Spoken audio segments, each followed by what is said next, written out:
Hello everyone. Today we're gonna be doing more kinda just chatting style Albion Online stuff while I possibly work on getting the guild set up. Not entirely sure, but we'll see. Anyhow, for anyone who is just joining and doesn't know Albion Online, it is a sandbox PvP MMO. Albion, more like I'll be on my way once I get the energy to try it. Yeah, mood figgies. Hold on a second, guys.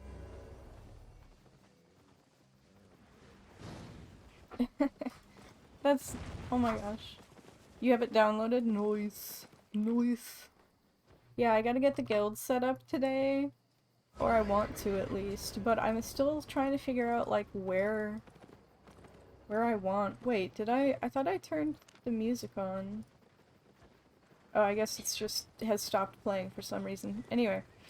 Yeah, so I'm debating on where to make our home for our guild, because we have to pick a major city, and there's Carleon, which is in the very middle, but it's like surrounded by red zones, and I think because it's in the middle, it's like the most fought over kind of area, you know? Like, it's got like all the major guilds in it or something. I don't know, I feel like I remembered that being the case a few years ago, last time I tried the game, but then I think Martlock is supposed to be like... it's the closest to the newbie area, so it's like... allegedly, it is... I mean, they've all got kind of like safe areas in there, but I think Martlock is maybe seen as the newbie city or something? I don't know. Also, hi Space Mouse, thanks for the hydrate redeem. Anyway, then there's, Bridgewatch, which is in the middle of the desert. I kinda like Bridgewatch. No real reason, just I've been there a lot. And spent a fair bit of time there. I guess the reason that I would like it is, like, it's got a decent amount of, like safe zones, like, overlap in different, like, you know, like, it has... I think you can get all of the material types in the game just by, like, kind of hanging out in the safe zones, which, like, isn't like a requirement, but like for when we have new people or when we just want to relax and not bother with PvP, I think that would be good. And then it's got a bunch of yellow zones. It's got some red zones leading up to Carleon. And then it does look like, let's see, how many? It's like 1, 2, 3, maybe 4, 5, 6 zones to Limhurst or something like that. Which is the next area, which I don't even know, like... no, yeah, I'm not gonna attack it. Let's see, so this area is like a jungle or something, I guess? I don't know. It's got wood, stone, and leather. I don't know which one is the... I think, Fort Sterling has the, like, shortest commute to Carleon, but I don't remember if that's true. It's like 1, 2, 3. No, I don't know. I don't know which one has the shortest commute to Carleon. But, they all have, I think, at least 3 red zones that you have to go through to get to Carleon. And Carleon is supposed to be, like, the best market or something, because it's got, like, all of the players in it. Anyway, but Fort Sterling is, like, you know, wintry type area with ore, cotton, or fiber, and stone. And then there's Thetford, which is, like, the swamp area. You get wood and, you know, cloth armor type materials. So yeah, so I don't actually know that much about the different cities beyond, you know, their surrounding areas, their relationships to other areas vaguely. And yeah, but I do like this area of the map just because I've been there a lot. And like, if we, I don't know, I feel like I do want to stay somewhat away from Carleon just because it's such a, like, huge part of the, you know, like a busy part of the map, and we're gonna be like smaller, if that makes, you know, like we're gonna be we're a smaller group. So the more shit we can get done without getting too close to Carleon, I think the better.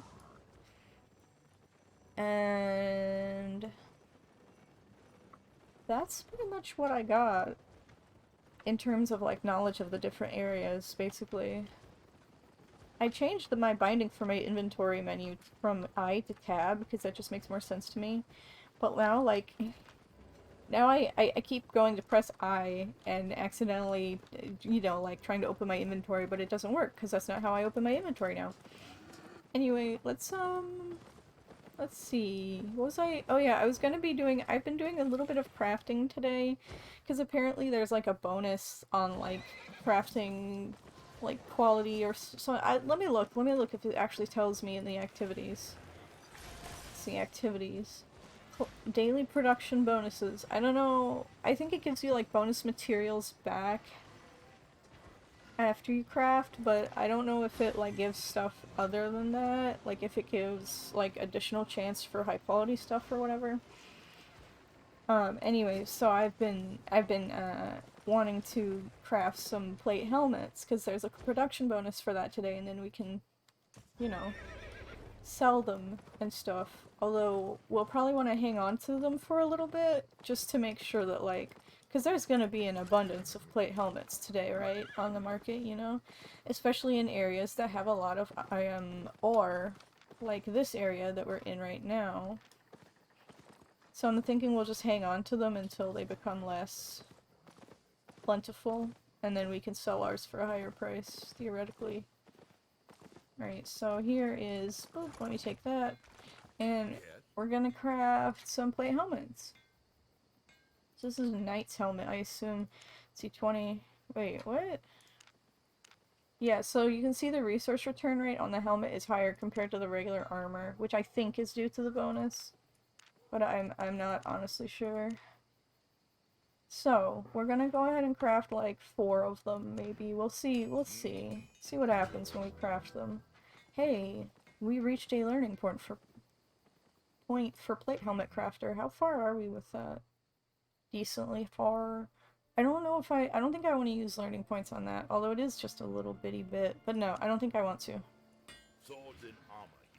Because I think the only way to gain learning points is just like over time and logging in and stuff.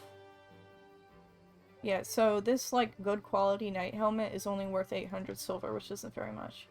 This is a stack of 3 Adept's Knight helmet, or like, you know, normal quality, and that whole stack is worth 2,500. But yeah, I don't think we'll be able to get, like, I don't think that's gonna end up being a good price because of the, you know, bonus that's available right now. Right, so we got an excellent quality knight's helmet. Alright, and that is only worth 1,000, so yeah. I see, I mean, it's just the helmet, but I do feel like, probably it's just not worth much right now. Also, let's use some focus. We'll get some additional resources returned from crafting, and I don't know if there's anything else that happens, but let's see if we get, like, some good quality ones. Not really, kind of, but I'll just keep using focus on this stuff because I don't know what else to use it on. I mean, mainly you use... Oh, hey, we got an outstanding quality knight's helmet, which is worth, I think, even less than the other ones. Like this one's worth 1,000, estimated, and this one's worth 950. That's funny. But yeah, so that's... Let's see, how much... Actually, how many more... I'm gonna make some more, actually. Let's see, because we just have a lot of iron ore. Oh, does this count as plate helmet, too? Oh, I don't know if this even does... Are they all... Yeah, I guess they're all plate. Soldier helmet? Ooh. Look at all of these fucking plate helmets we could make, guys. Dude. Huh. Maybe I'll just keep making knight helmets, though. Because, like, you know... We can specialize and increase our level at making good ones. Anyway. So yeah, so we'll go back now. And then I think I'm gonna do some ore mining to kind of recover our ore stocks, because they're pretty low now. Like, what we have on us is all of the iron bars, or, okay, steel bars that we have, which is 21. 21 steel bars. Which is not very many. It's enough to craft some stuff, but, like, I don't think that's enough to even craft 2 pieces of armor. Because it's like 18 bars for a body. I mean, if you craft just like a, you know, helmet and boots maybe, but... Yeah, so... let's store these away for later. Although, we're really poor, so actually, hold on, let me look. How much will the helmets just, like, get me? 12k for the stack. I feel like that's not terrible. I also, earlier, I did not realize that it was just the helmets, not the other parts. So, I'm gonna sell, like, the parts that are not helmets, because they still, you know, aren't gonna have bonus, you know, bonuses for today, so they theoretically won't be as plentiful as the helmets. We'll check the prices for them and stuff. Anyhow, I hope everybody's doing well so far today. It's like, I mean, it's like 10 a.m., so who knows? You guys are probably still waking up like me. But, alright. Novice's bag. Really? 500 for a novice's bag? I'll sell the heck out of that. Journeyman's soldier armor. So we could sell it for 8k instantly, or sell it for effectively, like, 400 more silvers. I'll just sell them instantly. Let's see, soldier armor. I will make a sell order for that one, because it's quite a bit more money. Whoa, what? Wait, what? Wait, how come it's only letting me sell one? Oh, maybe because there's only one buy order for it? Huh. Well, I'll go ahead and we'll make a listing for our Adept's Night helmets. Wait, why did I do that? Oh, those are the shitty quality ones, and we're poor, so yeah, that's why. We have a bunch of sell orders on the market already. Wait, did that sell already? Here it is. Oh, it just shows the price each? Like the price for an individual one? Which is weird, because it shows the, like, price for the stack everywhere else. I guess that makes sense, though. It's like, if you're concerned about, like, you know, pricing on the market, individual, you know, like, price per individual unit is more important. Okay, let me get my mining gear on, then. Mining. I need to make, apparently you can make, like, loadouts that are just like, hey, this is the items that I want to wear when I'm doing mining, or, you know, that kind of thing. So I should really do that. There we go, and apparently I have an ability that I have not equipped with this, so... Here we go, we'll get that ability equipped. Anyway, so let's make a loadout. Make a new one, we'll call it... Here, what kind of icons do we have? Mining loadout, here we go. Mining. There we go. Yeah, that's fine, actually. Yeah, that's fine. Can we just... Here we go. Cause I think you can just, like, go to your bank and equip a certain loadout. Yeah, see, you can equip literally the loadout that you want. So, like, I don't have to go and say, okay, I want to go logging, here's all my logging shit, put away my mining shit, you know, that kind of thing. So that's good. Anyway, let's go out and do some mining. Heck yeah. Wait, is all of my shit, like, repaired and stuff? Not exactly. Not completely repaired. In which case... Oh yeah. We need to pay we have 8 silver worth of repairs that we needed to make. I don't know if I even sat there long enough for it to actually get repaired. Oh well. Alright. Let's just hang out in these areas and mine.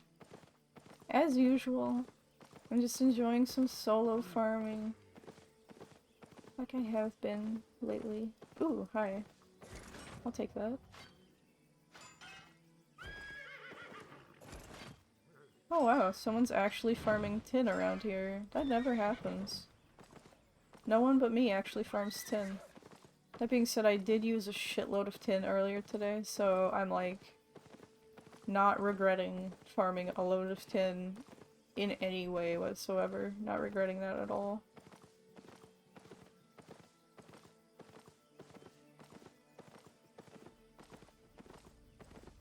rough stone.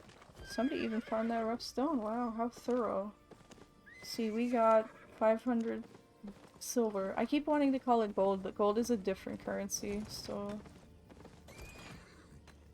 Gold is literally not what we got in any way, shape, or form.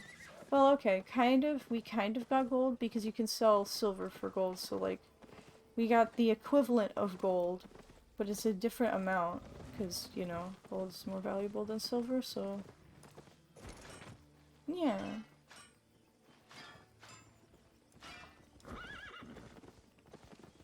Oop.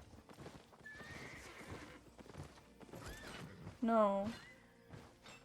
Okay, fine. I will kill the golem. That's annoying. I always think its aggro range is gonna be slightly less than what it is. Alright. We'll head around this area, and then we'll probably head southeast to the next zone. We'll loop around, maybe. Something like that. Oh wow, there's a lot of reds in this zone now, apparently. It's like 12 of them. See, there's lots of people at the eastern gate. I'll stick around the gate here. Just in case they head this way. Which, like... I don't think being at the gate would actually help, so I don't know what I'm talking about.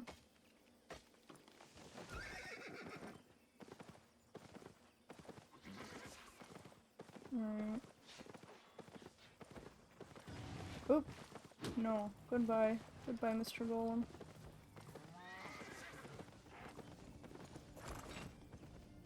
Every time I hear a mount, I'm just like, oh, I am scared of this. Those red circles have not moved in a while, though. Either... Like, I'm guessing that the northeast... Oh, hi. Sorry about that, Mr. NPC. Oh my god, everything's aggroing me.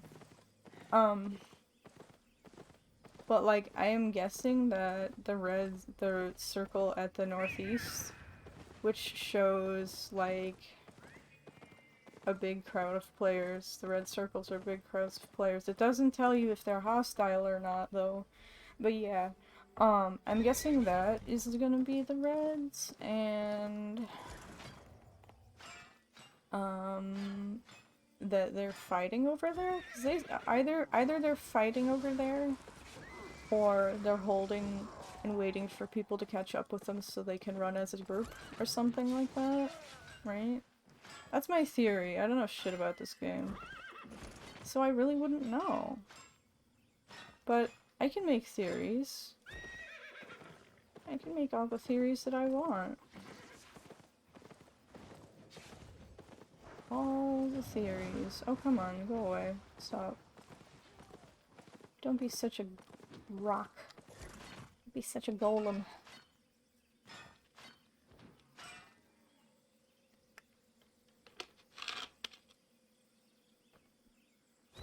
Hold on.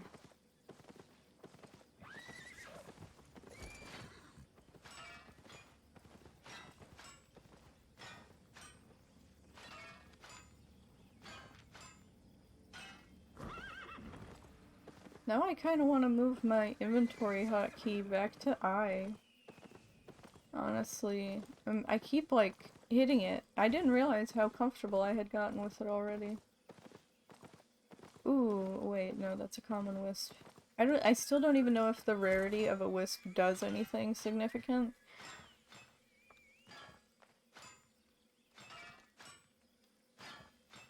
I assume that, like, if you go into a rare, like a portal created by a rare wisp, that you won't see any other players in there unless it's players who also found a rare wisp. So, like, I'm guessing I'm guessing it leads, the portal of a rare wisp leads to, you know, same, you know, I'm assuming you cannot, that they're separate portals, that a rare wisp portal will not go into the same spot as a common wisp portal. So therefore, I assume that there will be fewer players in a rare wisp portal because they're rare and harder to find. So there might be fewer people in them. Vrykolakas says, hello, what's happening? Welcome to the stream, Vrykolakas. Also, let me know what I should call you, if I'm pronouncing your name wrong or whatever. I am a noob. I'm just kind of farming right now, and just chatting with chat. So, I hope you have a good time here. Are you an experienced Albion player? Am I talking to an experienced Albion player right now? Have you played? Do you play? Alright, let's just kind of run around. More or less same people in all tier wisps. It's capped at 13 or so. Really? Okay. That's good to know. Ooh, I've got an expert in chat now. Ooh, I can ask all kinds of questions. Oh my gosh. You've been playing for more than a year? Well, that's awesome. I've been playing, technically I've been playing... I got the game when it was in, like, alpha or beta or something and played for, like, a week and then never got anywhere, never did anything. Didn't have a group to play with, and I tried looking for all kinds of guilds, and they were just toxic as fuck, so I stopped playing, because it's really not a great solo game, is it? Usually most MMOs aren't. Usually most good MMOs aren't, in my opinion. I have big opinions about MMOs, but, so I picked it back up, like, a couple days ago, and I'm just having fun, you know, just kind of rolling around farming and for, you know, like, just random materials and leveling up my harvesting. I love harvesting in games. I haven't really done any PvP yet, but I'm just kind of moving around at my own pace, like I said, leveling, harvesting stuff, and I'll get to the PvP eventually. I do enjoy PvP. Do I have anything from the alpha or beta? Especially skins. I should, yes. I believe that I do. I think they're still in my mail. Actually, I don't think I ever took them out because I didn't want to lose them in PvP, you know? I think, like... Yeah, I'm pretty sure I do. I could look. Could take a look. So let's just look at my fucking mail. See, claim your rewards. Did I already... Claim rewards in the settings menu. Oh, maybe I've already claimed them. Congratulations, you have a couple billion silver. Yeah, I'm sure I do. Wait, so all of that nonsense is tradable? You can trade skins with other players? That's hype as fuck, actually. Is that... Or... Is that what you're saying? That I can trade with other players? Like I said, that's super hype if I can trade cosmetics with other players. But yeah, at the moment the, like, liquid assets that I have is basically... Well, okay, it's not even liquid assets, because I haven't sold anything yet. But I have, like, 1,000,000 silver worth of goods in my bank, which I know is not very much in the grand scheme of things. Some skins are tradable. The old skins are very expensive now, as they're very rare. Oh yeah, I am sure. Trust me. I play a lot of games with, I've played a lot of games that had cosmetic goods in their Kickstarter that are no longer available, right? And all of that stuff is tradable. People will pay like thousands of dollars worth of in-game currency for that shit now. I mean, some of it is like 10 years old, so that's like understandable, but like, I mean, it's understandable either way. That's how economy works, supply and demand, right? But anyway, yeah. But yeah, so I've been having trouble finding kind of a non-toxic guild that is what I want to be, you know, that plays the way I want to play too. So I've been... We have a small group of newbies who we're kind of making our own guild, and we're kind of trying to stay out of the way of trouble as much as possible, and by that I don't mean we're not going to PvP, but more so I mean there are a lot of very large groups of players, and we want to do more content that is accessible to us, or like that's kind of the idea that I'm having is we should probably stay out of the way of like these groups of thousands of players, you know, these huge alliances. That's just my theory though. I have no idea what I'm talking about.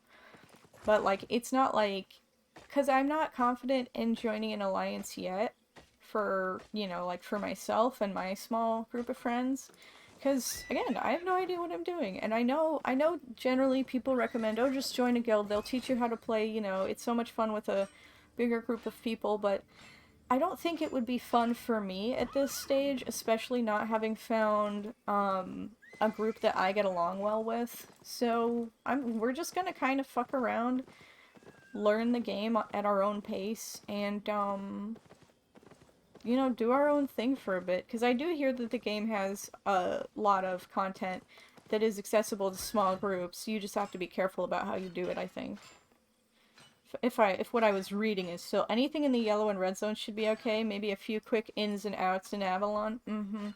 Is Avalon the black zones? I don't even remember. But yeah. Yeah, I'm thinking like, and as we get bigger and more knowledgeable about the game, we can always ally or even just dissolve and join a bigger guild. But I do think it's the best, like, decision for us right now, for me and my small group, just to fucking, um, have our own small little group. Have our own little baby guild. But yeah, so Viralocus, what's your favorite part of Albion? Why did you start playing, and why are you, what keeps you playing? Avalon is the swirly portal thing, it's a black zone. Okay, okay, okay. Cool. Thank you for explaining.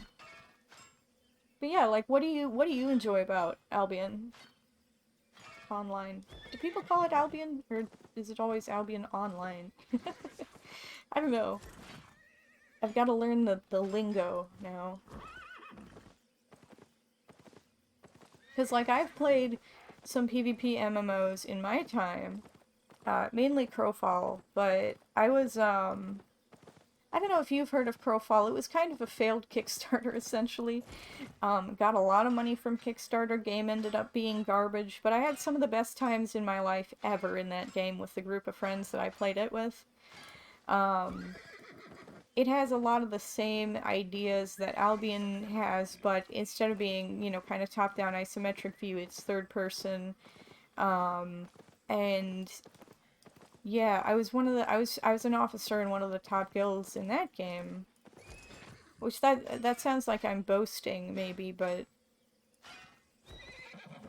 it was I feel it was not very hard to be a top guild. Well, okay. If I say it's not very hard to be a top guild in Crowfall, that I feel like that kind of also downplays the achievements of the guild I was part of, which is not fair because we did some good fucking work in that game. But anyway, yeah, so I do have some experience in PvP MMOs. You started playing because you wanted EVE Online but with better quality of life. You now create a museum of pretty stuff. Ooh, how does that work? That sounds fun. And yeah, I tried to get into EVE, but sci-fi isn't really my thing, so I was, and I don't know, I think that's just an excuse, because, like, I feel like EVE is the kind of game I would adore, but I couldn't get into it because like I love the economy stuff. I love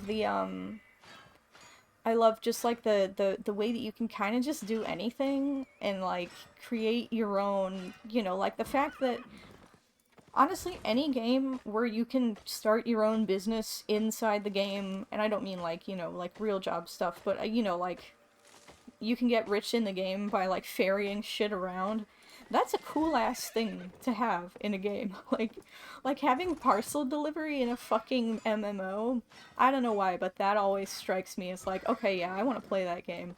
Like when I know that there's those kinds of like things that players can just kind of do on the side, that like there's opportunities everywhere for players to provide value and do different like, you know, things of significance in the greater community.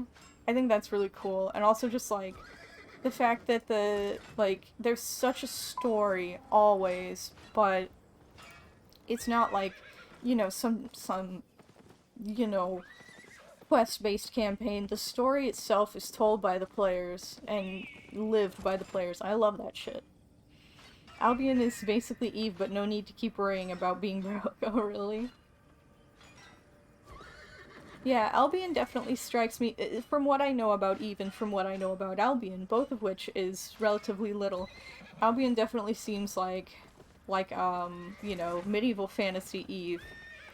But, one thing that keeps me encouraged about Albion is I keep seeing it recommended, you know, year after year after year when I look, you know, people are looking for, you know, when I look at like Reddit or whatever, for people who are looking for the same kind of games that I'm looking for, everyone says, you know, Albion Online is the best game for that right now. And it's been that way since the game was in beta, you know? And it's still successful enough that it has a huge player base, and people are like regularly recommending it on Reddit, which, like, you know, people on Reddit are very critical of every MMO ever. Well, MMO fans in general are like that, um but it's like, I guess the fact that it's still very clearly going strong. And I feel like Eve is more one of those games. Eve feels more niche to me now than Albion, but it's probably, I don't know what the situation is in terms of population between the two games. But I find myself hearing about Albion more and in more like normie spaces, I guess, than I hear about Eve. Whereas in Eve, you know, when I hear about Eve, it's always in like very hardcore MMO spaces, if that makes sense. So anyway, like, just the fact that Albion is still going strong and people are playing it and it has life to it, and I feel like I could get into it even though it's, you know, so and so old. You know, I feel like I cannot compete at the highest level in Albion, but that I don't need to have fun in Albion. You know, I can do my little, you know, 5-person group roll around and still have a significant impact on the story of the world, right? On, you know, the people. There will be memories created, and other people will have memories of me years on down the line because I did something, you know, that had significance to their personal story in the game, you know. Anyway, Albion also has lore, but it's more of a hidden Easter egg kind. Even the weapons show lore, but it's not explicitly told. Honestly, I fucking love lore. Like, I'm not like that. I'm not that much of a like story lore person. I could take it or leave it in games. It's great if a game has great lore, but if the lore is like the only reason for me to play the game, or if I wouldn't play the game without the lore or story, I won't play the game. But like having like good lore in a game, I love it. Well, thank you so much for following. I'm glad you seem to be having a good time. I've been playing a lot. I've been streaming a lot of Albion lately. I also stream a lot of other games. I'm kind of just a variety streamer, but lately I've been just chilling in Albion. So it's nice to have you here. But alright, here, let's grab this. But like, the good thing about lore is, for me personally, is yeah, I can take it or leave it. Like, I don't have to engage with the lore to enjoy, you know, like, lore is a way for me to engage with the story in the game that it's in at my own pace, right?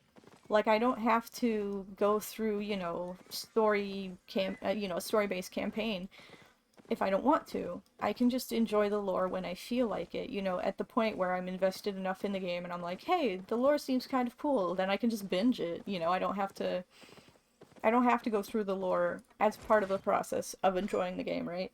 So, I like lore in that sense very much. Ooh, hey, Raikolakis, you can tell me. I hope it's okay if I ask you for occasional advice. Um, so, you can tell me, should I be spending, do you think, in your humble opinion, should I be spending learning points on these, like, small milestones, like, you know, level 8 minor or whatever?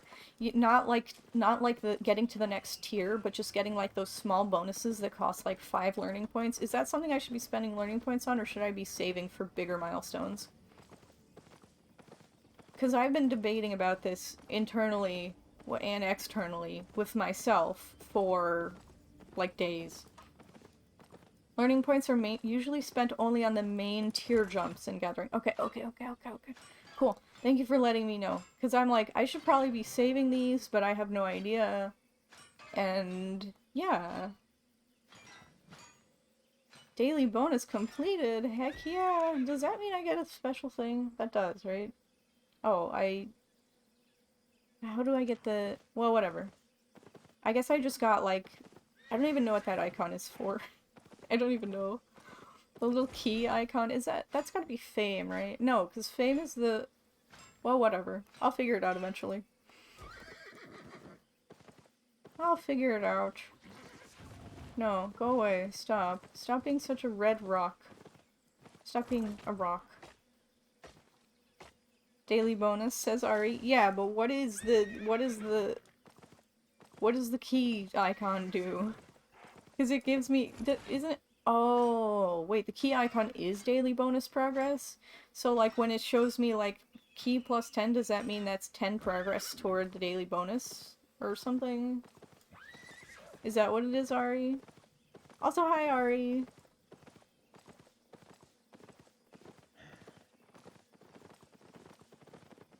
We're actually, like, very, very nearly over encumbered, so we're gonna head back to town.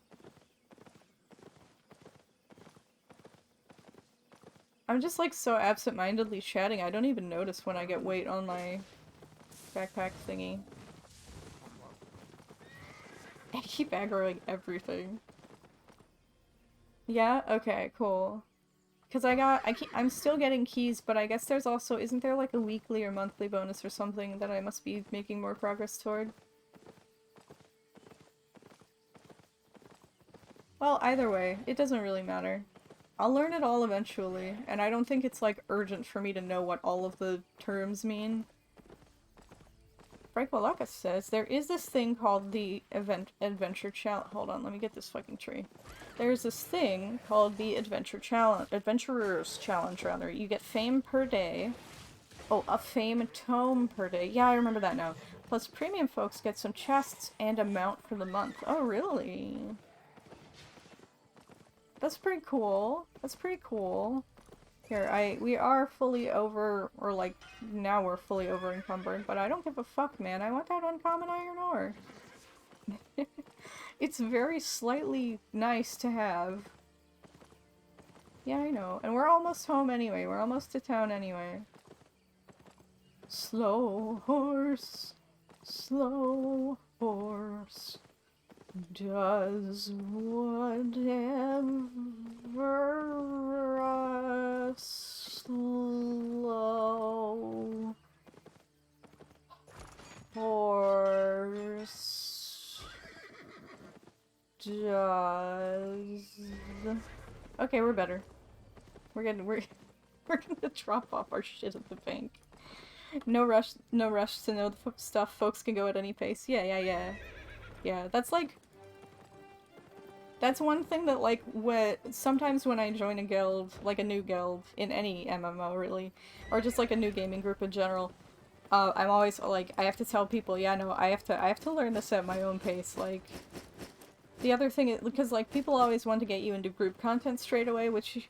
A fellow Marthlock player, kind of. So my island is actually in Carleon, but I want to move it, and I'm not sure what city to move it to, and I'm not sure what city I want the guild to be in, because I don't know shit about, like, I can guess vaguely based on, like, you know, like, it's, you know, some of these cities are a different distance to Carleon, and Carleon's the middle place with all the red zones around it, and so I can guess vaguely based on context, like, what the advantages and disadvantages are to settling in a certain city. But I don't really know. And I'm not sure... I'll figure it out eventually, but, yeah, I've been debating on what city...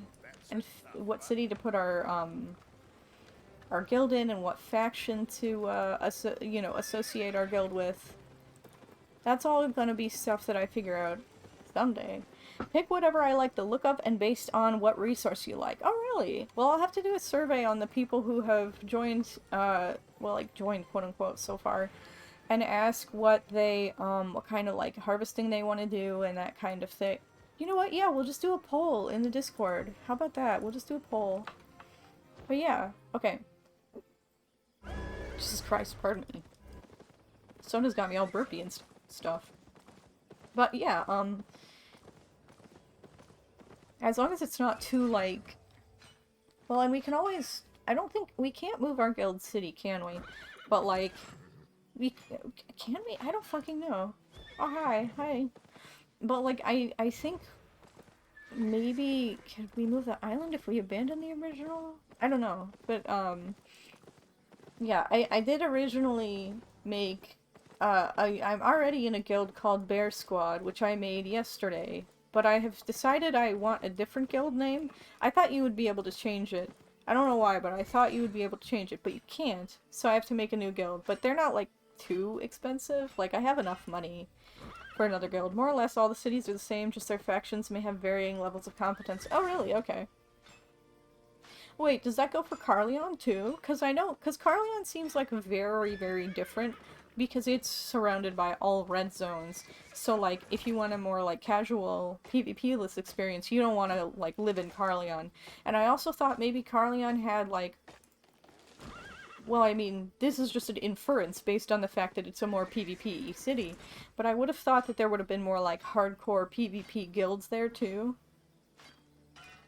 But, like, I need to do research on, like, which factions are, like, really... like, successful right now and that kind of thing. Which I think, can't I just, like, join a faction for my character, and then, like, rejoin a different one at any point? I think so. So I could just, like, look at, I'm sure there's somewhere there's, like, a chart, like, if not in-game, then, like, on a website or something, a chart of, like, which, you know, factions are doing well or whatever. Carleon players are either new players who will find out why the faction is called Bandits very soon, or veteran PvP players. There is no in-between. Okay, good to know. Well, that would be... I would have been in the latter... Or no. I would have been in the former group when... Because I put my island in... my personal island in Carleon, like, 2 or 3 years ago, probably? So, yeah. Hi, Ari! Hi! But yeah, yeah. So, we're definitely not settling in Carleon, then. Who's... Oh, that's you, Ari! Hi! Yes, hi! Oh, you meant hi, like, in-game! Okay, hi! Hello! Oh my god. Yeah, I thought that was you. The faction performance is completely based on the players. It keeps changing. Yeah, that's what I figured. So I would have figured that maybe some players would stay loyal to a certain faction, like, because they hang out in that city more. Do people change just, like, all the time? You did mean hi, like, in-game, Ari. Hi, like, in-game! Wait, entering into the mist will remove you from your group. Continue? No. What? Well, I'm not in the mists. I was confused. I was very confusion. But anyway, where are you? Ari says, where am I? Help! I'm not telling you shit, Ari. Nah, you're in like an alternate version of the zone. You can go to any exit to get back. Switching leads to a bit of rank loss, but you can switch whenever you want. That's good to- yeah, that's what I figured. But I don't know why I kind of figured that, like, well, I guess people move to where the rewards are, right? That makes sense. But I don't know why I kind of, my first impression was like, oh yeah, people probably stick with this, there's some people who probably stick with the same faction. Tushar Plays, hi by the way, Tushar Plays says people swap when they join a new guild that is based somewhere else. That is a good point. I hadn't thought of that either. And hi, welcome to the stream. I hope you have a good time. We're just kind of chilling right now. Here, let's see, if I... Let's go to the mists as well. Sometimes no rank loss if the faction is low on people. Yeah, I heard that, like, if you switch from a faction that's performing well to a faction that's not performing well, you don't get, like, rank loss or whatever. Hello. Tushar Plays, are you a veteran Albion player? Are you a newbie? What do you like about Albion? Because I've been like, Albion is the kind of game where I've always been like, man, I really wish I could get into this, but I just don't have a group to play with. And now that I kind of do, I'm like, I could really, I think I could really get into this. Like, not necessarily because I'm enjoying it now, although I am, but, like, the reason I think I could really get into it is because of the promise of all of that kind of, like, higher tier PvP economy, blah blah blah, all of the stuff that I haven't done yet sounds really fucking fun, so I want to get to that point. You're not the best player, Tushar, but you have been playing a while? I get that, I get that. Well, like, so obviously I don't know that much about the game yet, because I'm new slash returning after being new. But, I do have a lot of experience in other PvP games, including, like, you know, isometric PvP, you know, like League or whatever that has, because it has a MOBA-ish combat system. It's the same vibe, right? But,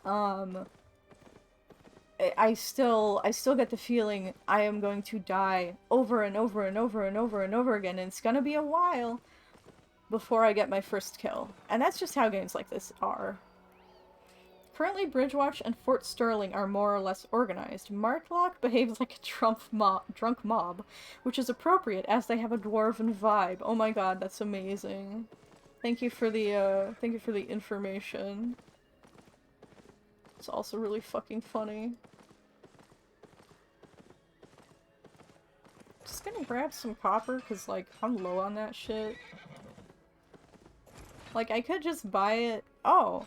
Oh, is this the... Yo, it's the iron ore that has just, like, a shitload of charges. That's the thing that was on the map, right? This thing. We're right there. An iron ore treasure. Very lovely. Tushar says, one thing that helps is finding a strong build that can kind of carry you. Uh-huh, yeah. Honestly, isn't that just, like, how it is in, like, a lot of games is, like, when you first start out, you don't want to be too adventurous, but, like, as you learn the combat system more, you can kind of branch out to, like, more unconventional builds. Limhurst is extremely disorganized, says Vrykolakas, which works out as they have a Robin Hood vibe. Ooh, okay. Interesting. See, I don't even know, like, the lore for each of the cities yet. I mean, I don't know if that would influence my personal decision that much. Like, right now I'm somewhat leaning toward, what is it, Fort Sterling, because, it's cold there, and I like cold and cozy bits. But, like, speaking in terms of, like, what kind of resources, like, I'm also leaning toward Bridgewatch, just because I like the resources that are, like, pardon me, I like the resources that are in the desert area and the nearby kind of woodlands area. Those are the areas with the resources that I like to gather. Well, kind of. I mean, I only like to gather them because I'm high level in them currently. Thetford are mages, and they have done a big disappear I've never seen them in months. Oh, really? Tushar says, there's no lore, just pick an area that you like. That's what I'm hearing, is just pick an area that you like, so I guess I don't have to think about it too hard, huh? That's actually really good to know, because I was thinking, like, oh god, I don't know anything about any of these cities, well, how am I gonna pick the right one? But yeah, it seems like it's not that huge of a deal to pick, you know, like, I don't have to think too terribly hard about it, and, you know, to try to not make a mistake, because there's not a whole lot of mistakes to make, it sounds like. Aside from Carleon. Let's see, so there's a bunch of ore in this area. I want to see if any of it is special ore. I guess it's all down there. But I don't see any special ones. I don't see any uncommons or nothing. That's okay, we can just harvest the titanium and whatnot. And actually, I'm like completely out of tin now. So again, even though it's like a really cheap ore to buy, I'm gonna mine some of it. Tushar plays, if you're big into gathering, just select the areas where you find those. Good point. And Vrykolakas says, there is lore but nothing big, just cool background for immersion. Ooh, cool. Okay, that makes sense. Yeah, that definitely makes sense. Let's see, titanium. How are we doing on titanium? Well, I don't know, because I'm not at the bank, but we have a little bit in our inventory, so that's good. The faction fights are just extra added stuff. Okay, cool. Cool. And then, so, okay, one more question for you, Vets. So the Guild Island location is basically just you want to put it where your players hang out the most, right? So that they can go to the island frequently and easily. That is my understanding. And then I'll have my personal... I'll rebuild my personal island in the same spot, probably. Pretty much? Okay, cool. Good to know. Very good to know. Give me that iron. Why I can't reach it? There we go. Tushar says, in my opinion, the Guild Island is kind of a waste. Oh, really? Why is that? I wasn't planning on building one right away until we get a little bit more experience with the game. Or at least just like building a level 1 one or something.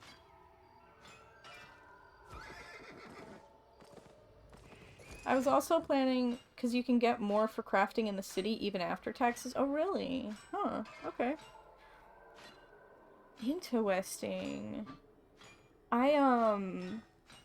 Speaking of taxes, I was thinking of just not having guild taxes, because it's gonna be a fairly, like, private guild. So I'm not worried about, like, people joining and then just, like, not contributing.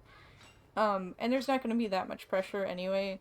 So, like, I'm thinking of just, like, doing it, like, if the guild needs money, I would do it donation style, and then, you know, you're active in the guild, you get shit, you know? Feels good to have a hangout spot as a guild island. Yeah, that makes sense to me. Do you have, like...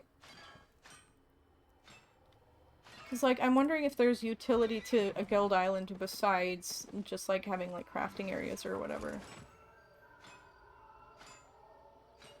I do not know. I don't know all that they do. Nope, no idea. No idea what all you can do on an island. Or a guild island, specifically. I do have a personal island currently, but it's not, like, very leveled up, because it's, like, level 1 or 2? I don't know. I think shared inventory space is the utility. Aha! Now that is reason enough to have a guild island, in my opinion. Because, like, that just makes it easy to, like, provide people, like, you know, backup armor or whatever the fuck you want to give people. And then people can easily make item donations as well, right? Oh, and you can have laborers. Oh, interesting. I don't know what that means. Sounds neat, though. Oh, that's an enemy. Okay, hi.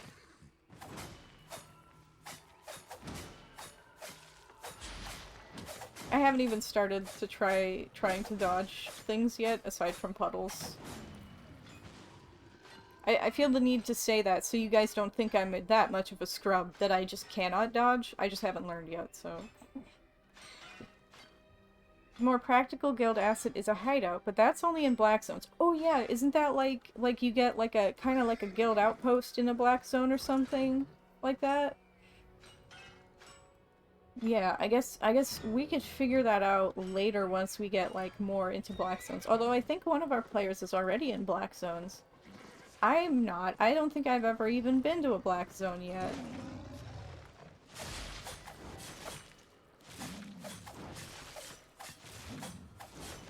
Come on, little dude.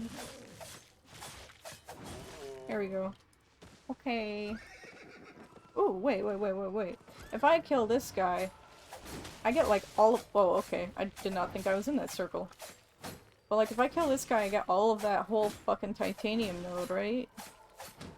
That sounds pretty awesome to me. So I'm gonna do that. We're gonna kill this guy. Yeah! That's 5 titanium ore, and it's super fast to harvest, too. It's basically an underground city. Ooh. That sounds neat. That sounds super neat, actually.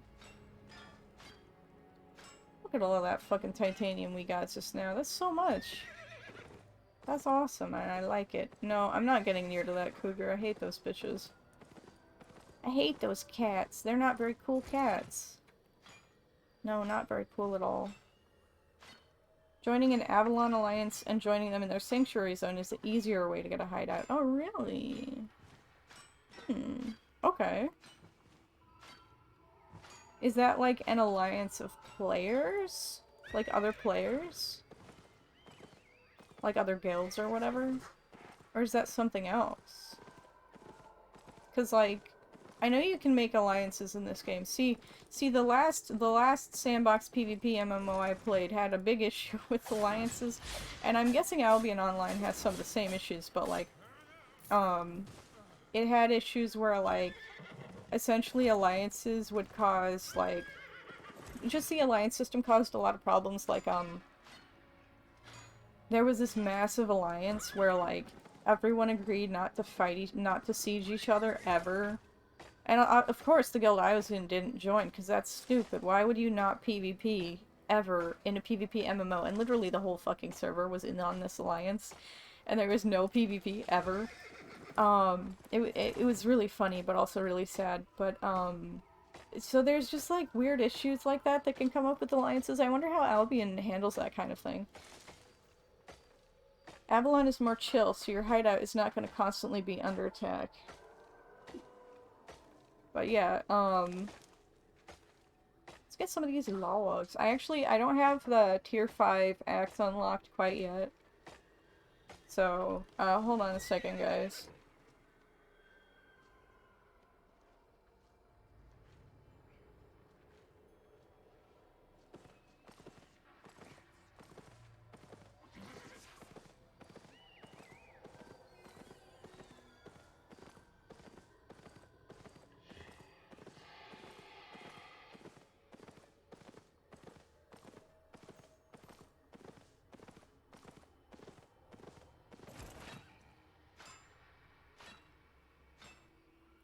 I just realized I didn't unmute myself.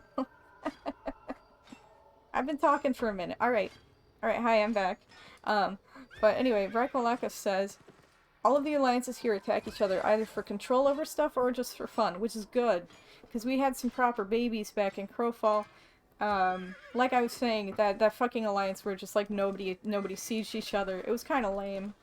And, you know, it was funny also because well, I mean, obviously they didn't attack each other, but they also attacked people who weren't in the alliance. But since almost the whole server was in the missed closing in 5 minutes, do I have to get out of here before then, or will it boot me out? But like, because almost the entire server was in the alliance, my guild, or, you know, I didn't run it, but I was an officer. But anyway, the guild I was in just got sieged by like 3 guilds every night. It was really fun though. It was so fun. God, I had so many good non-aggression packs are constantly broken. That's good. That's good. Cause like it was lame when that happened in Crowfall, but it was also so much fun because we still got fights. We got a lot of fights. It was just, you know, nobody else was fighting except, you know, and, like, hell, I'll take all of the, you know, like, we took all of the aggression on us. We had to, because it was just stupid to join the non-aggression pact that the whole server was on, but, like, man, I had some good fucking memories of that time. For real. Some good fucking memories. It was just a good time. Like, that game, the general rule is that if there's a chance for betrayal, it's just a matter of when backstabbing will happen. If it can be done, it will be done. That honestly tracks, yeah.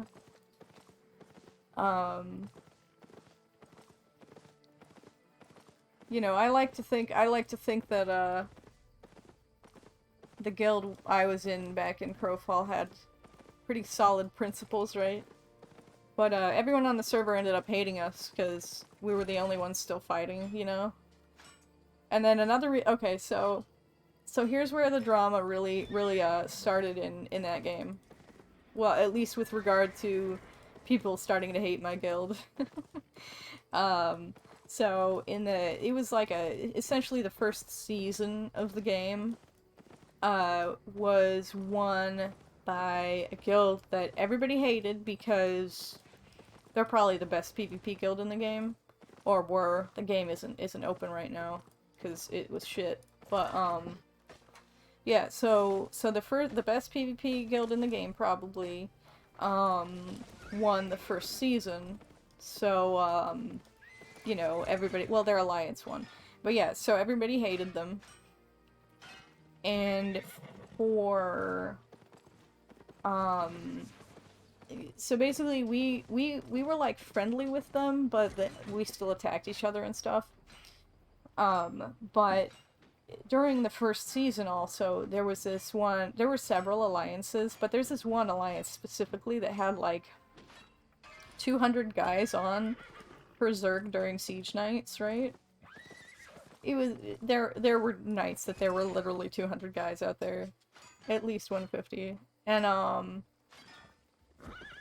some nights it would be 100, you know, like our 150 guys versus their 200 guys, or like even 100 guys versus 200 guys. And we would still win fights. But like, I think, I don't remember, like, if they ended up doing better than us or not, but we got pissed at them for just, like, bringing so many fucking people, and it's still, like, you know, like, just to win fights. And they wouldn't take fights that were even against us, or even, like, fights that, you know, like, we had 100, they had 120 guys. They wouldn't take those fights, because they knew they would lose. But, like, basically, they owned the whole server, because there were so many of them, right? Well, you know, aside from the, you know, the alliance that actually won. But so for the second season, we allied with that top PvP guild that, you know, kinda won the first season, right? And we allied with them. So everyone ended up hating us, because we were huge, and we dominated, and, you know, we ended up winning that season, and, so that kinda, everyone developed a big disdain for us, because of, you know, first of all, well, we became the server bullies. And the reason we did it was to push the other alliance off of the server. You know? That is 100% the reason we did it, was to was to Zerg the Zerg, you know? But holy shit, people took it so terribly. They hated it, man. They hated that we now, you know, because we were like probably top 3 PvP guild, top 2, top 3. And, like, we won a lot of fucking fights, you know, where we were outnumbered, and now suddenly we had more guys, and nobody could fucking do anything. And it's like, yeah, it's not very fun, is it? So yeah, we did that. We pretty much won that second season, and allied with that other guild purely out of spite. But it ended up kind of making us the villains of the server, so. Braikalaka says there's an alliance just like that in Martlock Black Zone called Arch, and it's all 20 flavors as the game's it's all 20 flavors as the game set a limit on how many guilds can be in an alliance.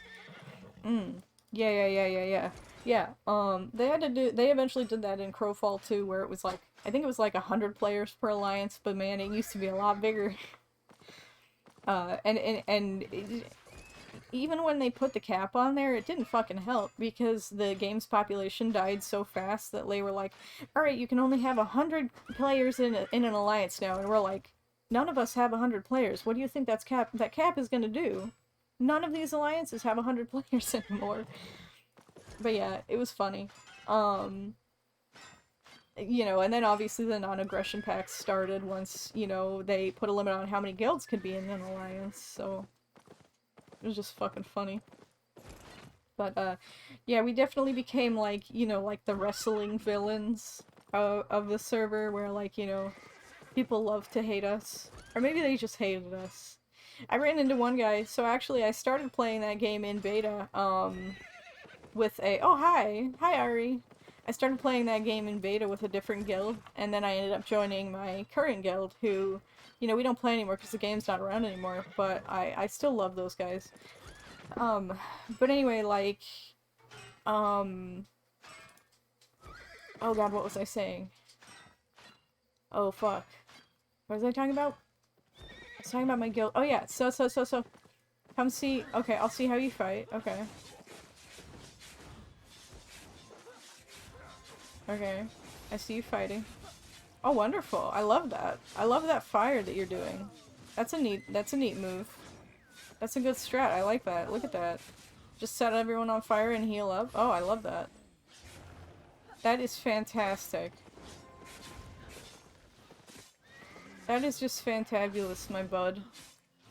But yeah, so I joined a different guild originally, and then I joined, because they had, like, stopped playing until full launch, so I joined this other guild, and anyway, they ended up being fantastic. But like, but yeah, so, then I ran into one of the guys from the old guild while I was playing after full launch, and he was like, I can't believe you joined that guild, I hate them so much, oh my god. And it's like, why do you hate us? Like, what personal interaction have you had with us that made you hate us? It was literally just because, you know, the stuff I was talking about. That's great though, Ari. I love that. But yeah, it's just funny how, like, you know, things like that happen in games where, you know, you get a reputation, you know, whether it's because you're, you know, ganking and people hate you for ganking, or whether it's because so-and-so said you ganked so-and-so or whatever and now you hate them, you know. Gaming reflects real life so much. Oh my gosh. It really fucking does, though. But, like, I know I was telling people yesterday that I apparently had, like, I got my own reputation in those games. I don't know what people said about me, you know, when I wasn't, you know, there to hear it, but, I was telling, was I saying this on stream yesterday, where, I have this one story of, like, how one time somebody in global chat on that game was saying, like, wow, Bear, I didn't know you were an asshole. And one of my guildmates came to defend my honor and was like, take that back, you know she's not an asshole. And they were like, oh, yeah, I know, I'm sorry. Like they knew. And I'm like, wait, did people think of me that way? It's really nice. It was a fun time. It was a good memory. Happy memory. Oh my gosh. Happy memory, happy memory. I have a lot of happy memories of that game, though. Like, holy shit, the performance was awful in the Zerg fights, but, like... I think I was the only one who really enjoyed them, too, because, like, the game really wasn't built for... I mean, it was built for Zerg fights, but they didn't do a good job of it. It was much more fun than, like, 20v20 style, you know, battles, but... Man, I had a good time with the ZVZ, too. Like, I think I had more fun with the other fights, but I wasn't as, like, frustrated by them as other players were. Maybe just because my specs were better, maybe just because, you know, I was playing a different, you know, class that didn't require that, like, you know, split-second reaction or something like... I don't know. I enjoyed it. I kind of miss it in some ways. I miss that game in general, even though it's shit. You just watched 4 PvP players being chased out? Wait, what do you mean? Like... What do you mean, being chased out? Like, other people were fighting them? Or, like, they jumped on somebody and then had to disengage?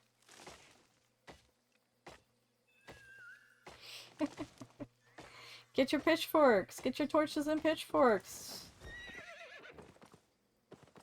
Oh wait, wait, really? We're overloaded? I didn't realize I already had that many items on me. Alright, here, let me get rid of... Let's get rid of some rockstone. Wait, we're still overloaded? Oh my goodness. I'll split just like some of, like, there you go. I really probably should, oh my god, really? I really probably should not, like, be destroying mats like this, but... Please, send help. Oh right, it's cause the... Okay, hold on. I'll get rid of, like, a teeny weeny bit of wood.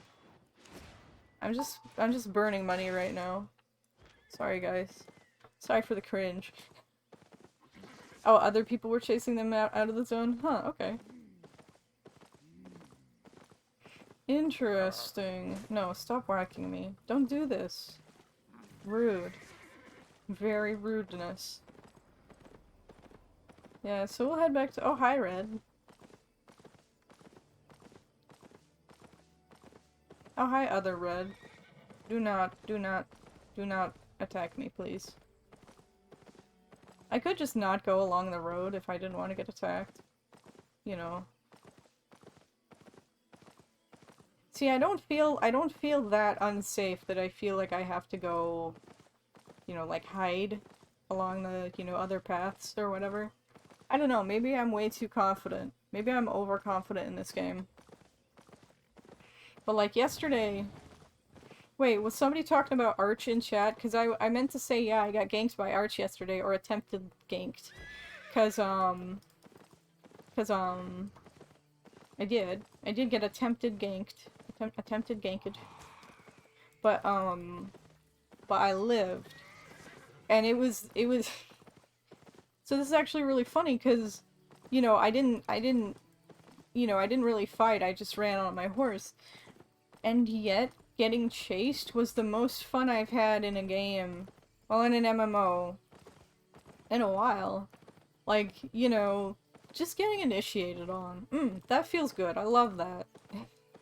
In black zones, the roads are always camped, yellow zone is chill. Oh really? Okay. That makes sense to me. Well, and in yellow zones, you can't lose your goodies anyway, can you? It's just like PvP for the sake of PvP or competing for resources or whatever, right? Also, hi Figgies. Oh hi! Oh hi Figgies. Oh hi Mark.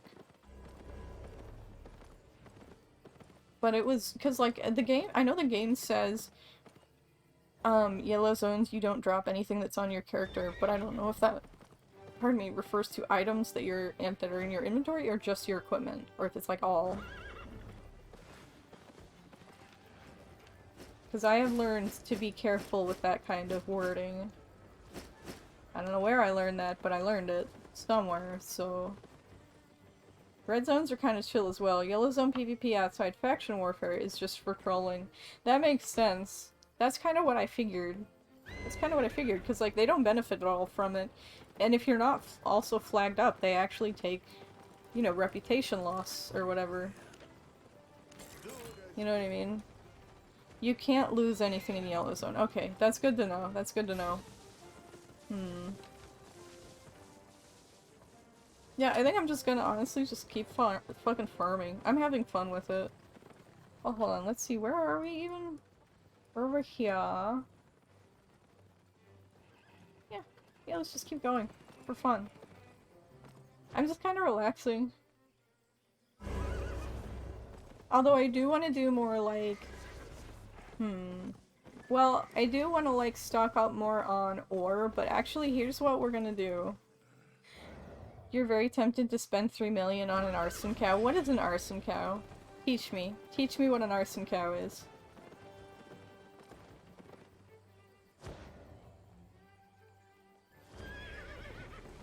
Well, like, I'm thinking that maybe I'll go out and try to do, like, at least some PvE. Because what do I have, like, let's see, mercenary shoes, hunter's jacket. These are, like, different classes, right? I have just, like, fucking mismatched fucking armor. It's really weird. Or, wait, I wanted that bag back. I want that bag. A battle mount. Oh, a battle mount called the Behemoth. Oh. Oh, wait, a battle mount? That's a thing? I didn't know that. I didn't know that. That's interesting. But yeah, I just have, like, crap equipment. I have, like, green merc shoes. Here, let me see if I can, like, actually wear better stuff. Because I don't even know. Making builds in this game is about mixing. A full set of something never works. Oh, really? That's good to know, actually. Well, regardless, I'm gonna check for, like, higher tier armor. So that's what, like... helm... or whatever... category... Yeah. Let's see, armor... Let's see, cloth helmet. Let's try that. Cloth... Okay, so it looks like I can't wear anything... any cloth. Or wait... Can I... Wait, cloth. I'm looking for leather. Leather helmet. Adept's assassin hood. Or mercenary hood. Yeah, let's try it. Let's just buy both of them for fun and see what abilities they have. For fun! Like I said. Alright, and then shoes? Leather shoes. There we go. Hunter's shoes, which I think is what we already have. Maybe? I don't know. Mercenary shoes. We'll just buy a little bit of everything and we'll try it out. Try all of them out. See what it feels good. Okay. Oh, god damn it, I pressed the I button again instead of tab. Alright, so... see, what do we even have here? Howl. Sonic wave in a cone in front of you. It's slow, decreases attack speed. Oh, interesting, and interrupts spellcasting. Cleanse. I guess I'll take that. Maybe? And then increases your attack. Oh, so these are passives? Increases attack speed, or increases damage and healing, increases defense. I'll take attack speed, I guess. Or, is that what it was? Yeah, attack speed. Let's see, what does this give? Rush into the fight, and oh, and control, crowd control, okay. Move speed and cooldown rate. Okay, so this is all like mobility stuff. Increases move speed. I'm not sold on those yet. Let's try Mercenary. Healers use a plate helmet called the Graveguard helmet because the ability of that gives a portion of that person's health to an ally. Oh. Yeah, it's the ability that matters. Yeah, that makes sense to me. Wait, so should I... uh-huh, okay. That's actually really... So I could just, like, mix and match, like, different armor weights, even. Oh, that's super interesting. Why did I think that I couldn't do that?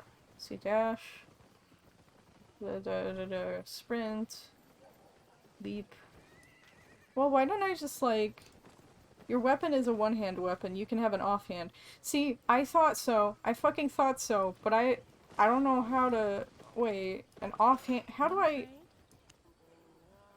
Because I kept trying to equip it, but it doesn't seem to have worked. Offhand. Okay, so it's specific. There's specific offhand types of weapons. Okay.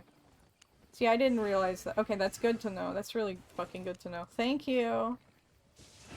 So a shield, huh? Or a book. What does this do? Oh, so does it just give stats? Does it just give stats? Interesting. Huh. Well, I can make any of these myself without spending as much money on them. Actually, hey, why don't we just, like, make a bunch of fucking armor and weapons and, like, see what feels good? Instead of buying a bunch of higher tier stuff. The Destiny board shows every gear that's available so you can see the menu before buying. Oh, okay. Good to know, good to know. Okay. Here, I'm gonna just put all of this stuff away for now. And I'm gonna go craft stuff, cause, like, I think I've only ever used, like, the dagger as a weapon. So, we're gonna make a bunch of other shit. Although, in that case, I gotta get some materials to refine and stuff. I'll do that in a second. I'm gonna repair while I'm thinking about it. Oh, we already did that. Okay, never mind. Or maybe we... I don't know. I think we already did that. There's 7 kinds of wait, seriously? There's 7 kinds of daggers? What? I didn't realize there's so many different kinds. Okay, well, here, let's just grab some materials and we'll see what we can craft, like, with what we've got. And then I can just, like, continue, like... What... You know, like, keep window shopping if, you know, we don't see anything we like. And, like, as I progress, we can continue to window shop, so to speak.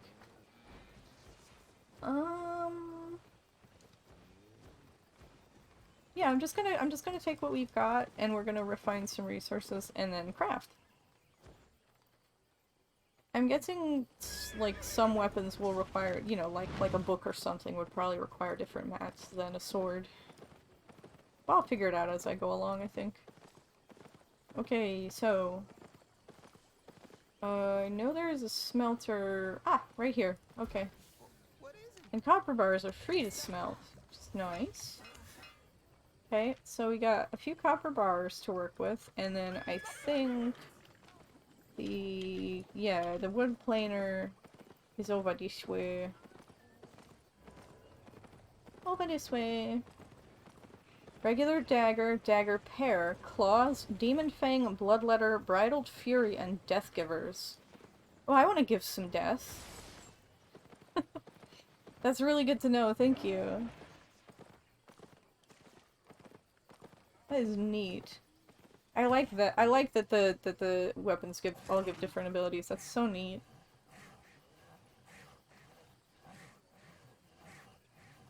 Back and forth. Alright, got it. Alright, there we go. So we got a shitload of wood planks. Bye bye. And now... to make just like the... every weapon tree has 7 weapons, and armor trees have 8. Oh, interesting. Very fascinating. Let's see. We could maybe make a bow? I don't know if I would like them, but I won't know unless I try. On the hunt? So, let's go ahead and... wait, I could use a journeyman's bow? Wait, could I? Oh, apparently I'm up to journeyman with these weapons. I'll grab some green bars and stuff. And make, like, all of these. Oh, because of the dagger. Okay, because the daggers are... okay. The daggers are in here. Oh, so we actually don't get, like, all of the weapon types unlocked at every tier. This is fascinating. Well, we're just gonna spend a bit of time crafting then. And with that in mind, actually, a few hundred weapons and armors available to mix and match to make builds. Ah, that's so delicious. I love it. Let me see if you go to, like, the regular weaponsmith, if there's any, like, armors and stuff that I haven't tried yet. Which, yes, there are.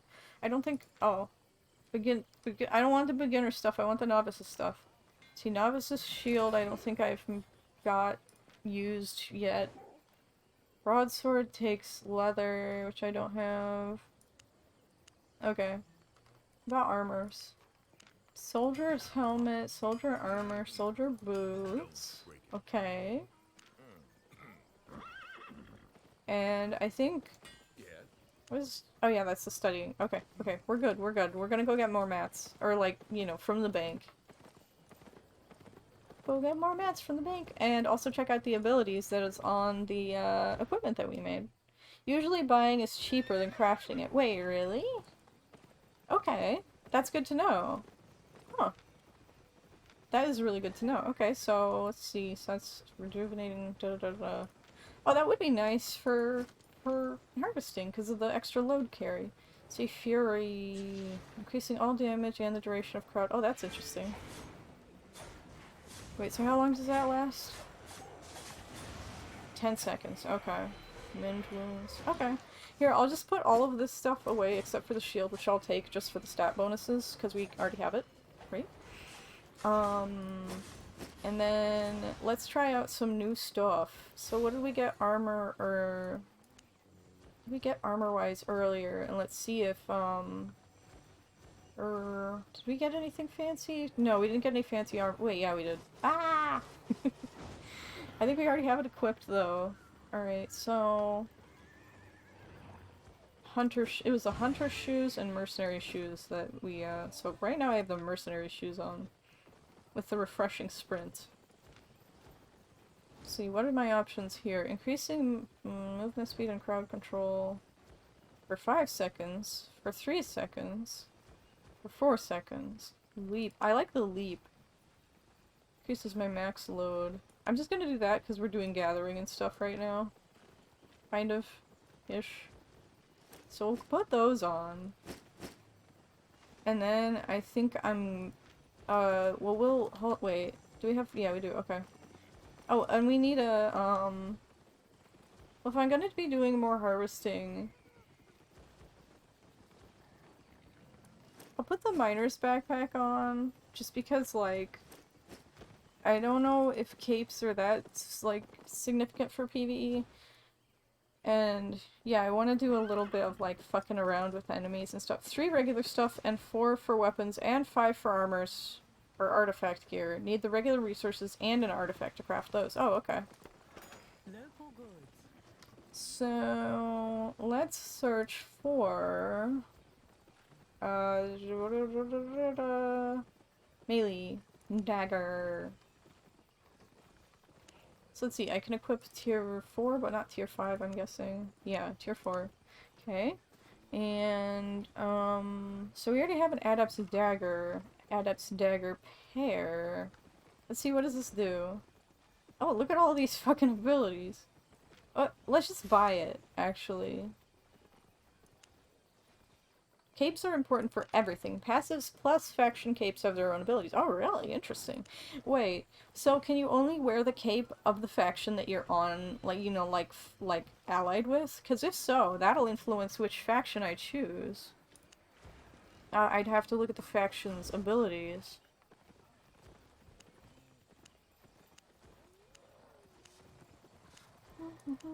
Ah, claws. I see the claws. Oh, they're so expensive.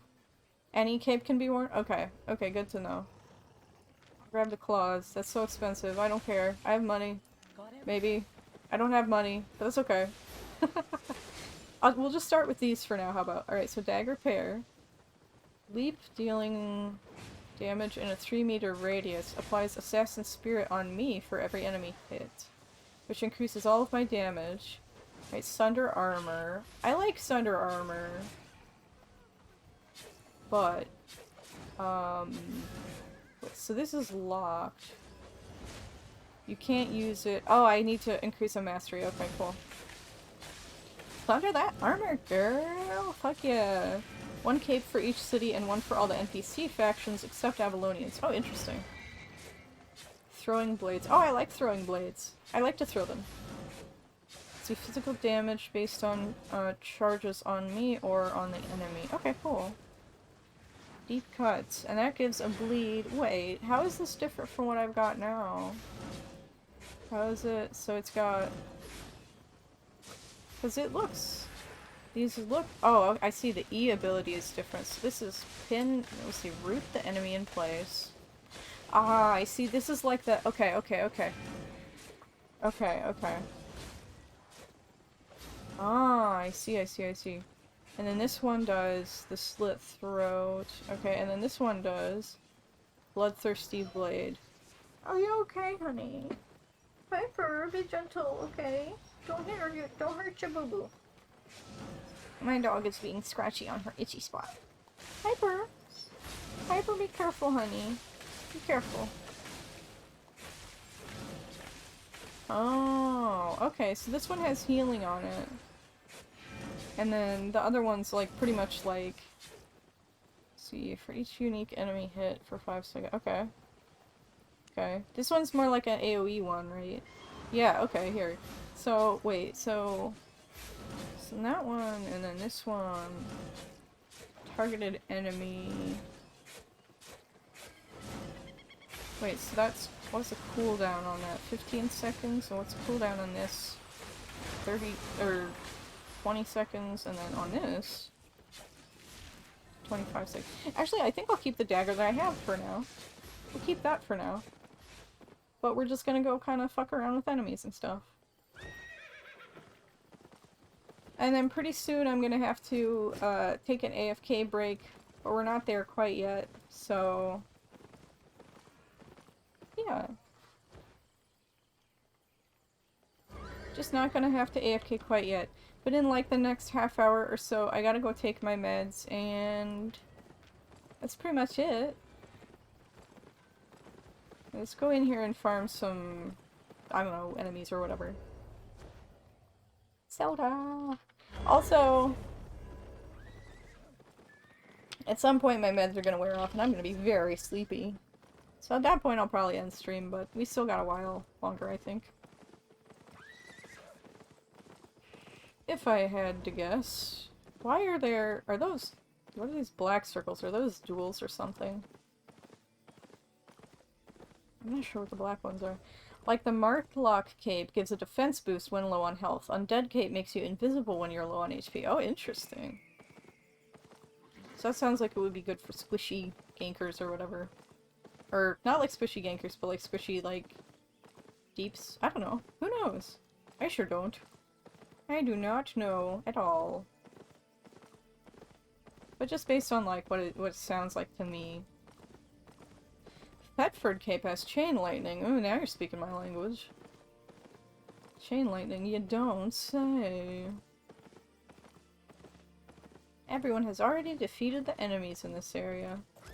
Oh, uncommon titanium ore. We got some money, apparently. What do we get? We got 7,000, silver. We're so fucking poor right now. It's because I kept crafting. And... like, I love crafting. I don't want to stop crafting. But I need to find, like, the actual profitable things to craft. So this is... so that's like that, and then... oh wow, that was really easy, actually. Okay, why was that so easy? Why did I feel like that was gonna be harder? Why did I feel like that was gonna be harder? I don't know.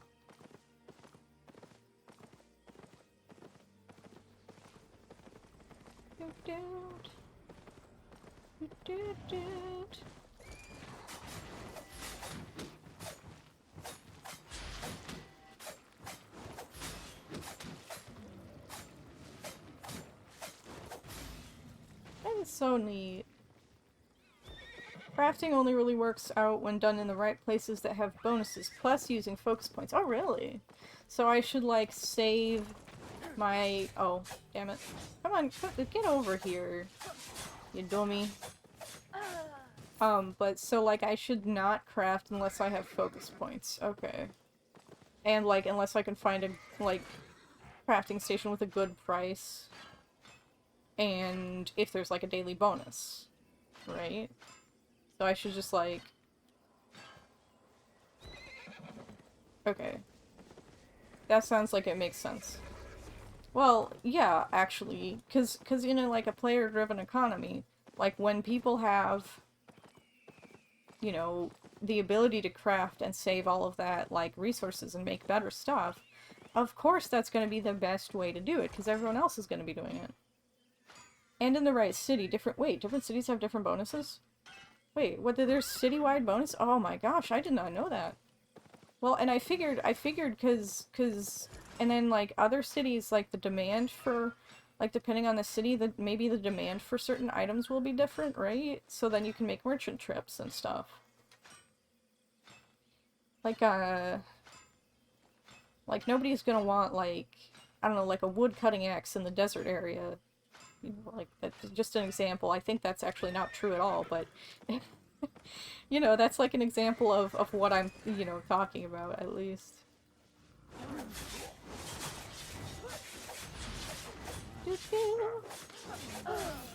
Yay. I didn't die. And I got a little bit of gold and XP and stuff. Oh, hi.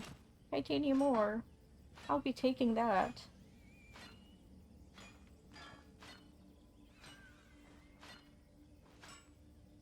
I do enjoy my uncommon titanium ore every once in a while.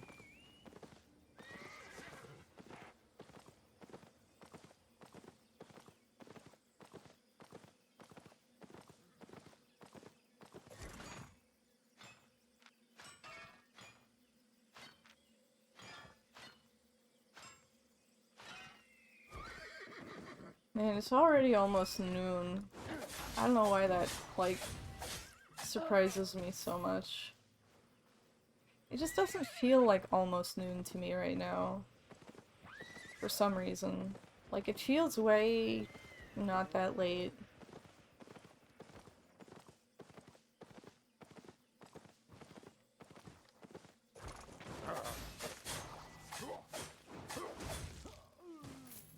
Money! Ore mined around Fort Sterling taken to Thetford to refine. All this goes to Bridgewatch to be turned into crossbows, which are then transported all over the place. Oh my god, I love that. That sounds awesome. That's super cool. That is super cool, I'm not gonna lie. Sounds really neat to me.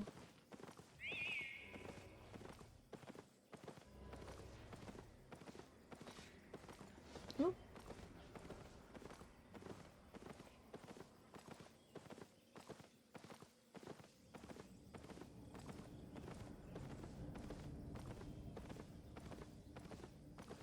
Doo-doo.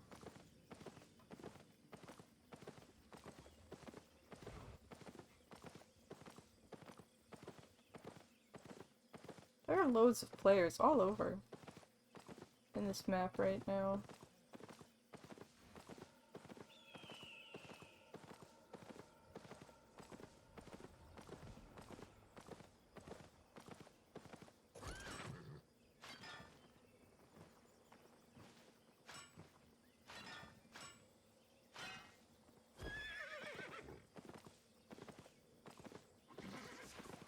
If I see someone with a mammoth roaming around, they're probably supplying the market and participating in this whole supply chain. Yeah, that makes sense. Because I know there's, like, mounts that have higher carrying capacities, right? Yeah, I know about that. That's neat. Oh, did I mount? I mounted too- oh, ouch. I mounted too close to another player, didn't I? Or, like, dismounted or whatever.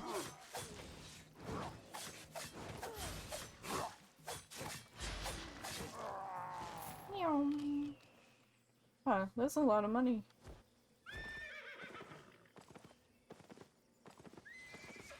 Loads of money.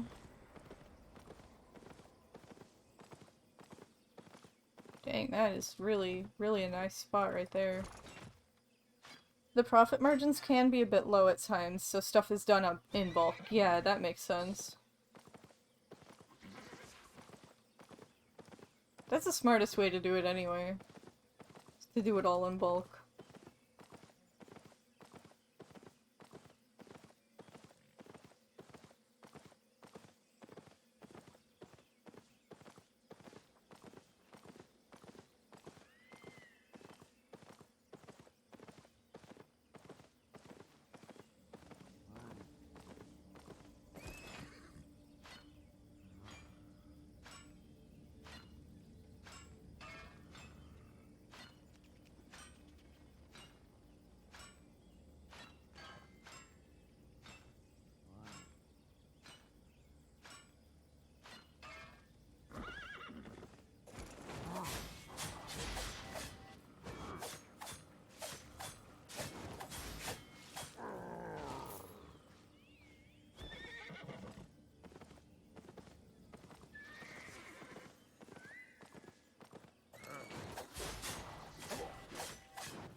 Level 4 mastered. There's also a black market where players sell stuff to an NPC who supplies all PvE gear drops. Yeah, I remember that. That's so fucking neat. There's just so much shit in this game that's just so neat.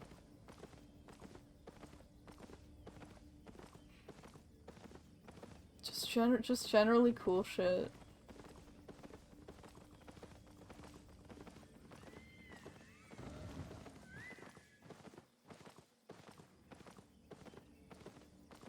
All gear in the game, including drops, is player made. Yeah. That's so awesome. I love that kind of shit. I love that kind of shit. That's like, that's my fucking jam.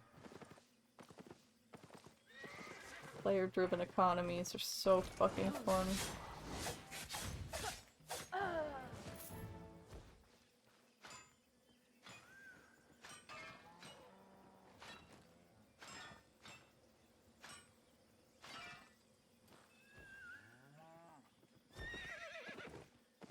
Okay, is this guy like a boss or something? Should I not fight that guy? I'll probably be fine, right? I'll probably be fine. Maybe? I don't know. I'm too nervous.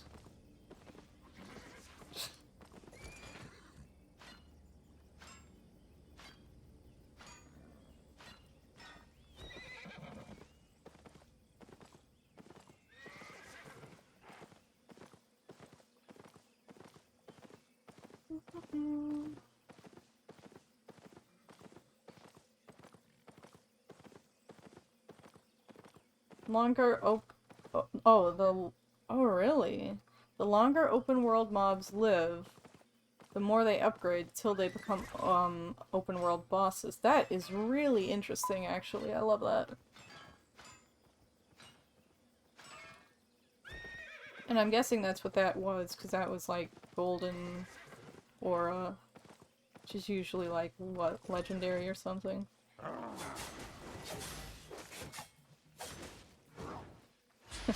Piggy's asked, are there people who get mad if you kill stuff that's not a boss yet? I do not know. I'm sure there are.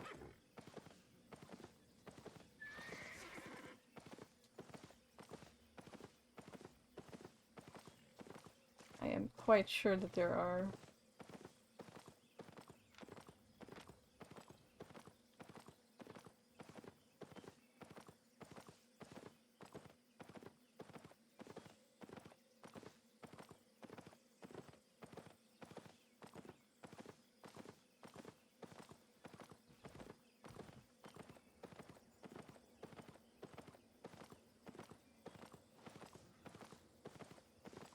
It would probably be worth me investing in a better horse, although I don't know if I can actually ride one yet. What, honey? What do you need, baby? Oh, oops.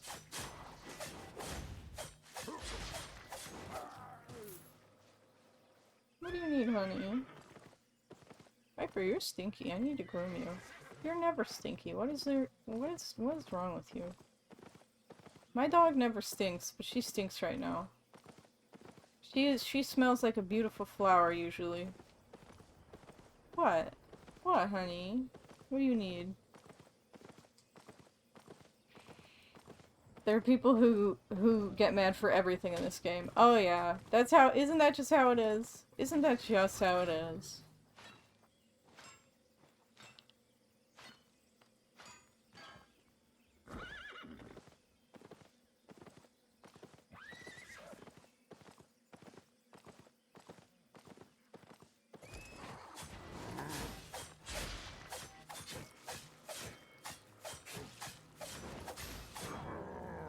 Aw, yeah. Look at that. Easy. That fucking, like, dagger throw is a bit wild. Oh, no, I'm on my horse. I didn't mean to be on my horse. I didn't mean to click on that. No, don't click on my horse. Just kill this guy. No, stop. Oh, stop. There we go.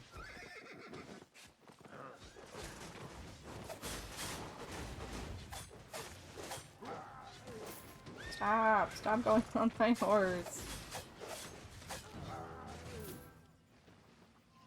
Oh no, somebody said that they'll report you for killing them in a battle arena. Yeah. I've had people accuse me of cheating in PvP games. Because I just, you know, like, beat them, I guess? I don't know. It's funny. People are silly. People are very silly. On a regular basis.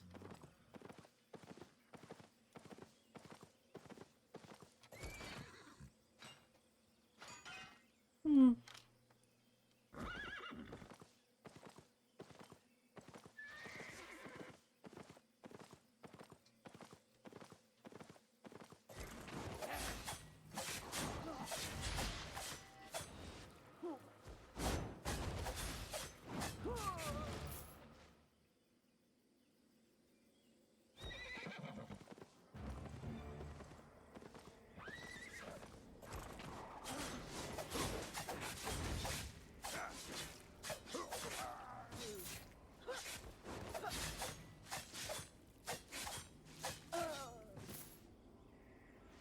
Oh my god.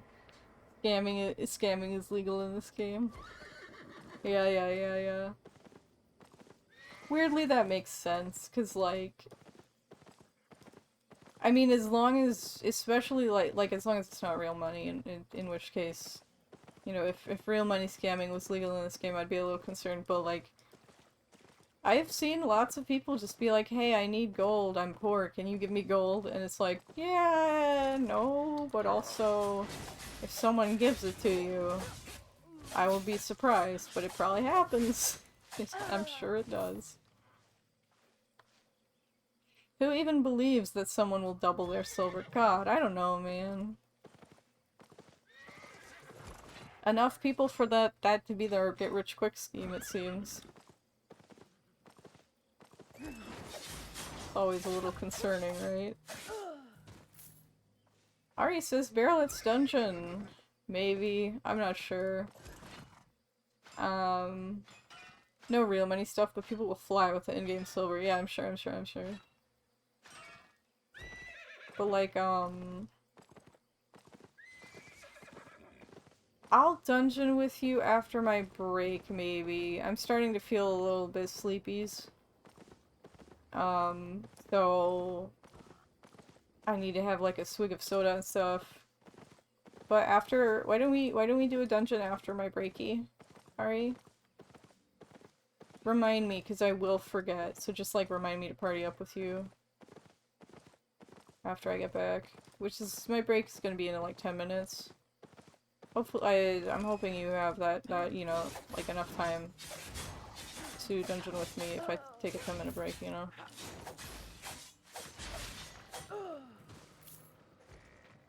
Alright.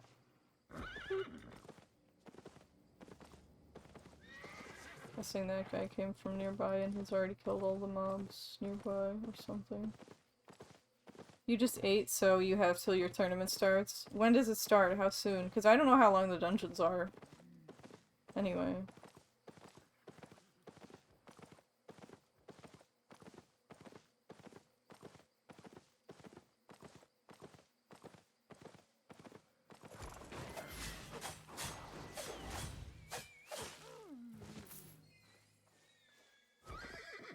Only like 20 minutes?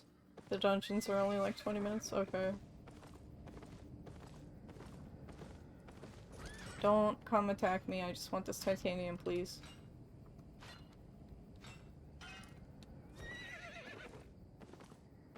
Don't attack me, I just want the titanium.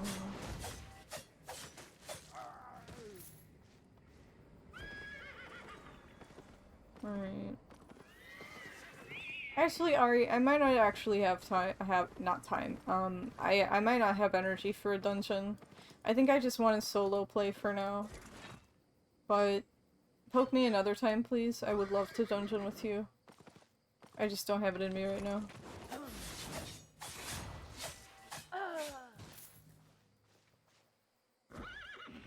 Thank you for understanding. That's like part of why I've just been farming for several fucking days, cause like, I just, you know, I'm just so tired. Always. But what else is new, am I right? What else is new? I'm not like, I mean, yeah, I am complaining, but like, it's not much worse than it usually is, so there's no cause for concern. I have been really dizzy though, which is a mild cause for concern. I woke up dizzy yesterday and I wasn't sure why, but Korgoth was telling me it's probably because of the medication I stopped taking. And I think he's right, because I woke up dizzy again this morning. I'm better now, but I just need to not, like, lie down. Like, I lied back down to have a big ol' stretch, like, 20 minutes after I woke up, and I was like, oh yeah, it's back. Okay, the dizzy is back. But I'll be okay.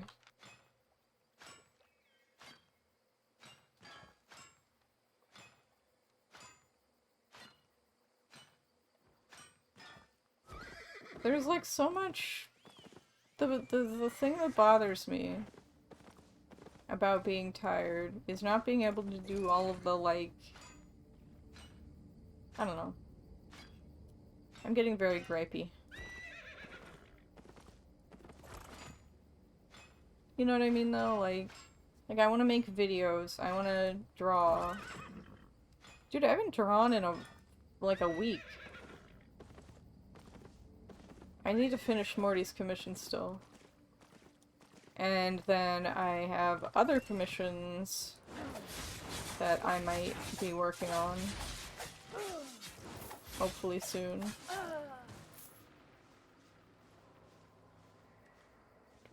Oh wow, I'm so slow. I should have gotten my horse.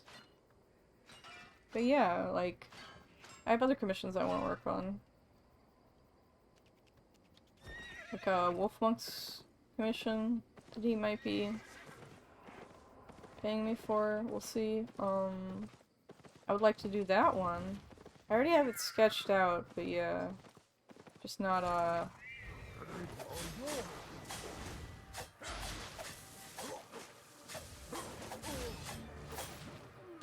Oh, that was easy.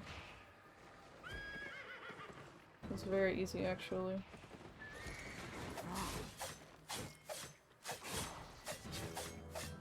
Oh! Okay, fine. Oh right, I can interrupt spellcasts. That's nice. Forgot about that. No, go away. Stirp. Come on, get over here. Get over here. Meat.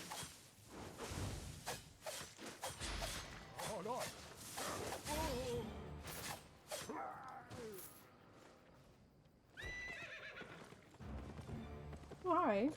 Rare titanium. Ugh. Huzzah.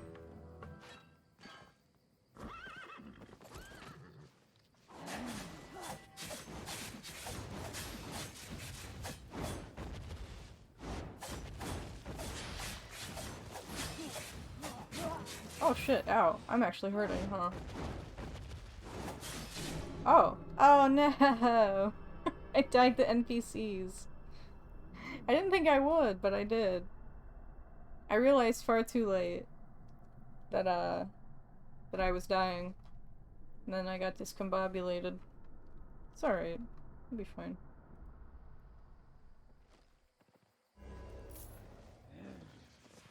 Here, I'm gonna try again.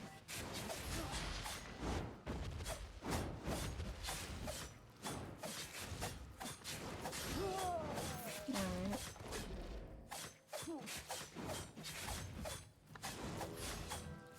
I think that won't hit me.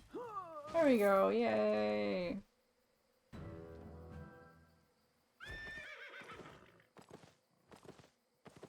Alright.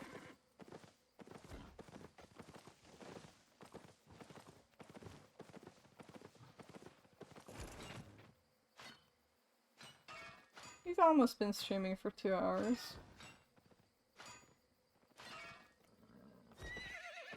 I know as soon as I stop streaming, I'm gonna- this is one of those days, right, where as soon as I stop streaming, I'd be like, not feel like doing anything. So I want to keep streaming for a bit. Even though I'm a bit sleepy.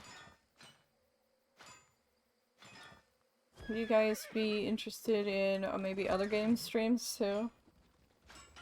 I could do... well, yeah, I'll do a poll in a bit. Maybe after I get back from my break. Let me just... we'll head back through the other zone. So that we're close to town. And can just, like, go to town.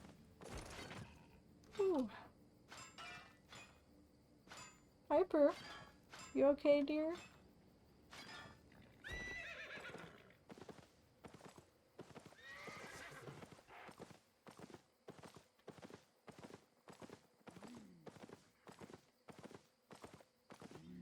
Oh.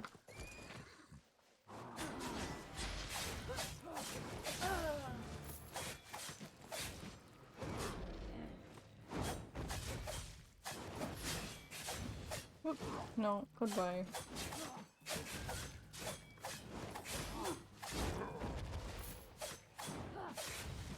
Oh.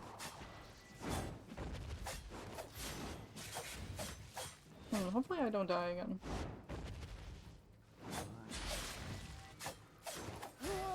Okay, there we go, we're good.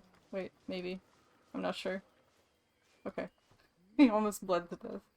We're good though, we're good.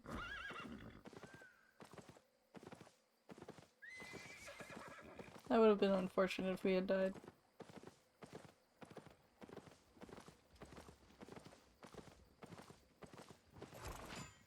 Oh.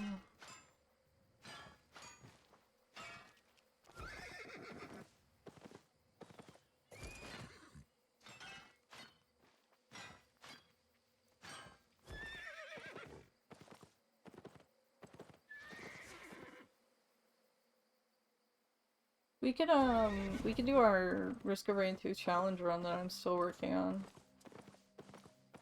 That would actually sounds really fun.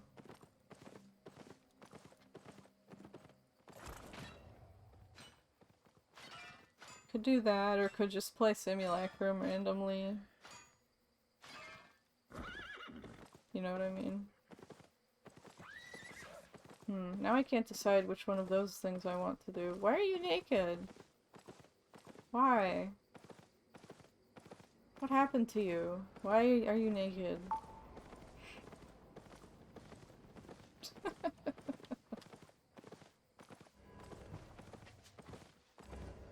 Oh well. I don't need to- honestly, it's none of my business why she's naked. None of my fucking business. Oh, hi. Look at that guy. Just being a red out, just out here hanging out and stuff.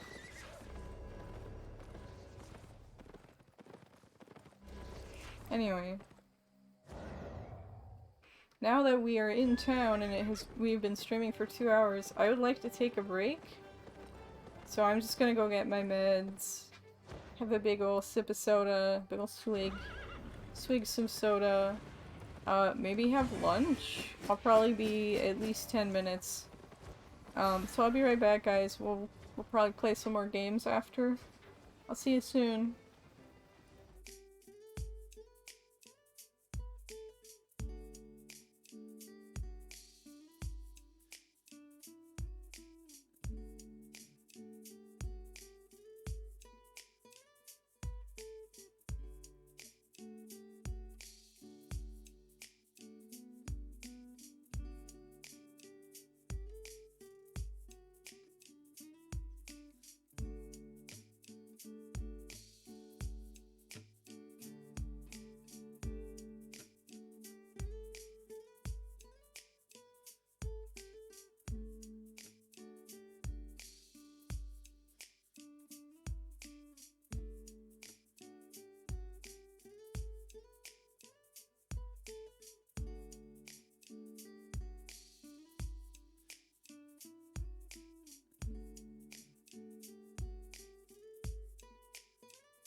Hello, hello. I'm back, everyone.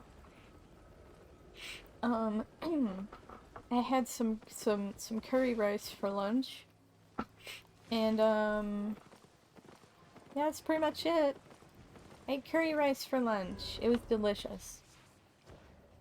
So I am about to start a Twitch poll to see what you guys would like to see next on stream. This will be an interest check as usual, and I will be allowing you to cast multiple votes using channel points if there's something you would really like to see. Let's say,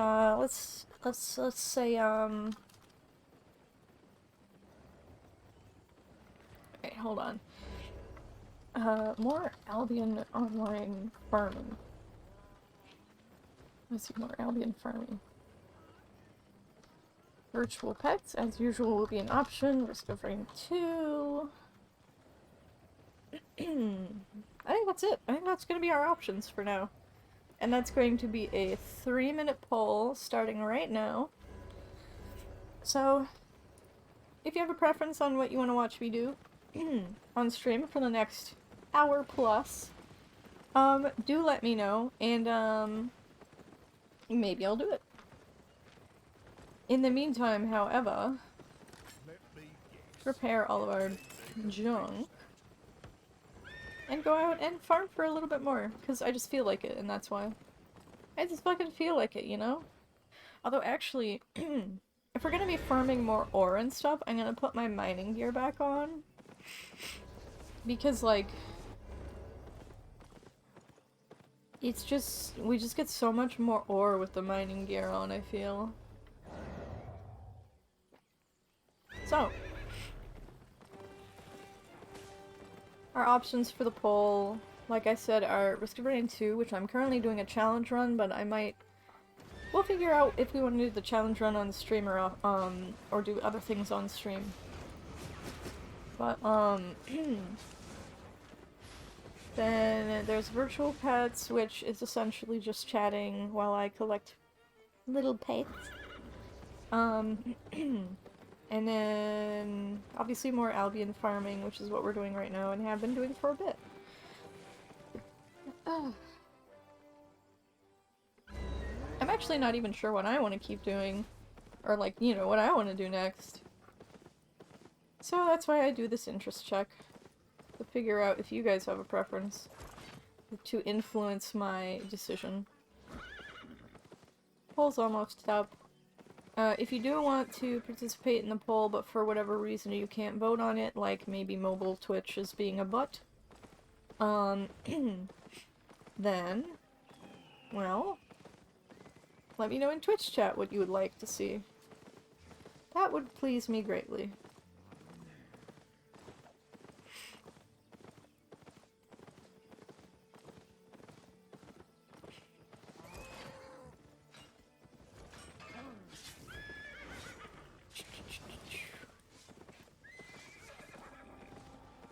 I kind of equally want to do all 3 of the things that I've listed on the poll. I'll probably do, like, if we don't get any votes, I'll probably do, like, 1 more Albion farming run and then reassess. I still feel like doing the other things, too. If I feel like changing from one to the other. What I will say is that there's a lot of stuff we need to get done in Zanja. I haven't played much for a couple days since I've been playing Albion. The virtual pet game, I mean. Zanja is a virtual pet game. But yeah, so there's a lot of stuff I want to get done in it today. And the poll is finished with no votes, which means I'm gonna do whatever I feel like. And for now, I'm just gonna do some more farming in Albion. But I am thinking I would like to swap 2 virtual pets in a bit. So once we get there, I'll do that. Once we get to that point, I will do so.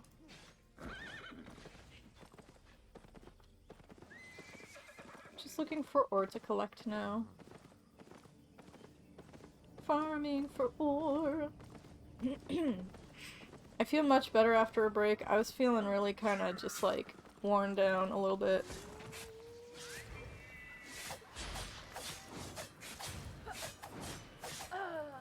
I was feeling just a little bit worn down. Come on, stop bleeding. That's goofy. But yeah, break. A little bit of soda has helped a lot. Pardon me.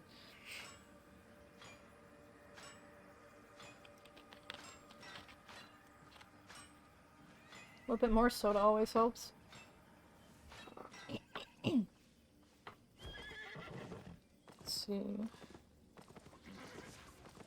Well, I don't feel like farming that much titanium. I'm low on like the basic ores at the moment. And the more we travel, the more chance we have of finding a, you know, uncommon or rare ore node that hasn't been harvested yet. That kind of nonsense.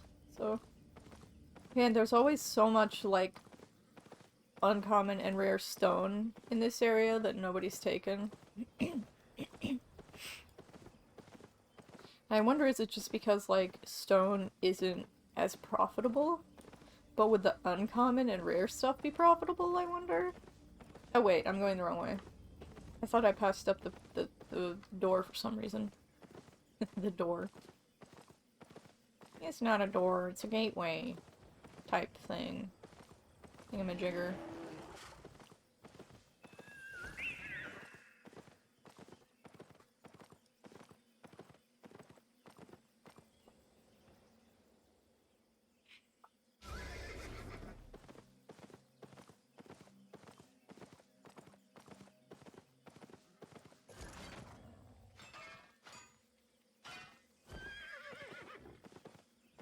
I really like farming ore in my ore farming gear. Because it just like gives, I feel like it gives so much more XP, because it gives a little bit of chance for extra when you harvest. So just, I don't know, it feels way more efficient to me. Like, since I'm not gonna be, like, killing enemies anyway, I may as well. You know what I mean? I really need iron, too.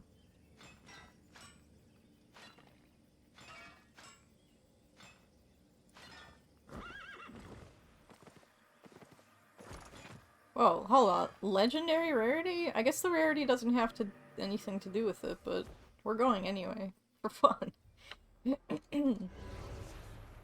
I see a legendary rarity mist portal, I go in it. I'm a simple woman. What's that? A small treasure chest. It unlocks in about 90 minutes, or 90 seconds. Interesting. Well, I'll head that way, I guess. I'm guessing there's gonna be other people who are already, like, waiting for it to unlock, but who knows? Oh, peek! No! Fuck off, please. Please, fuck off. Can I just, like... Oh, an unrestricted PvP area, okay. Mysterious stranger. Maybe I don't want to do that then. Very interesting though, very interesting. Alright, I don't have a sickle. I'll just, we'll just pass. Just passing through, buddy, just passing through.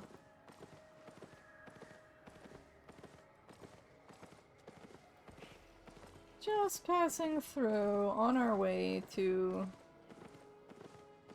You know... I'm just gonna go. I don't feel like PvP right now.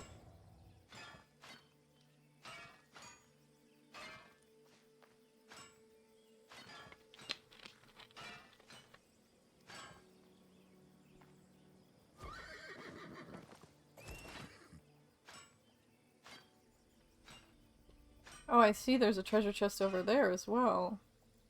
That's why there's so many people over there. Oh. Very fascinating, very interesting.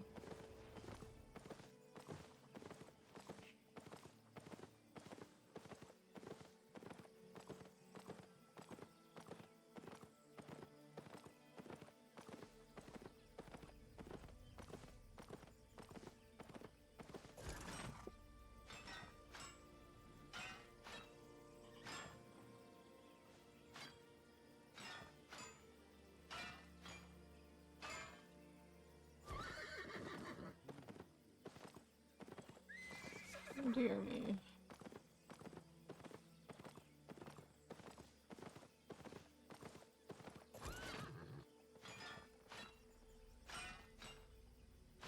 Guessing everyone's fighting over that treasure chest over there. I don't hear combat sounds, but I'm guessing that's what's going on over there.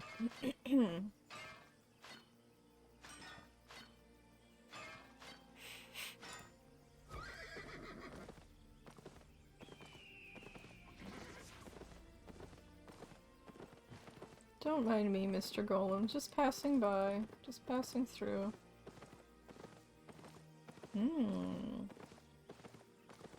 Someone has acquired the chest.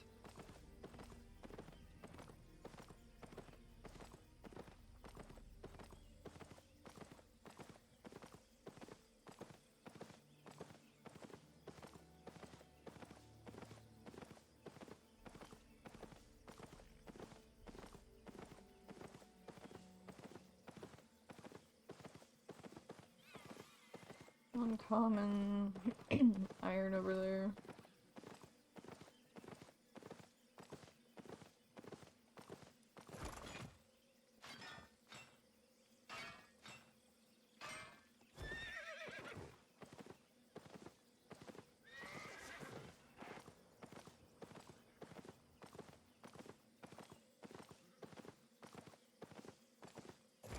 I thought that was iron, but it was tin all along. It's turned out to be tin.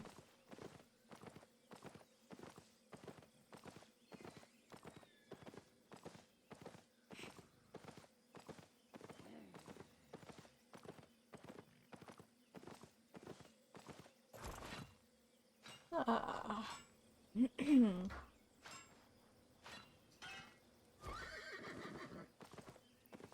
Yay, rare iron ore. Oh, there's a bunch of it. That's lovely.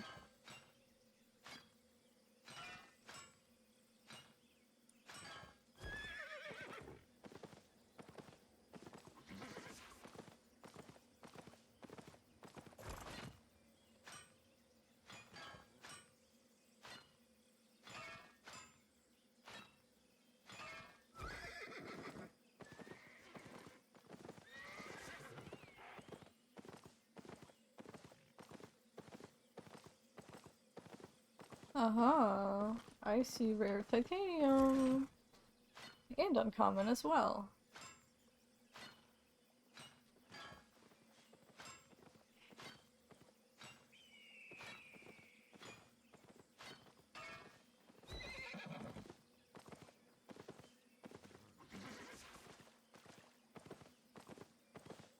I will take this pine. I think we need pine.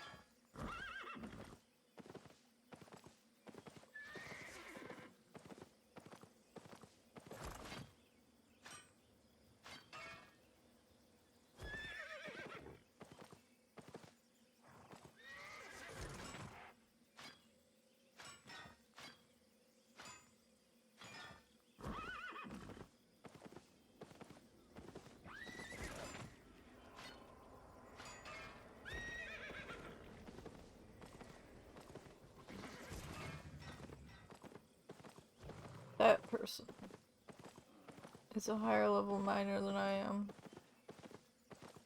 It would seem. This is actually a really good mining spot right now.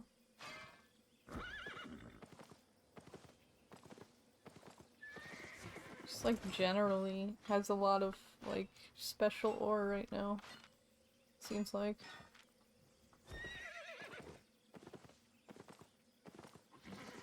There's more special ore.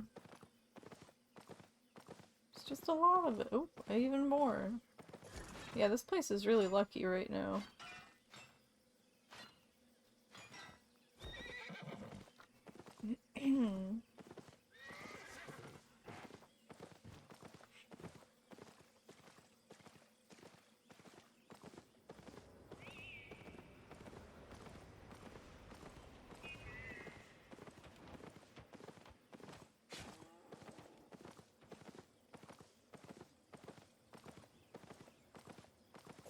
Ooh, I see uncommon iron over there.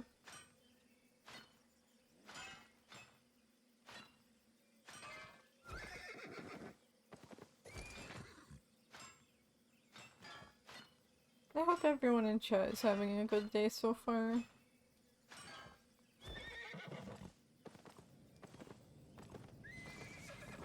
I think I am. I'm just kind of chilling. NPC noises.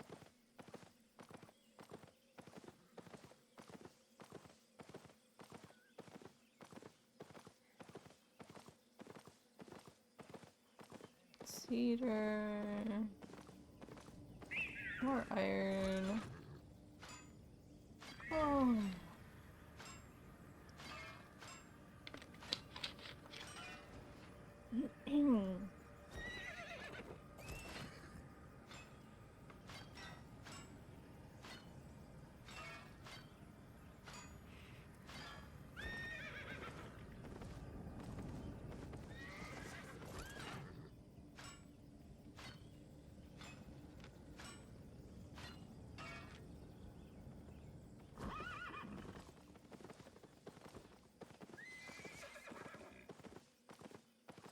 Lots of people harvesting right now. There's always lots of people harvesting in these zones. Understandable, because they're safe and have relatively decent resources in them, I think. Decent relative to what I can harvest right now, at least.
Hell yeah. Okay, Mr. Golem.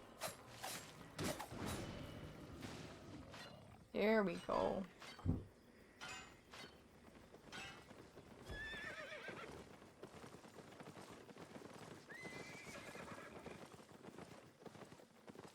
I'll go a different way, in case I, see something that guy didn't see.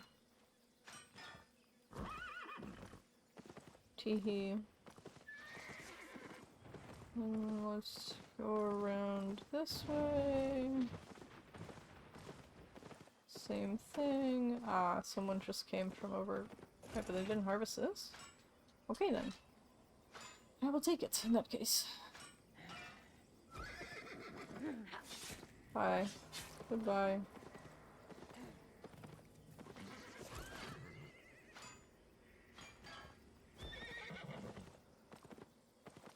Surprised there's... I don't know if these are like the same spots as before, but this place is still really lucky. So I'm like... are these the same spots as before, or am I just like finding new spots? Did they rotate already? You know, I don't know. I don't know if they did or not.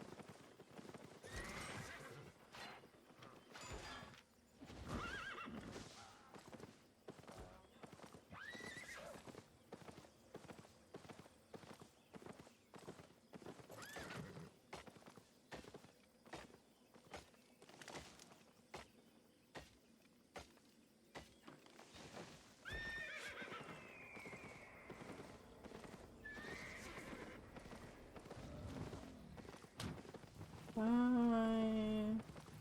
Goodbye, Mr. Golem. Goodbye. Dude, this is totally the same spots as before. They must not have changed yet. I feel like it's the same spots at least. Feels like it to me.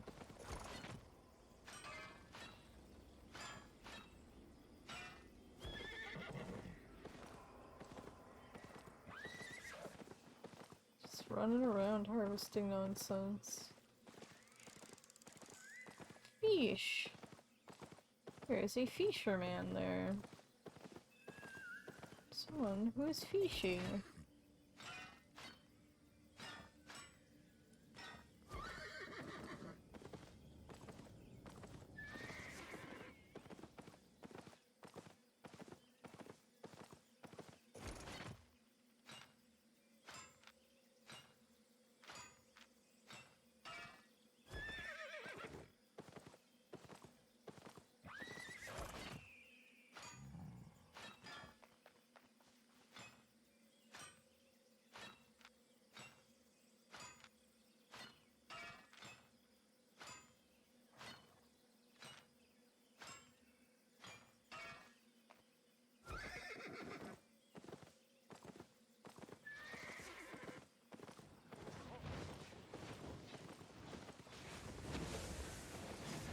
People are killing things over here. It's neat.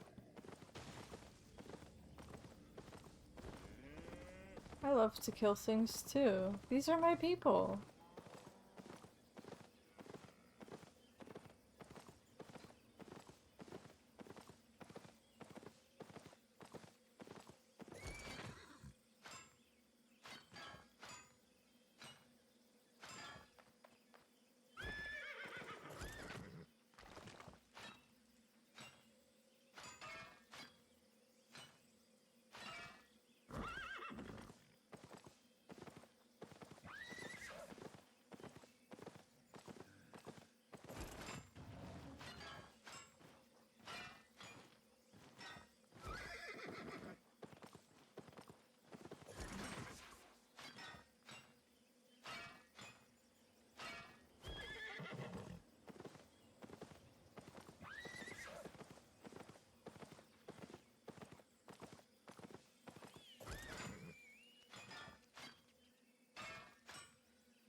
Oh dear me.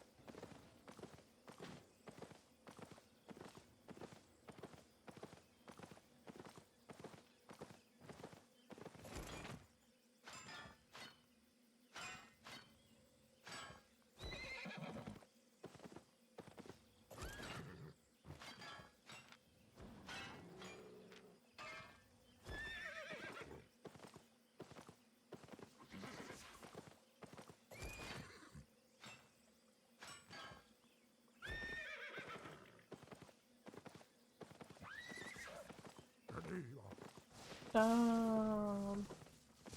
I don't want to deal with this NPC right now. So I'm not gonna. I have that free will to not bother with that NPC.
Oh.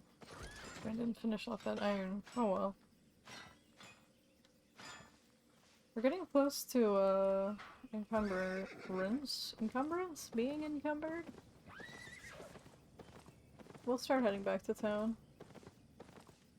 Slowly.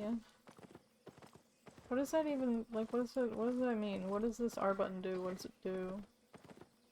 Hover over it. Oh really? Wait, there is a back? There is a back you can channel and return? We don't have to... Wait, what? It costs... Oh, it costs money. Okay. I mean, that's fine though, but like... I had no idea there was a back. All mounted. I did not know this.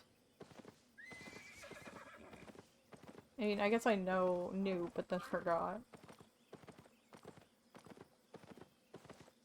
This game probably told me at some point, but... I have forgotten.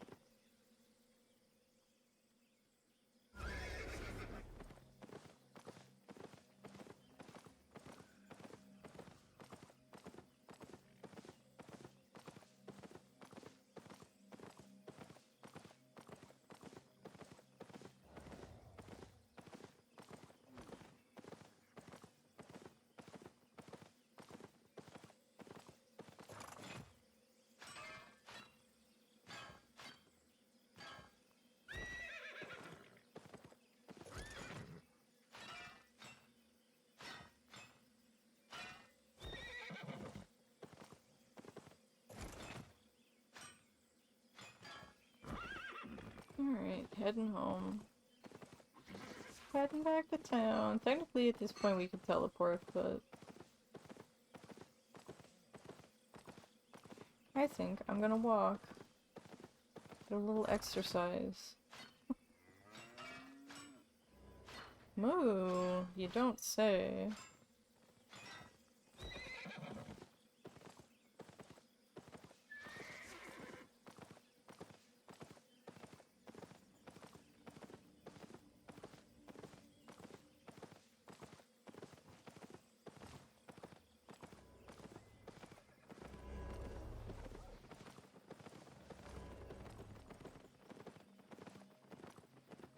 Man, I am 6 different flavors of tired.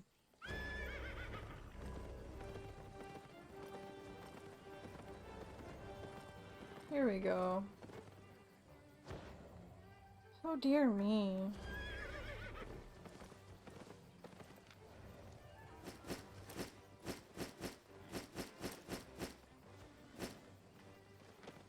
Let's see. I'm debating on taking another break just to get a cuppa or something, some coffee.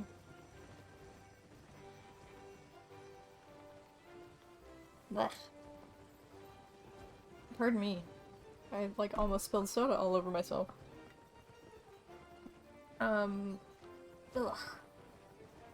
Yeah, I do think I'm gonna take another short break. Okay, guys? I'll be back in, like, less than 10 minutes this time, okay? I just need to, infuse some caffeine directly into my veins, and then we'll play more of who knows what. Alright, BRB.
Alright, hi again, everyone.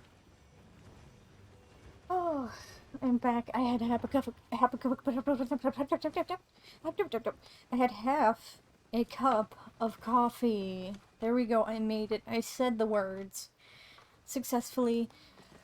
And real quick, I'm going to thank you for following, Chazen. Am I pronouncing your name right? Let me know what I should call you. But hi. So I was thinking of switching to another game, and I think since we might have a few since we have a few different people in chat right now, I'm gonna make a new poll this time. So you guys can vote. As usual, I will allow additional votes using channel points if you really want to see a specific category on Twitch for the rest of well, maybe not the rest of the stream, but the next part of stream. So let's see. What should I play? And the options as before, because I never did change games before, so I want to ask you guys again what you want to see. You can call me Chaz or Chazin, short A. Alright, cool.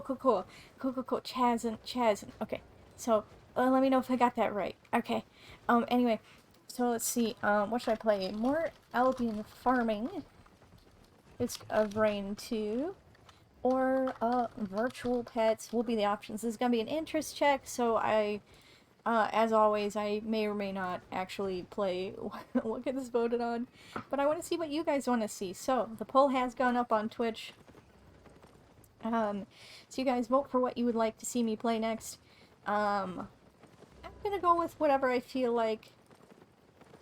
But you guys might be able to make me feel like a certain thing, because, you know, I like having fun with you guys. I don't want to just make this my show. This is us. This is all of us together. So, so we have a vote for Albion farming. How lovely. And we, oh my god, we have one vote for all of the categories. This is gonna be a voting war. Remember, you guys can vote additional times with channel points if you wish. Anyway, so, for those who are not familiar, Albion Online is the game that we're playing right now. We're just kind of doing some chill farm and chat for now. Risk of Rain 2 is an action roguelike, which I play quite a lot, and I love it, and it's very fun. I mean, all of these options are fun. And I also really enjoy virtual pets, so that would be essentially a just chatting style stream, kind of like what we're doing now, but with less Albion.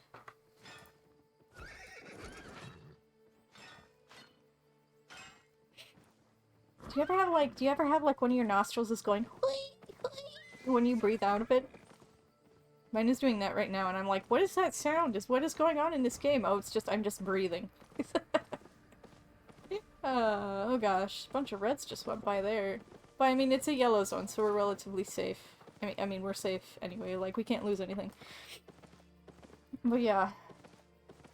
See, there's no more ore left there for now. Hey. Well, I was gonna say, do you guys want to go harvest in a red zone? But, like, should we have, like, armor on before we do that? Like, proper armor? I don't know. Maybe I should put proper armor on if we're going to a red zone. I don't even know if... So we would go from here to here to here to here? That's so many places that we would have to go. We could just go back to Martlock, through the quarry, through the hill, to the fell, whatever that is. What is a fell, anyway? Is that like a... What is it? What kind of place is a fell? That is the question I want to know the answer to. Alright, poll's almost up. We have 2 votes for farming in Albion so far.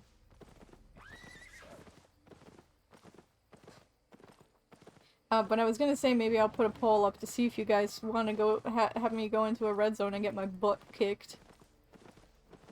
Or at least, you know, do some... although, aren't there are arenas in this game that I could do, like, actual, like, practice PvP in, huh? Maybe I should do that instead. Well, anyhow, looks like Albion farming has won the poll. We did get votes for the... Hold on just a second, guys. I'm gonna... Well, no, we're fine. Well, I guess we'll do one more Albion farming run, maybe, and then maybe I'll think about switching games again. Or like half a farming run. We'll see. Because I kind of, you know, I just had half a cup of coffee. I kind of want to play everything right now. I already wanted to play everything, but now I'm like, I actually have the energy to do so, so... Let's just go around farming a little bit. And chatting. Farm and chat, my favorite activities. Blah. Pardon me. But yeah, we basically just been doing this all day.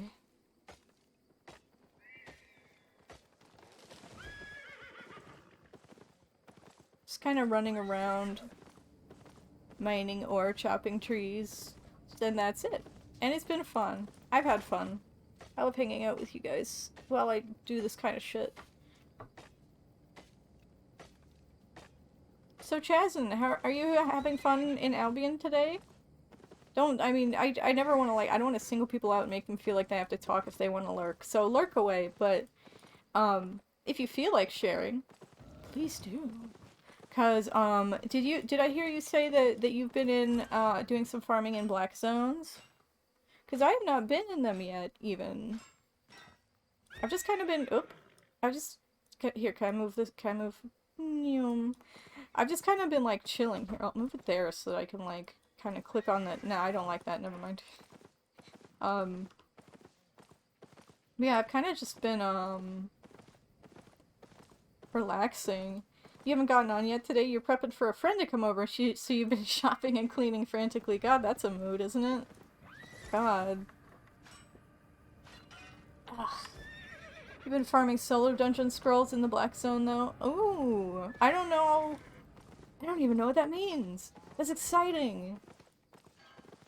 There's still so much shit in this game that I haven't even touched yet, which is like also... Oh god, there's 22 reds in this zone right now, apparently. Wow, I feel so scared to get killed and not lose anything. Wow. You know, I say that, but I'm still gonna run if it happens. You know? I'm still gonna run. Wait, is there a... Why are there so many reds? What are they doing? Well, whatever. Probably just roaming around looking to kill people for no reason. Or, I don't know, maybe they're like grouping up to do other actual meaningful content. Who fucking knows? Look at me with my higher level horse than that guy, and he's probably doing like higher level content than me. That sounded weirdly like self... putting myself down, but I don't mean it that way. I'm just like... I don't know, maybe... I don't know. I don't mean to be like... I don't mean to put myself down. It's just funny that, like, I really do take games like this at my own pace. And sometimes that means I end up, like, foregoing high-level content or group content for, like, a really long fucking time. Oh, Jason says that they got a 60-second ad and can't hear me. Okay. Here, I'll go ahead and type to them.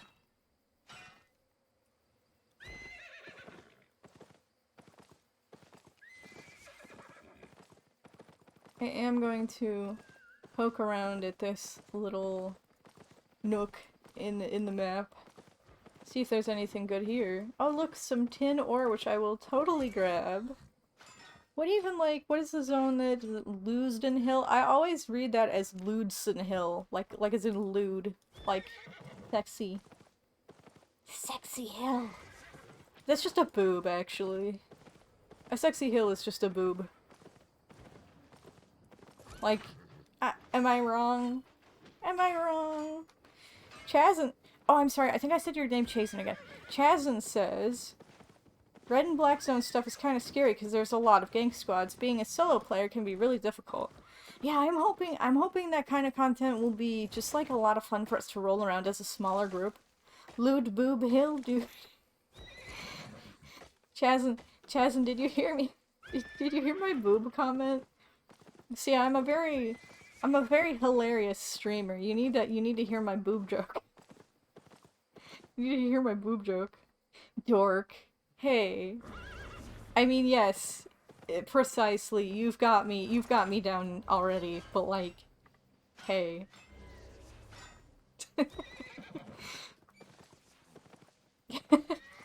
You're gonna get along with chat perfectly, Chazen. Hey. Hey, bud, have you heard my boob joke? You gotta hear my boob joke. Chazin more like... Wait. I was gonna say more like Chadzin, but I don't know. Chazin, is it okay to use, like...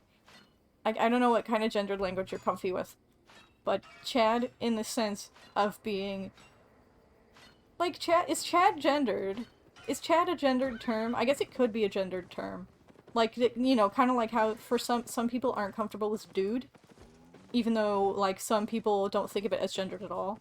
Anyway, let me know if I can call you Chadson. Oh gosh, that's funny. And that goes for everything. If I ever use language that anyone in chat is not comfy with, let me know, because I don't want to do that. I don't want to make anyone uncomfy. Or, like, you know, if I use the wrong pronouns for anyone, or just, like, pronounce their name wrong or whatever, feel free to let me know if it bugs you. Chazin says that they use dude and bro a lot. They gotta watch themselves with it, and they don't mind being called most anything personally. Okay, cool. Yeah, I'm cool with, like, pretty much any forms of address. Like, I prefer she, her pronouns, but I'm not, like... Like, I won't be upset if you use different pronouns, if that makes sense. You know? Like, I'm not gonna tell, you know... And if it does happen to bother me, like, I will be, you know, I'll let you know. If anything anybody says bothers me, I'll be honest about it.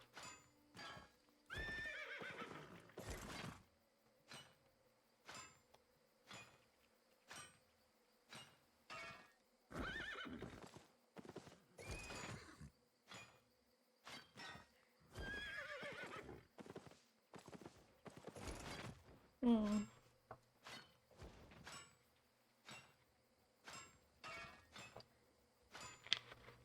God, I love Pepsi so much. I don't even like the taste of it. Well, okay, I like the taste of it now because I associate it with caffeine, but... I didn't used to be a Pepsi kind of girl. I did not. Used to be a Coke girl, but it's easier apparently to find, like... Well, like, my mom just started buying, like, Diet Pepsi. And that was what I had to use for caffeine, and now I really like it. Now I like it. So, I became a Pepsi girl. Anyway, Chazin, I hope you're gonna have fun today with your friend. Having friends over is always fun. You drink Dr. Pepper. Oh, Dr. Pepper is so good too. Like, it's not my drink of choice. Like, I can't drink that much of it. But boy, it tastes like, like the little of it that I can stand to drink. Really fucking good.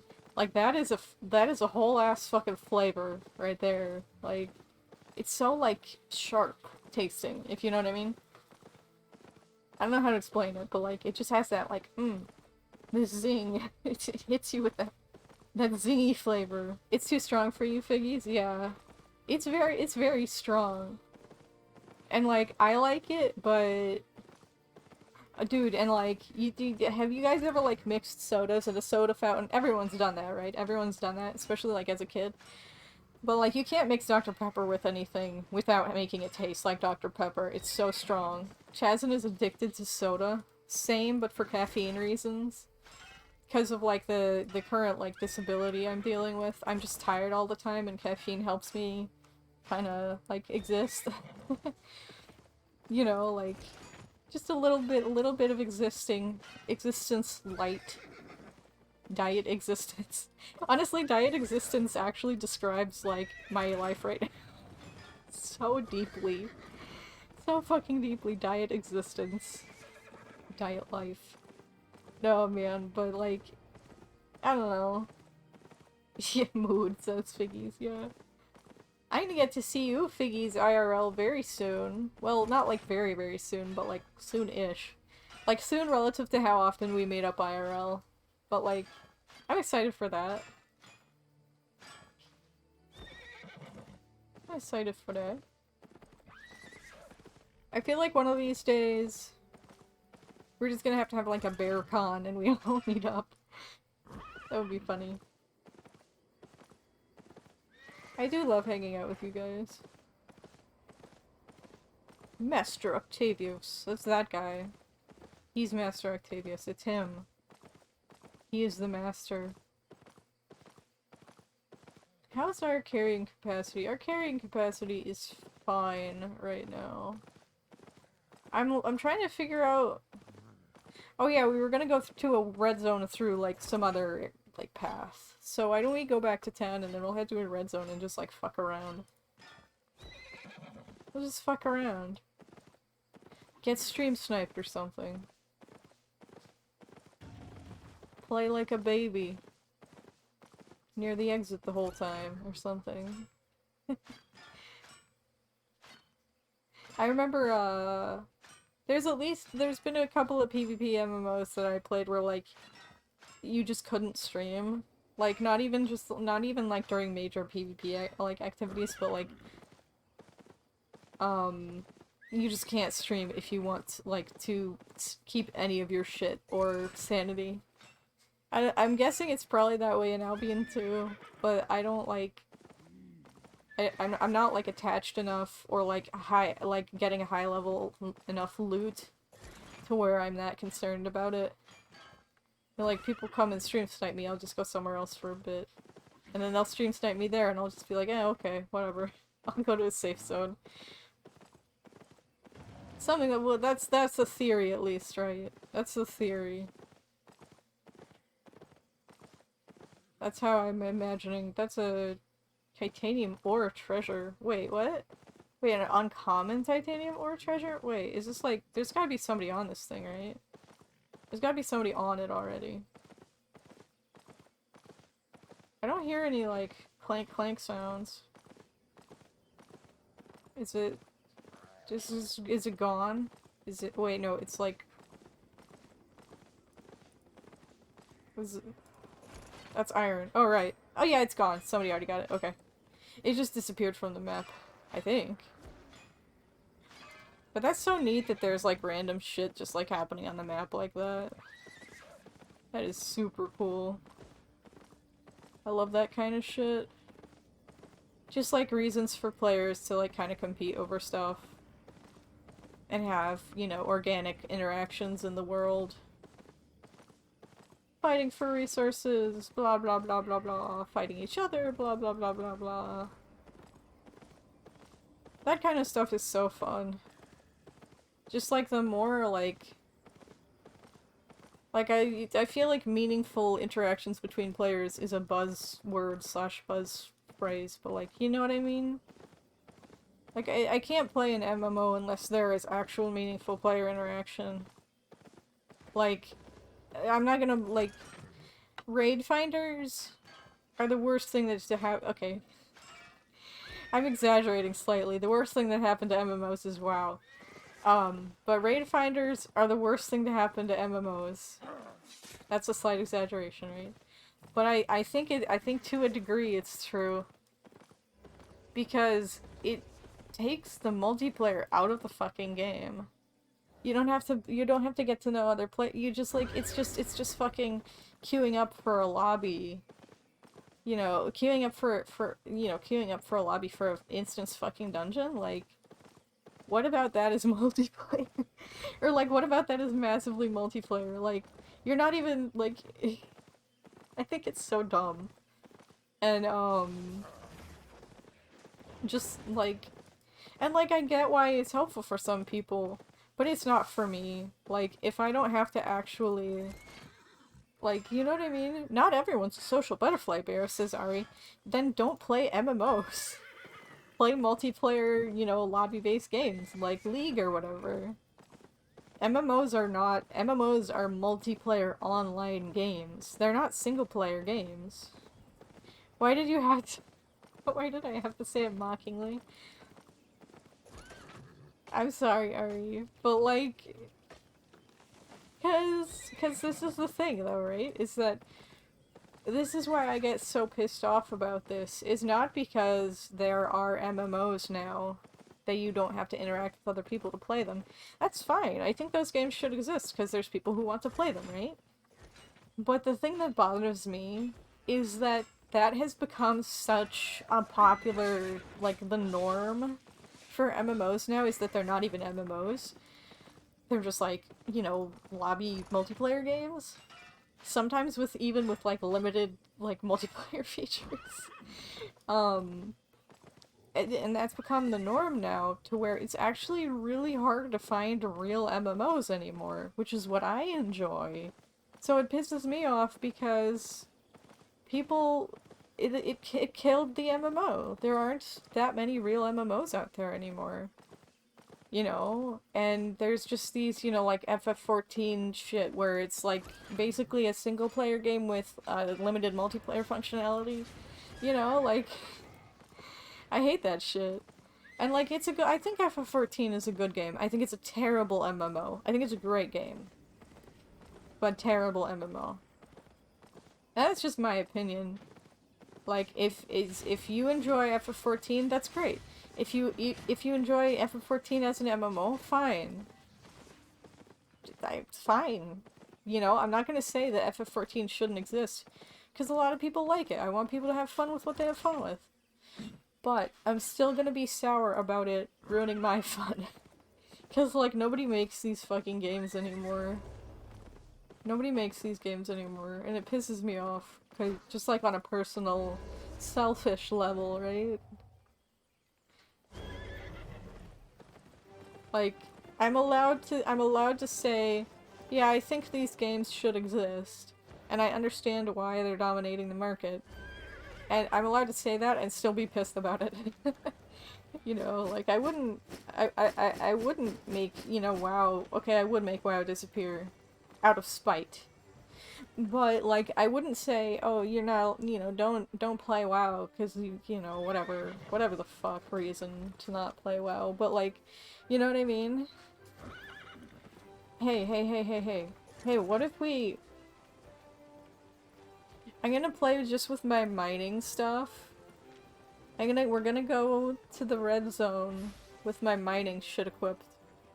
Because cleansing crowd control effects and debuffs, immunity to crowd control effects for 6 seconds. What does this do? Block incoming damage. From all, no, here, I'll take this one. I wanna see how good I can get it running away. Chazin says that they do miss when MMOs were like the popular genre of PC games, the golden age of the late 90s and early mid-2000s. Yeah, I never played MMOs back then. Well, I played RuneScape back then, because I was pretty young back then. So I didn't get, like, that much exposure. And I wasn't much of a PC gamer back then, so I didn't get exposure to a lot of the classics, like Ultima Online, never played. And I really missed out on that, right? Star Wars Galaxies or whatever, never played. There's so much that I missed out on. Original Maple Story, never played. Ragnarok Online, never played. But, like, yeah, I don't like the... Well, okay, so here's a good thing, though. Is that I think as the, like, MMORPG audience is kind of, like, growing up... Well, no. Actually, it's the opposite, because, like, the MMO audience is growing up, and I think a big part of the reason why, you know, like, WoW or whatever is becoming such a popular option is because of how casual it is. And it doesn't need, like, a huge, you know, you can just do raid nights or whatever, you know, a couple times a week or whatever, and still, like, contribute to your guild or what. I don't know how that shit works. But, like, it's because a lot of the original MMO audience now has families and jobs and stuff. And so, like, what people want in an MMO is changing. Because the people who want MMOs is changing. You know, like, the audience is changing. Pardon me. Okay. So we got these boots. And we got a leap. Increases my move speed. Start to sprint, increasing my move speed and healing me. I think I'm just gonna... Let's see, I think I want at least one, like, jump. I want at least one jump. Okay, and then this is... Create a wind wall while channeling. I don't like that. Wind shield. Increasing damage ringers, no. Whenever I take damage, release a gust of wind, knocking back all enemies hit. That could be nice. Chazin says that they missed summers when they were back in school where they could stay up till dawn every day and play video games for like 16 hours straight for 3 months. That's a mood. Now that I'm not working, I can kind of do the same thing again, though. Let's see, ambush. Turning yourself invisible for 8 seconds. I think this could be cool. I think the knockback could be nice, but... Yeah, we'll try that. Wait. Taking damage, just take it, just... Oh, no, I don't get revealed if I take damage, I don't think. So there is, yeah, okay. And then do we have any movement? Yeah, we do have a movement ability there. Dash. Okay. Okay. And I'm just like trying to give myself some mobility. Okay. And now we're gonna go try to just like fuck around in the red zone for fun. Do I have anything like that I don't want to lose? Maybe my horse? How expensive is this fucking horse? 25k. Huh. But also, if I want to like run away from people, I need a good horse. What do you guys think? Should I keep my nice horse or go for a less nice one? Because it's either like... I mean, I'm probably gonna die regardless, right? It's either... How much better even is the move speed on the tier 4 versus tier 3 horse? I don't know, let me look. I think I have a tier 3 horse in here, but I'm like thinking like I should probably use the tier 4. Oh, I don't have a tier 3 in here actually. Also, I should probably put away... I don't know, do I have any extra axes? I know I can make a shitload of extra of axes, but I'll put this one away just because we're just gonna be doing mining. And I want to lose as little money as possible when we're going out here. Because I'm pretty sure we're gonna die. But I gotta practice, right? I gotta practice escaping and stuff. And build up my, hold on, horse. Let's just search for fucking horses. There is no dagger called horse, obviously. Oh, skin? Mount, please. Adept's riding, okay. I don't think I can use a tier 5 horse now. Huh. But that's so expensive. That's so expensive. How much are the tier 3s selling for? 12k? Eh, we'll be okay. We'll go ahead and we'll go there. We'll practice running away. How about that? We'll just practice being a coward. A little bit. A little bit of coward practice. Wait, we gotta repair stuff first. But yeah. Hold on, guys. Wait, that didn't fucking work. Oh, that's because I'm pressing the wrong fucking key.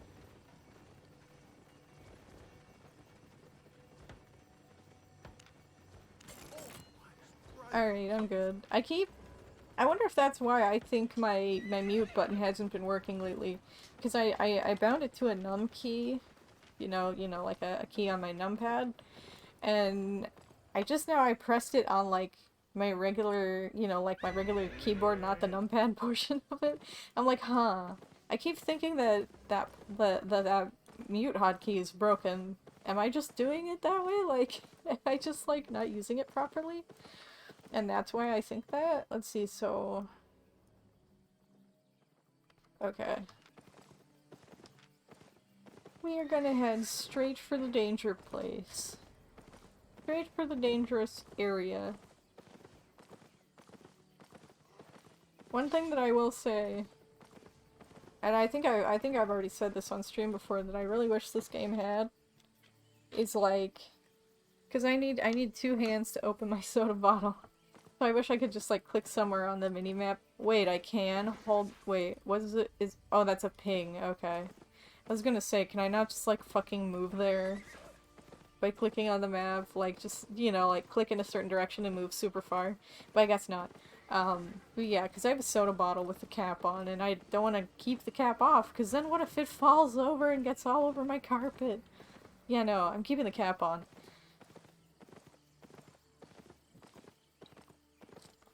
But the good thing is that when I'm just riding around like this, in a safe zone, I can just keep my soda in one hand and drink it, and then in the other hand I can move around. Or, you know, with the other hand I can move around. Oh.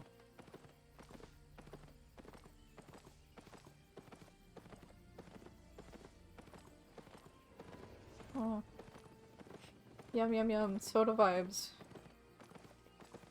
Heard me.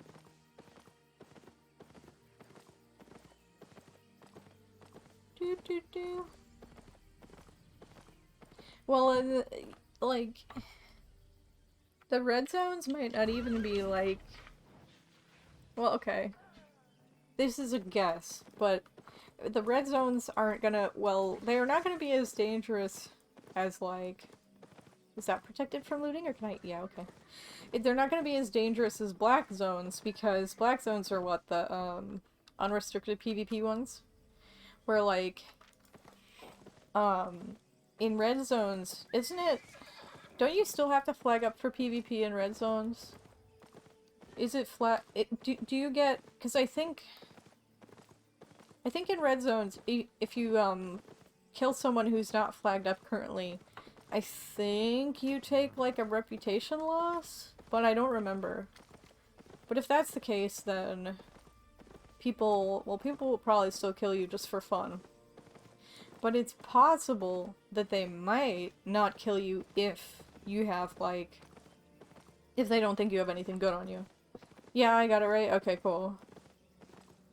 Oh hey, there's a treasure chest over there, apparently. Or something, I don't know, what is that? What?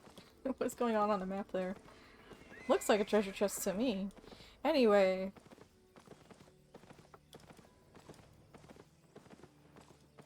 I wonder, like, what are these guys doing? Are they just sitting here waiting to flag up to, you know, watching people going in there and waiting to flag up to kill them?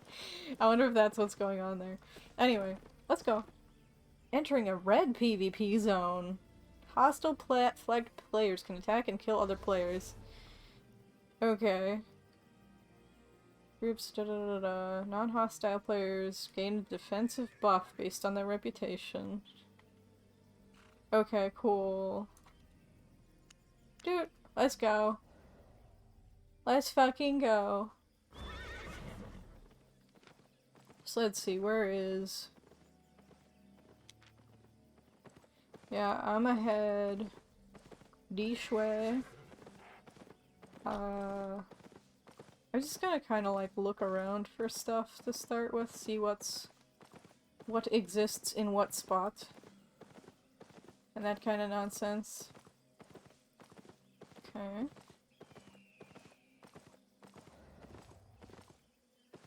Is that a red or a... No, that's not a... Oh, that's a red right there. Okay. That's several reds over there. Okay. Maybe I should head near the entrance, or just in a different area.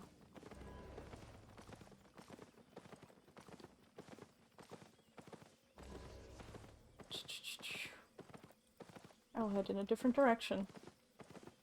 And then I think, isn't there like... Ooh. I don't think I can harvest these yet, can I? Ooh, I can. It's just really slow. I will harvest one. And then I'll move on. But like... Oh! That is really close to where I am right now. I don't like that. I don't like that very much. I don't like that someone got killed near to where I am. See, where does this go? Cool. I hear fighting over here. But I don't see anyone dangerous.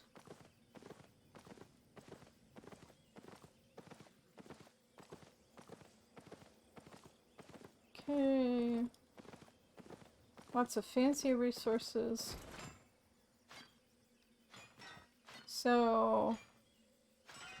I haven't found anything really good outside of the, like, you know, higher tier resources yet.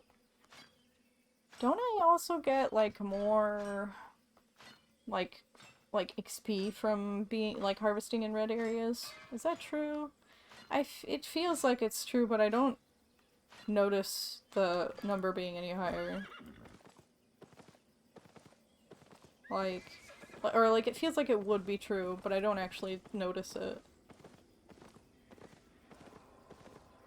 So I'm not sure if it's actually true.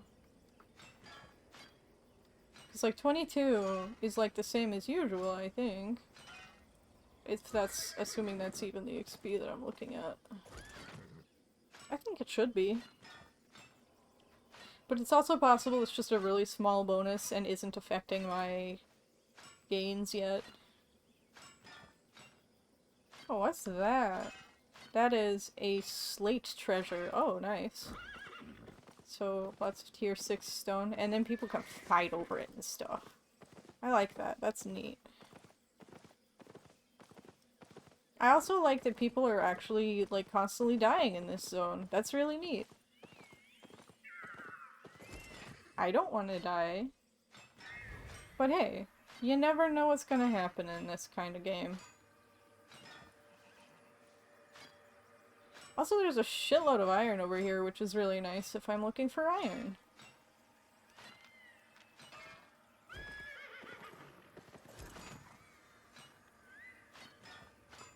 Huh. Allegedly, there are no reds in this zone right now. Allegedly. Oh, I see a circle over there.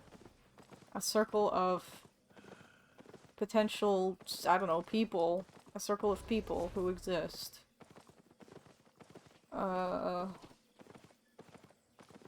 then it's supposed to, the like, red count, I mean, it could just be friendlies, or like people, you know, like not friendlies, but you know, non-reds or whatever, I guess, I don't know. Then again, can you can flag up while inside a red zone, can't you? Can you? I would assume so. But I also don't know how that works, or would work.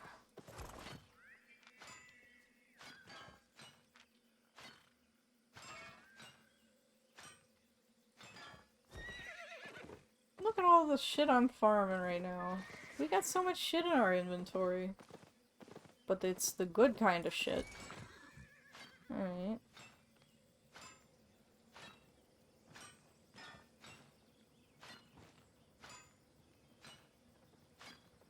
Okay. Keeping an eye out here. Although, you know, I really should have gotten, like, an idea of what my different abilities, like, what keys they're on. Because I have no idea currently. I have no idea which key does what right now. There's a bunch of reds coming up from somewhere.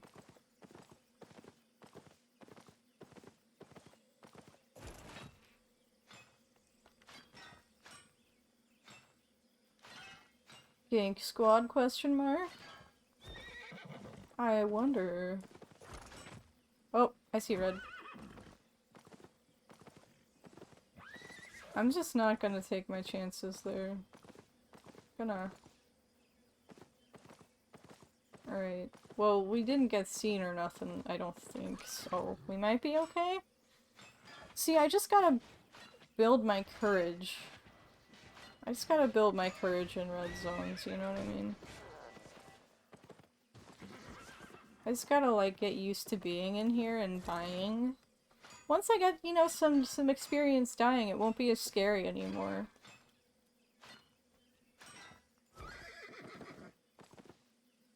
You know what I mean? I'm, like, constantly, like, trying to listen for approaching people.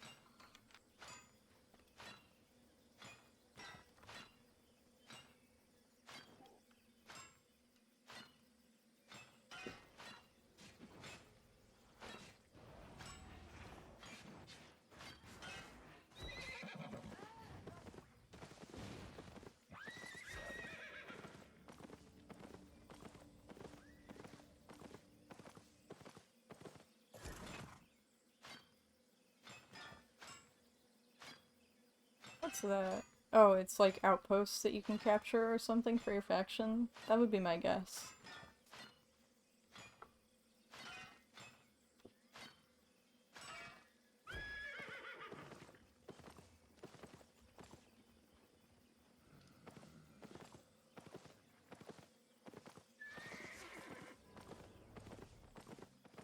Wow. I'm a bit jumpy, even though I don't have anything good on me. Like, maybe minus my equipment? Maybe? Maybe? Kinda? Maybe? Oh, hi.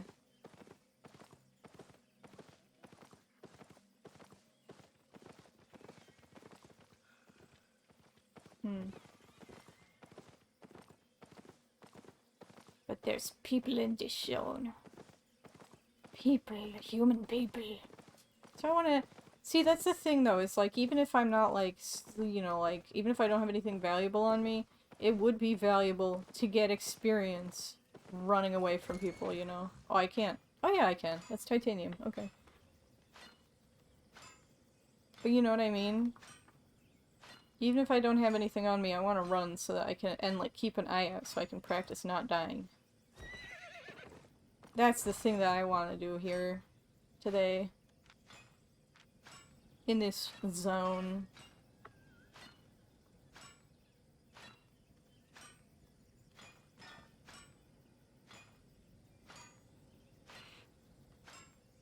Pardon me, jeez.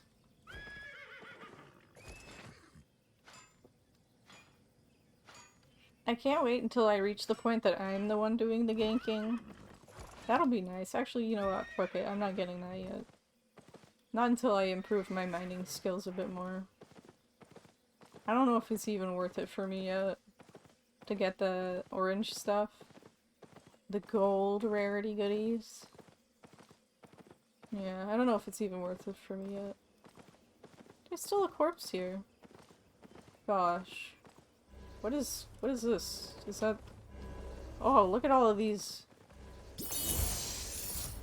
Oh, thank you for the sub, Korgoth. 3 months should be like 7, but who's counting? You hope I'm having fun, you might be on later. What, oh yeah, in Albion, yeah. I hope you, that we're able to, you know, just kind of chill together, play together, or chill separately and do our own thing, you know? Yeah. Yeah. Thank you for the sub! And it's nice to see you. Nice to have you here. Sorry, buddy, I took some of your... What is he fighting? Is he fighting an NPC? Probably.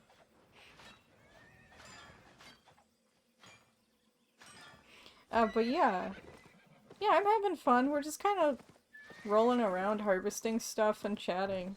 You still gotta catch up? Yeah, you've been in town like all day today? What you been doing in town? Oh, how's Lakota doing? How's Lakota doing, by the way? Pergoth's doggy has a boo-boo. But he's healing okay, it sounds like. Hopefully he's still healing okay.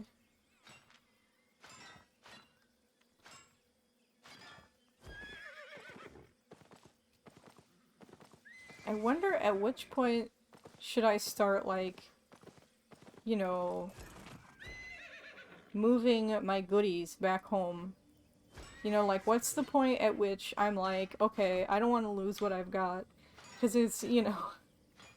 I mean, I'd be pretty bummed right now if I lost all the stuff that I have on me. And that's usually the point at which I should start heading home. But here, what is this thing? What is the gold glowy thing that I'm seeing? Oh, no, bye. No, I don't want to fight you. Go away, stop. Stop being such a beaut. It's like a butt, but pronounced different. Tushar plays. You should use Fort Sterling Cape when you're gathering. Wait, really? I didn't know that. Fort Sterling Cape. See. I knew the capes that give like different bonuses. Let's go get one. Chazin says that's dead people's loot. Well, how come nobody gathered it yet? How come nobody gathered the loot yet? Should I go get it? We'll head back to town. And, did nobody else see it, or did they already take the valuables from it, maybe? Porgoth says that Lakota's doing good, he's lazing around with his mommy. Porgoth went around to town to get groceries and do some tasks that he hadn't had time to do since he's been taking care of Lakota. Makes sense. The backpack for gathering is only useful when you're actually transporting large amounts of resources. Okay, yeah, that makes sense actually. Thank you, Tushar. Thank you for the tips. Chazin says most of the time people leave the stuff that broke during the gank, and so it's just- oh, okay, so it's just junk. Okay. That makes total sense. Still, it's always fun when you see just like, you know, just a backpack lying around there, right? Like, oh, I wonder if, you know, I wonder if somebody got chased away from it and there's still good stuff in it. And you look in it, and it's like, you know, 3 arrows or whatever.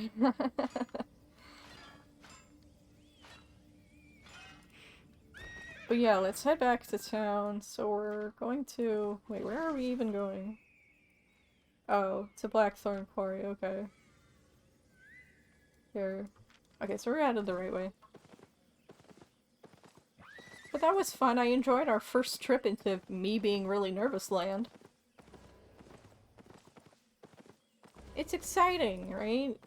Even if we don't get any, you know, in PvP encounters, it's still exciting just to have, you know, to have to keep an eye out and that kind of thing, you know? Here, I might as well get some copper. Just for refining and stuff. I could buy it myself, but... Oh, also, Tushar plays, as long as I am getting advice from you, do you think I should be in my PvP clothes or gathering clothes when I'm out there gathering in the red zone? Because I wanted to practice just, like, getting out of trouble and staying out of trouble, so I was just like, gathering clothes, I'll just gather ore and, you know, wear my Adept's gathering set. When you're gathering, you should be in gathering clothes. Alright. Heck yeah. Thank you. Thank you for the advice. That's what I thought, but I wasn't sure. Because, like, but it makes sense, right? Because if you're, like, in combat clothes, obviously you're gathering suboptimally. And if you're in, like, you know, if you're out there gathering anyway, you're not gonna be, you know, optimal for PvP, so just, like, kind of spreading between the two is probably not ideal. Yeah, the gathering clothes are better for escaping from ganks. Yeah, so that's why I wanted to practice just, like, staying out of trouble and getting out of trouble. Yeah, okay, that makes sense. Yeah. Alright.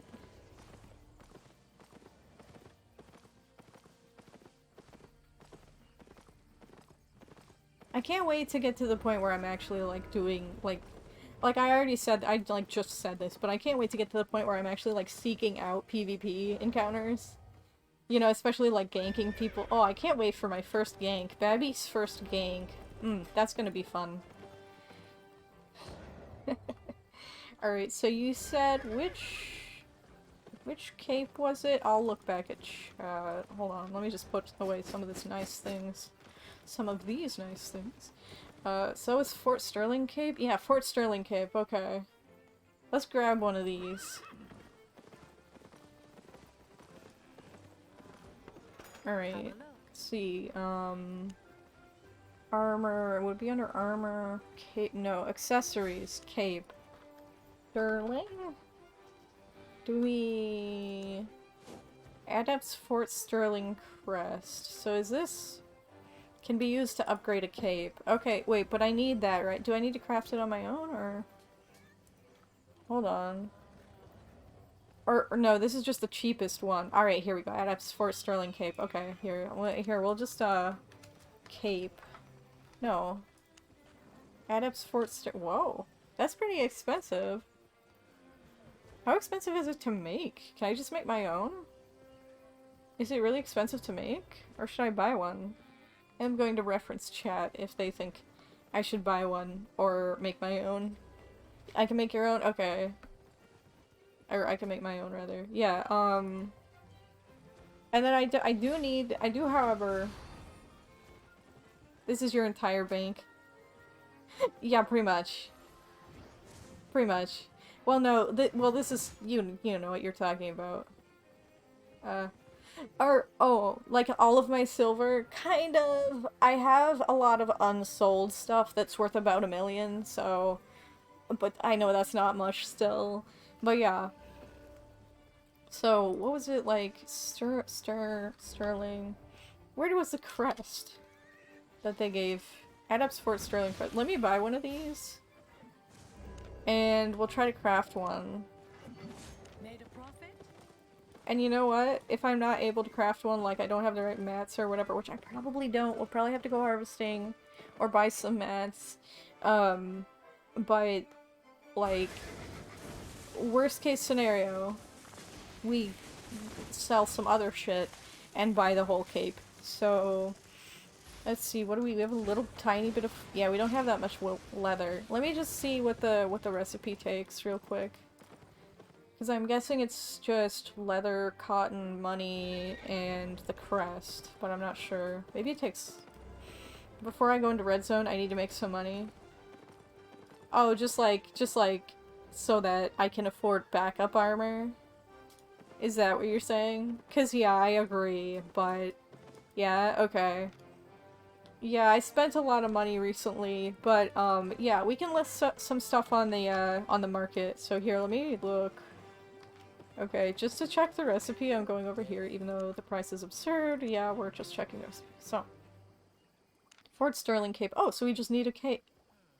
Oh, we need this thing. Mountain Heart. Okay, I don't know what that is. So, I'll probably just buy one off the... You wouldn't want me to die and lose my gear and be broke? Yeah. True. That's actually why I've been saving up so much shit in my bank. Because I don't have a lot of money, but I have a lot of stuff. Like, oh, look at this, 1.2 million value, I'm so rich. I'm not. But, let's sell some stuff, okay? Let's get some stuff sold. Yeah, I spent a lot of money recently. What have I got? Oh, a bunch of assorted crap, mainly. I heard it can be better to just sell materials rather than, process or craft with them. If that's true, then I'm gonna go ahead and sell some raw tin. What do you think, Tushar? Do you think... That's okay, Tushar. No. I have questions. I will let you know if I feel like you're backseating, okay? I will let you know. But yeah, I'm just like, I have a crap load of tin ore and a bunch of other shit. So, oh, huh. I could literally just insta-sell it for quite a decent amount, I think. I should sell all tier 2 gear, it's garbage. Okay. Oh yeah, you're right. I'm gonna sell some of this tin ore. Hopefully that's not a mistake. Beep. Okay, we got a little bit more money. I don't think it's a mistake, because I've been grinding it for days just for the ability to sell it. Anyway, yeah, so the tier 2 gear I think I made just to be able to benefit from the daily bonus of, like, being able to make more, like, plate helms or something. But I have since been, enlightened that certain areas actually have, like, better, like, crafting bonuses. Like, certain cities have bonuses to crafting, which I didn't know. Oh my god, Korgoth. If you don't have a lot of money in the bank, might I suggest opening a savings account with a good APR, something around 6 to 13%, putting in around 100 a week. It would be best if you sell order everything because the stuff will move quickly. Honest prices. Oh, it was only like... Okay, is there an advantage to sell orders besides getting more money? Because I looked at the amount that I would get for selling the copper ore from a sale versus the sell order, and it was roughly the same, so I just figured I would sell it. Because it was like only like a 50 or 200 maybe silver more? Or something like that. So yeah, but like... This knob is a stone hammer. Like, for this, like, it's not worth making an actual sell order, right? It's fine in that case, just sometimes the price will be- Yeah, I know that much. Chazin says, some items have bigger margins, and it might be more worth it. Sometimes raw resources are super close in price. Uh-huh. Yeah, that makes sense. I just wanted to make sure I wasn't, like, missing some thing. The arrow to the top right shows you the order book so you can look at it. Oh, wait. Wait, the arrow to the top... Right. The little arrow next to the X button. Next to the X button on the, ah! Thank you! Thank you, thank you, thank you. I was like, which one? Which menu? Okay, cool. Oh, interesting. Okay. So, like, in this case, I see. But I'm just gonna sell this one because it's like 10 more silver if I do a sell order. Oh, see, in this one, I mean, you know, it's only 100 silver, but that's big compared to the portion that we would be getting, you know, otherwise. This is very interesting. Here, I'll just sell order this one as well, because I don't know, why not? Why not? Alright, cool. So, Chazin says that they love playing the markets, so they stare at those charts all the time.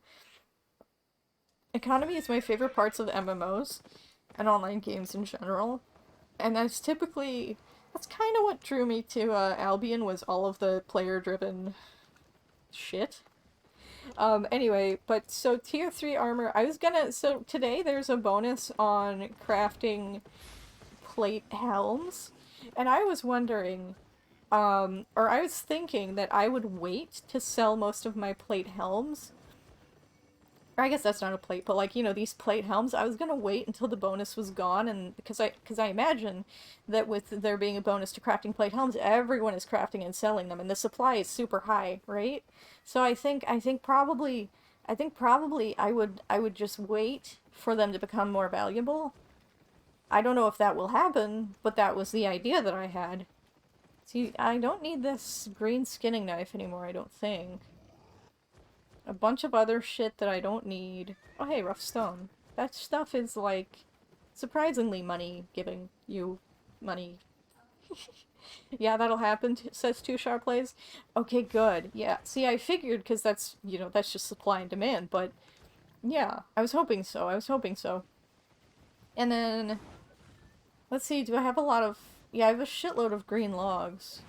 Here, we'll sell some green logs as well. A little bit of... should I sell iron ore? I'm not sure, but we're gonna do just a little bit of it. We're gonna sell just a little... Where did it go? Here it is. Gonna sell just a little bit of iron ore. And sandstone is like worth nothing, but we'll grab it and we'll see what it's going for on the market. Like, actually. Just to get a little teeny bit of money, right? Because, okay, 2Shar, my friend, my guide through the world of Albion Online. How much do you think would, like, what is the threshold of how much silver I have before you'd be like, okay, yeah, you can go into the red zone now, you'll be fine? What do you think? So that's like, yeah, see, like, this is a huge margin. So, sandstone I usually just do sell rather than sell order. Although not sandstone, the rough stone.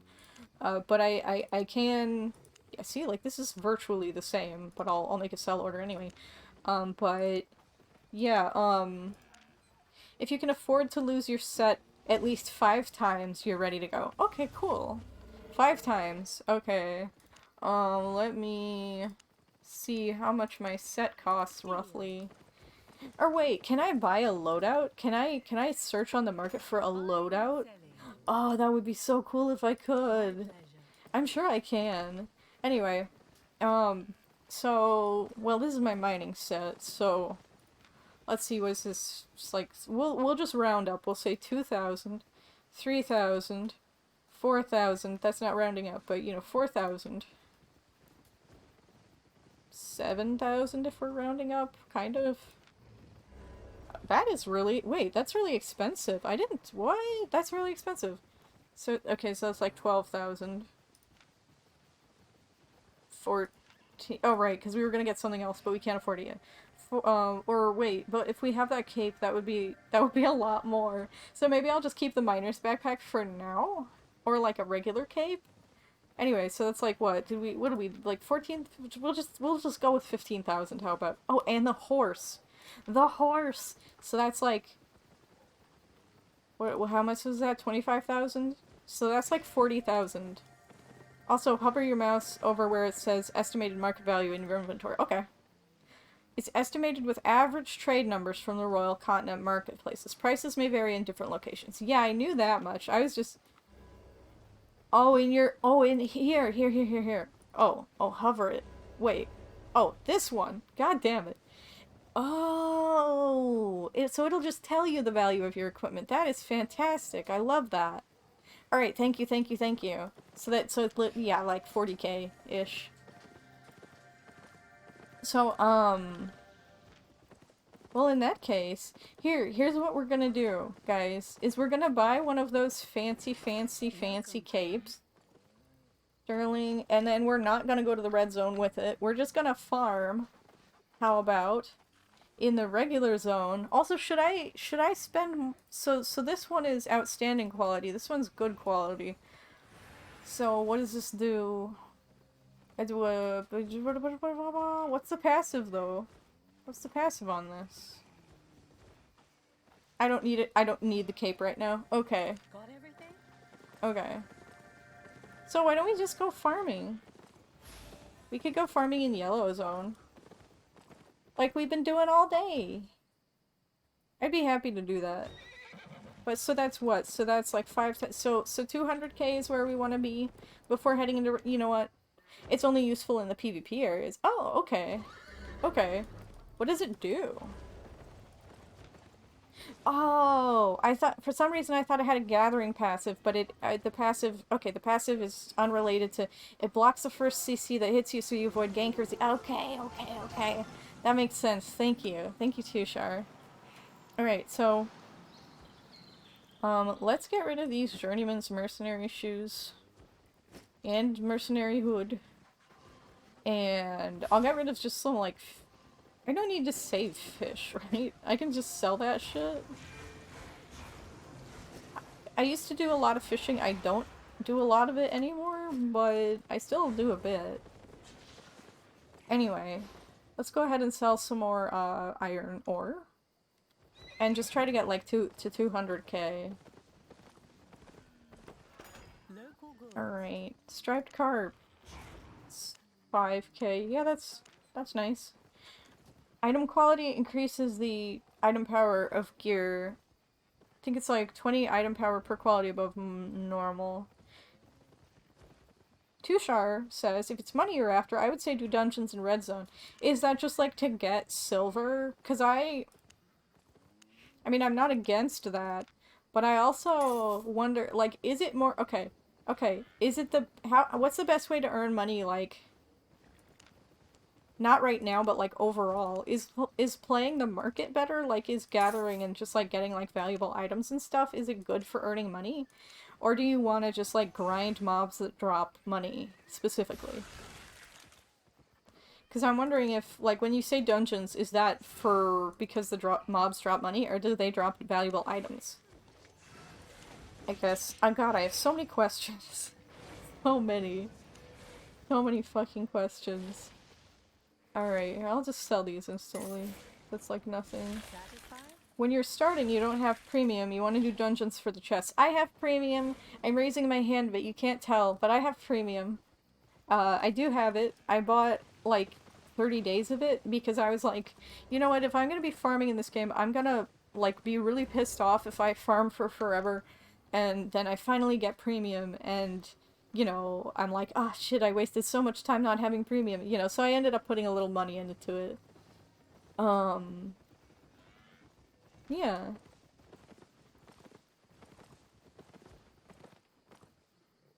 Perfect, then dungeons are even more profit. What dungeons do is give you XP for your gear and loot in chests. Oh, okay. Interesting. And the dungeons are the dungeons in red zones instanced, or I can die to other players there? XP is really valuable when you're new. Yeah.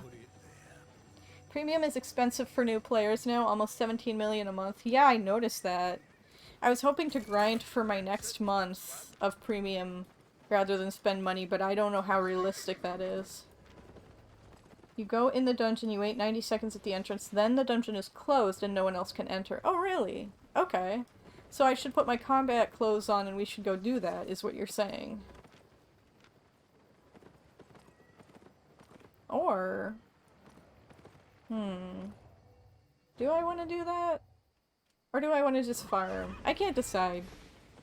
Actually, okay, here, we're gonna go just farm for a bit, but maybe we'll do, if I still feel up to playing and like, after our next farming trip, I'll reassess and we'll see if I feel like doing dungeons.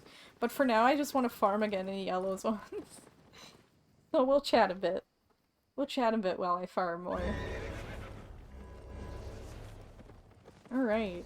I should have, actually, I should bring my axe, just in case I find, like, cause it's such a bad feeling when you're able to, like, harvest, you know, like, super rare, you know, like, rare or exceptional wood, but you don't have the fucking tool to do it, so you just have to pass it up, you know, nobody's harvested it yet, blah blah blah.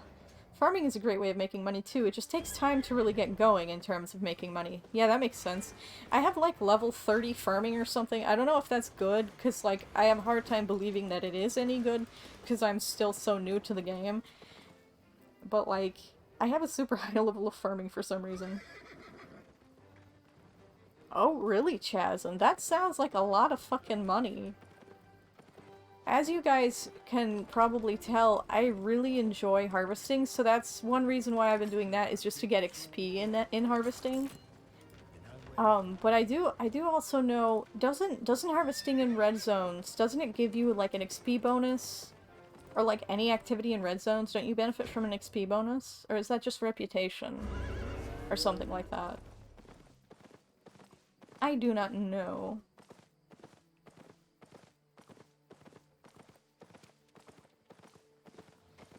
Titanium ore. You get more of everything in the PvP areas. Okay, cool. Cause like, actually, yeah, I guess that makes sense.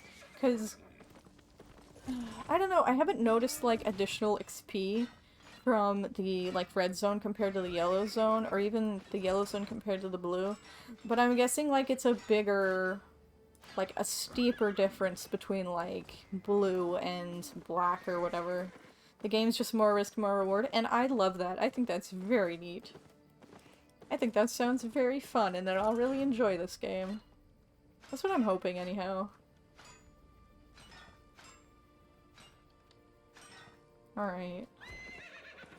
Let's just run around and looking for stuff to farm. Stuff.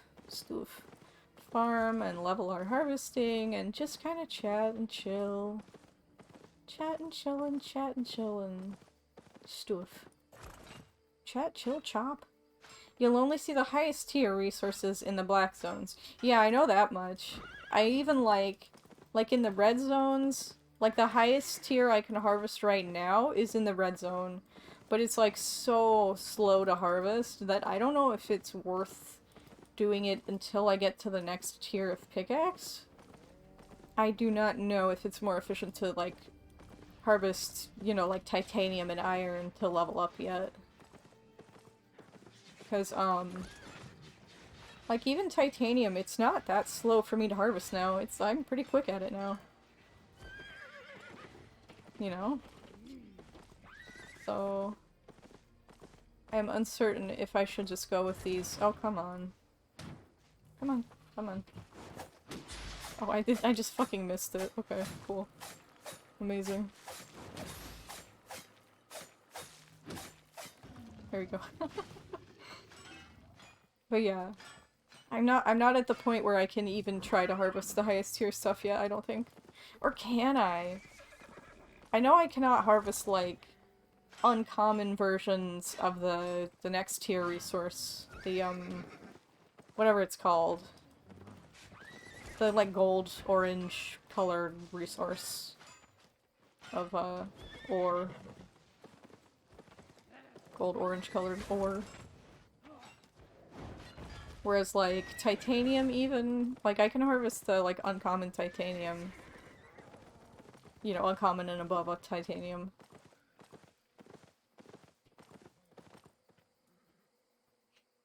But yeah.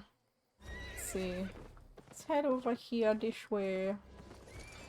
See, what do we get? We sold our journeyman skinning knife for almost 500 silver. Wow, that's so much! I love always like joining a and especially an older MMO like this. Well, I say older, but like you know what I mean, like an MMO that's been around for a while like this. and being like, oh yeah, like Korgoth earlier today, Korgoth was saying, oh, it's so easy to make money in this game. I already have 5,000 silver, and I've just been, running around farming whatever, enemies or whatever. And I'm like thinking to myself, I'm saying, Korgoth, that's not that much. But it's all relative, right? Like when you first start off, 5,000 is a lot. Even when the game first launched, 5,000 was a lot. 5,000 might be a lot, or 100 million or whatever might be a lot to a small group, but to the biggest guild in the game, it's not. That kind of thing. It's all relative. It is all relative. Every single little bit.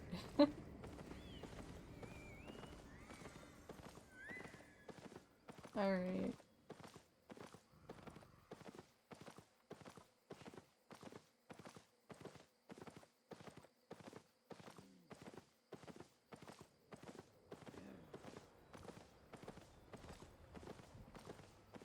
Now I have a question. Like, in terms of late game, what is stone used for? Like, what makes it valuable? I mean, I don't know if it's, like, relatively valuable, but, like, why would someone in the late game, like, buy stone or farm stone? That's a question I have.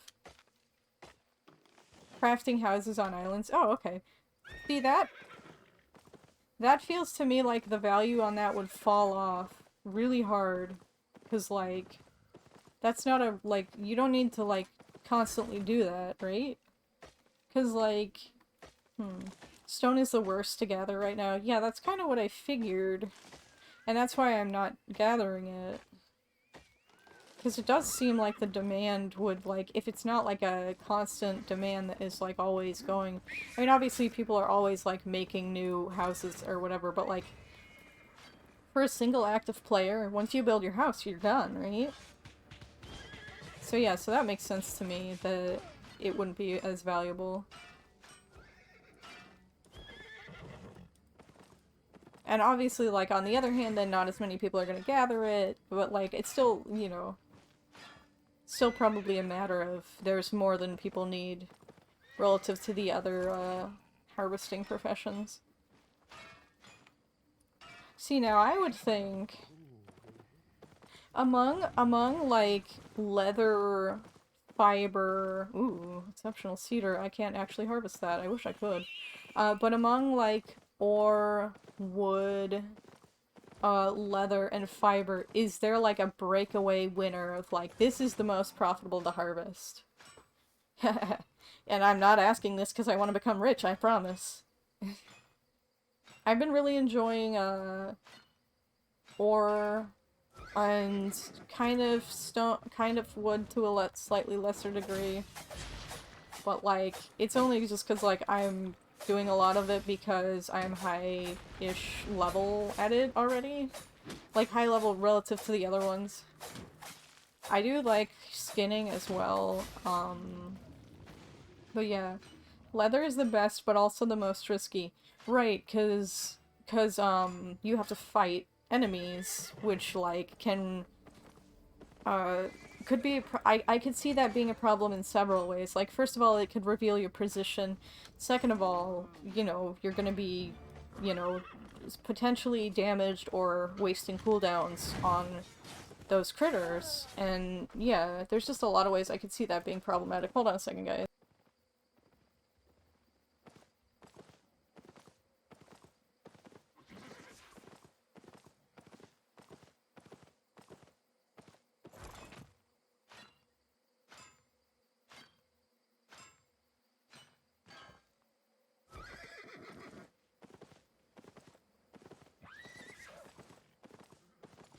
Alright, hi, I'm back. I just need to set a timer real quick so that I can take Piper, my dog, out when she needs to go out in, like, a maximum of 3 hours. So let me real quick edit this. I don't know if I'm even gonna be streaming that much longer, but, like another 3 hours, but, let's see.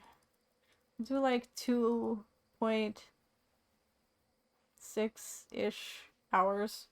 2 and 3/4 hours, and I'll say, take Piper outside exclamation point. And we'll save that. And go ahead and start that timer. So hopefully it doesn't disturb you guys when it plays, if we're still streaming at that point. Which we might be. Anyhow.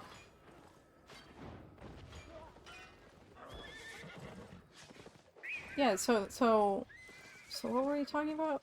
Oh yeah, leather farming and how it's risky. That makes sense to me. Like, just on, like, an instinctual level. It was also kind of that way for, when I used to play Crowfall, because there was also mining, stone cutting, there was grave digging as well, you know, wood logging, and skinning.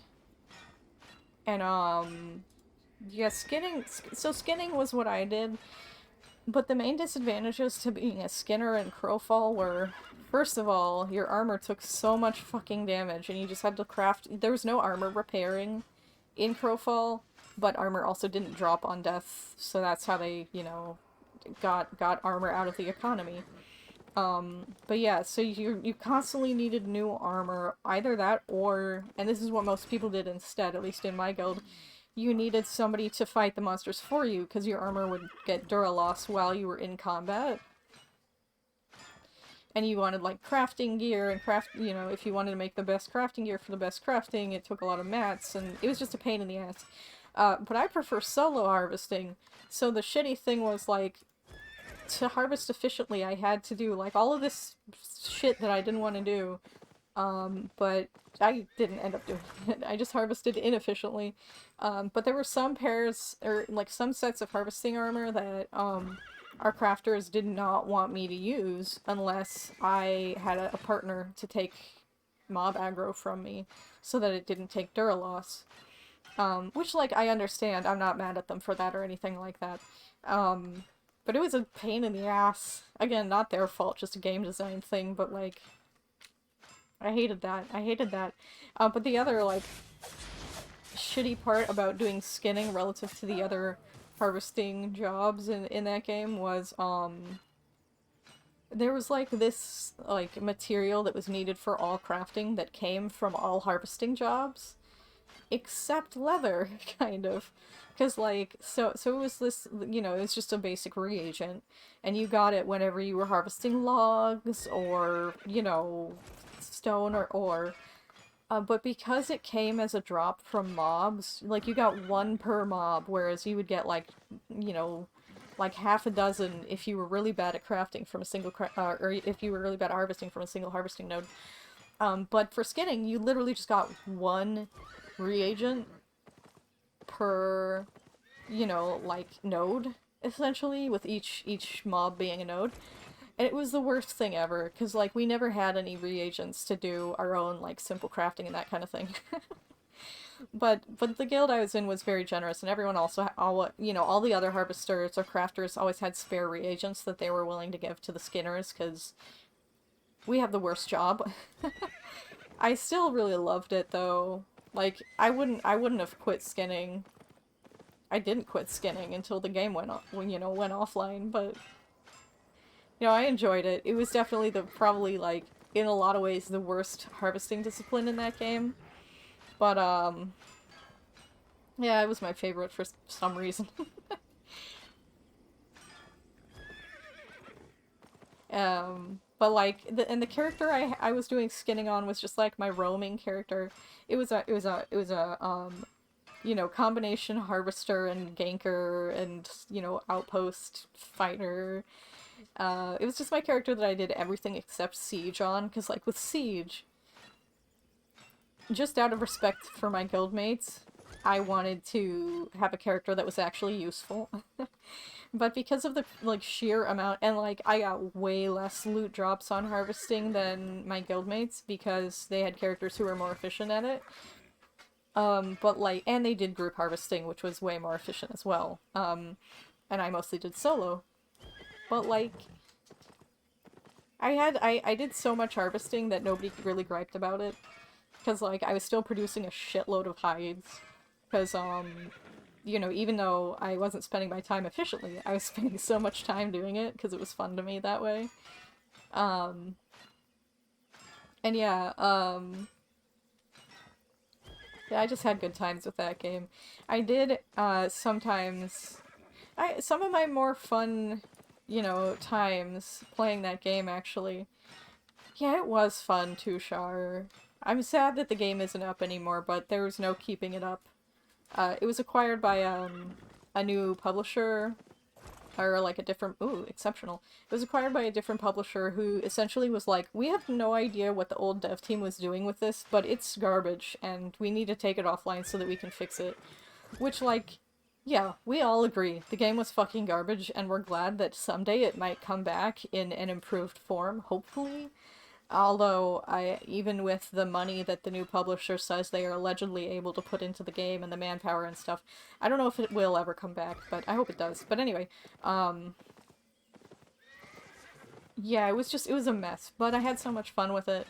Like, some of my most fun moments in that game, or like most fun times in that game, was when I was kind of babysitting guildmates while they were harvesting. You know, because there was like, a lot of times there would be, you know, ore or wood or whatever in the same general area as some animals. And so I would go, you know, skin where they were, you know, wood cutting or whatever. And, and like, I would also babysit a little bit, because that was my combat character. You know, my character was meant for combat and harvesting. But not just that, I also had a lot of anti-stealth on that character. So, like, if some enemies were, like, scouting, you know, with stealthers who were trying to gank us, I would kind of be able to tell.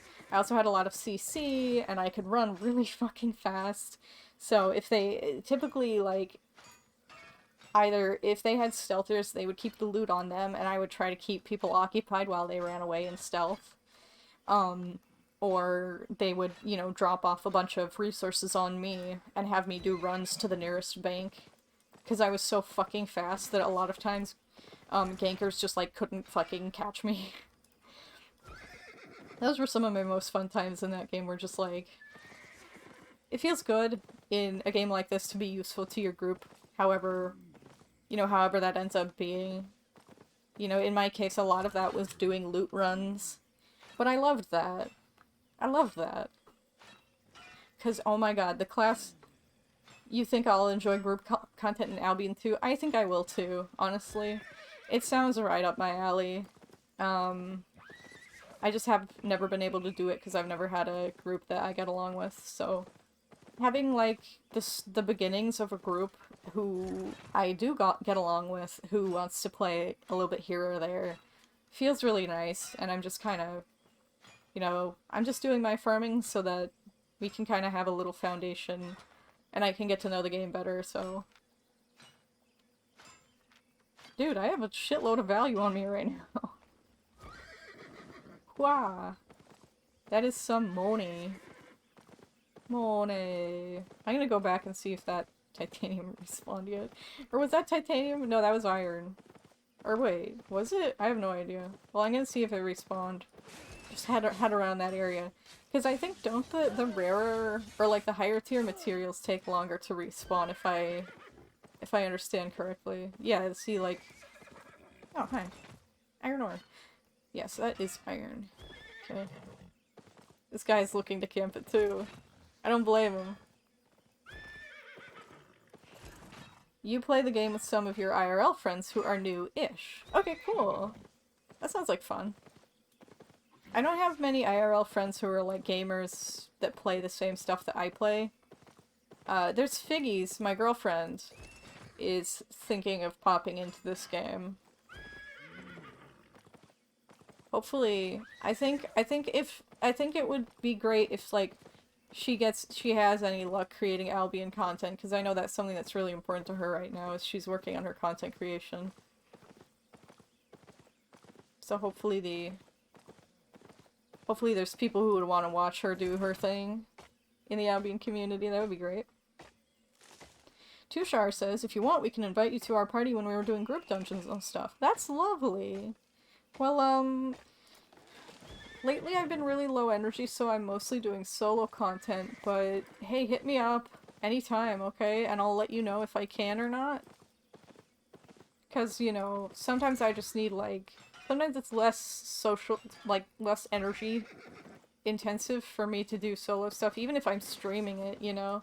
Like, streaming is such a relaxing activity for me now. It can be, like, exhausting when I'm doing, like, you know, 6-hour streams, like I kind of am right now. But, like, it's exhausting in a different way than, like... I think the thing that gets me about, you don't want to force me into anything, I appreciate that very much. But, feel free to, like, hop into my Discord. We have an Albion channel now, but, we're hopefully at some point going to make, like... Nope, I got it. Neener, neener. Haha. Butte. Anyway. But yeah, I won't go with your group if I don't feel up to it, okay? So you don't have to worry about that. Just invite me anytime. That was a person. You used to stream, yeah. It's just like it uses different muscles than, like, group play, I guess. Because it's like, with streaming, I can just, like, do whatever I want and kind of lead the activity, so to speak. Like, the social aspect of streaming is being led by me.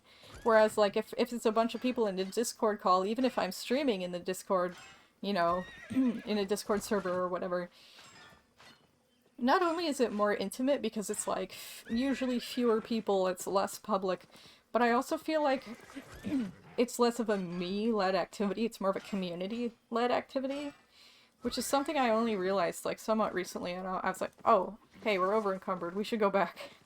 Oops.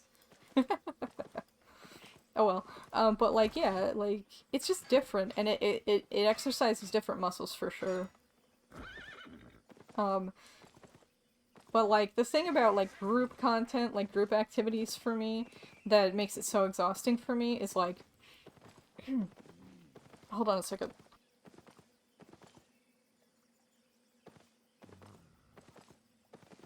Okay, hi. I am talking way too much, and it is just making my throat a little bit itchy, but we'll be fine.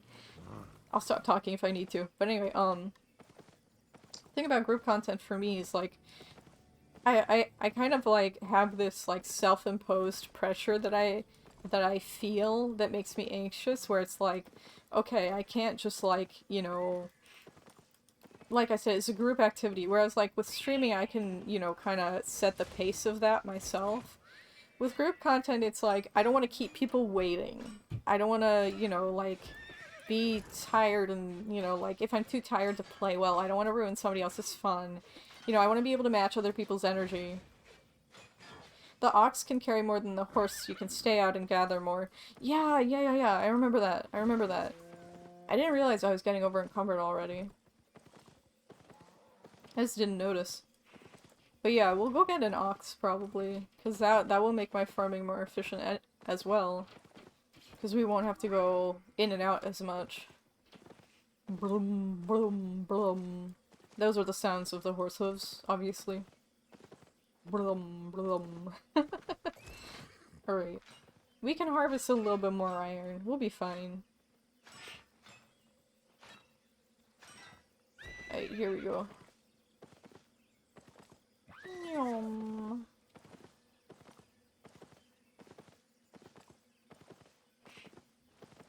Here we go. No, stop. But yeah, what was I talking about? Oh yeah, energy levels and streaming and stuff. Streaming, your IGN is so dial if I want, to add you in-game. I will do that, actually. Here, let me just... Dude. There we go, alright. I've invited. I love that they call it a friendship invitation. It's not a friend request, it's a friendship invitation. I love that. But yeah, with regard to streaming and, like, energy consumption, dude, when I first started streaming, it's been about a year since I started streaming, like, almost exactly a year. I just had my first streaming anniversary, and, when I first started, I could barely handle a half-hour stream. Like, I was just exhausted after it. But now, I mean, obviously, we've been streaming for 4.5 hours, and I don't even feel winded. I mean, like, I'm really tired, but not because... It's not, like, social tiredness, because I've been streaming for 4.5 hours. It's physical tiredness because of my condition that I've... Whatever the fuck my condition is, that I'm dealing with right now. That is making me so fucking tired all the time. But yeah, like, it's... My stream stamina has increased so fucking much.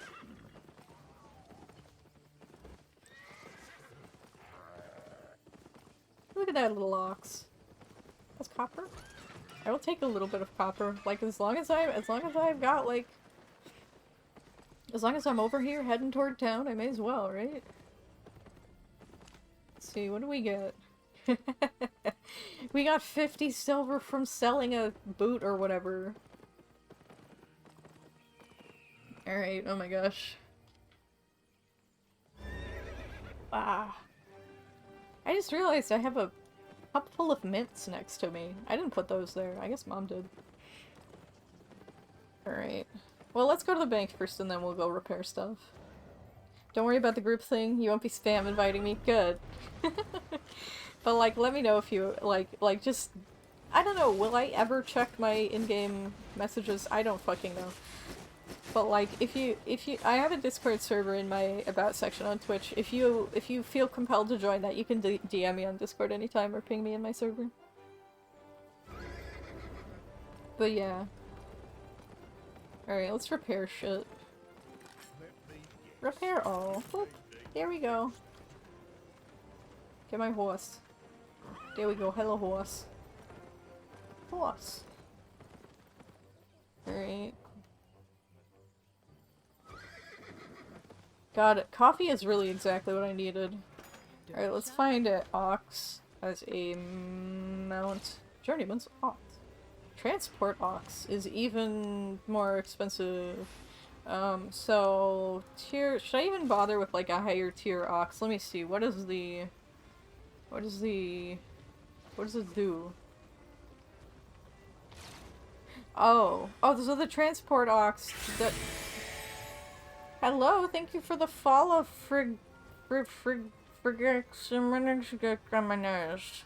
GG.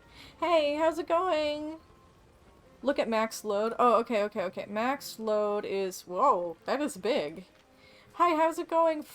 What should I call you? Frigassy Mexican Easy GG. Call me Snuff? Okay, hi Snuff. How's it going? Lel. Yeah, mood. So... right. Snuffafuckus. Nice. Nice. Alright, well, hope you're having a good time in the stream so far. We're just kind of chilling and, chatting today while I, an utter noob, play, Albion Online. So, let's see, so that's plus 800 kilograms. What even can I hold right now? What do you hold? Oh, it doesn't give me any... Oh, it doesn't give me any additional weight carry. Okay. Well, since we're just hanging out in the yellow zone right now, I'll just get, like, one of these more expensive ones. I wonder if... So does it give more? 1228 kilograms. Yeah, so this gives more, and it's barely more expensive, so I'll get the better one. Is there any, like... No. We're just gonna get the least expensive, better one that we can find, which is this one.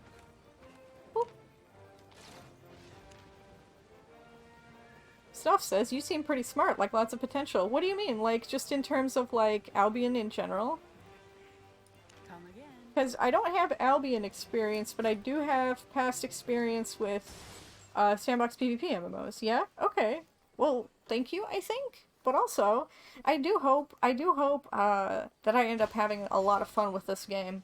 I think I will, though. I think I will. So, whether that means, you know, like, being quote-unquote good at the game, or like... I think for me the thing that gets me, like, really excited about these games is, you know, being able to have a real impact on the game world that, you know, other players are also living in and experiencing. That shit is my fucking jam. So, where did my ox... Oh, I'm still on my ox. Okay. Let's just head on back out then and go farm shit.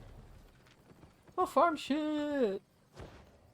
But yeah, I, like, I like to think I have pretty good, like, you know, sandbox PvP MMO instincts. I played a hell of a lot of, facts, but don't forget, your biggest impact will be when you're part of the hive mentality. Honestly, that's a vibe. Honestly, like, yeah, so I played a hell of a lot of Haven and Hearth. Anybody in chat know that game? Besides, you know, like my regulars who already know it through me, like Figgies. But anyway, I played a shitload of that game, but I streamed it like twice, but then people started like making jokes on the fan, you know, main fan Discord server for that game about like coming in my mouth, and I was like, huh, okay. I don't really want that to happen, so I stopped. I still play it. I haven't played it lately, but like, I'm still gonna play it. I'm just not gonna stream it. It's also very streamer unfriendly. Like, obviously, stream sniping happens in this game. That I haven't seen it happen, but I know it does. It has to, just due to the nature of the game.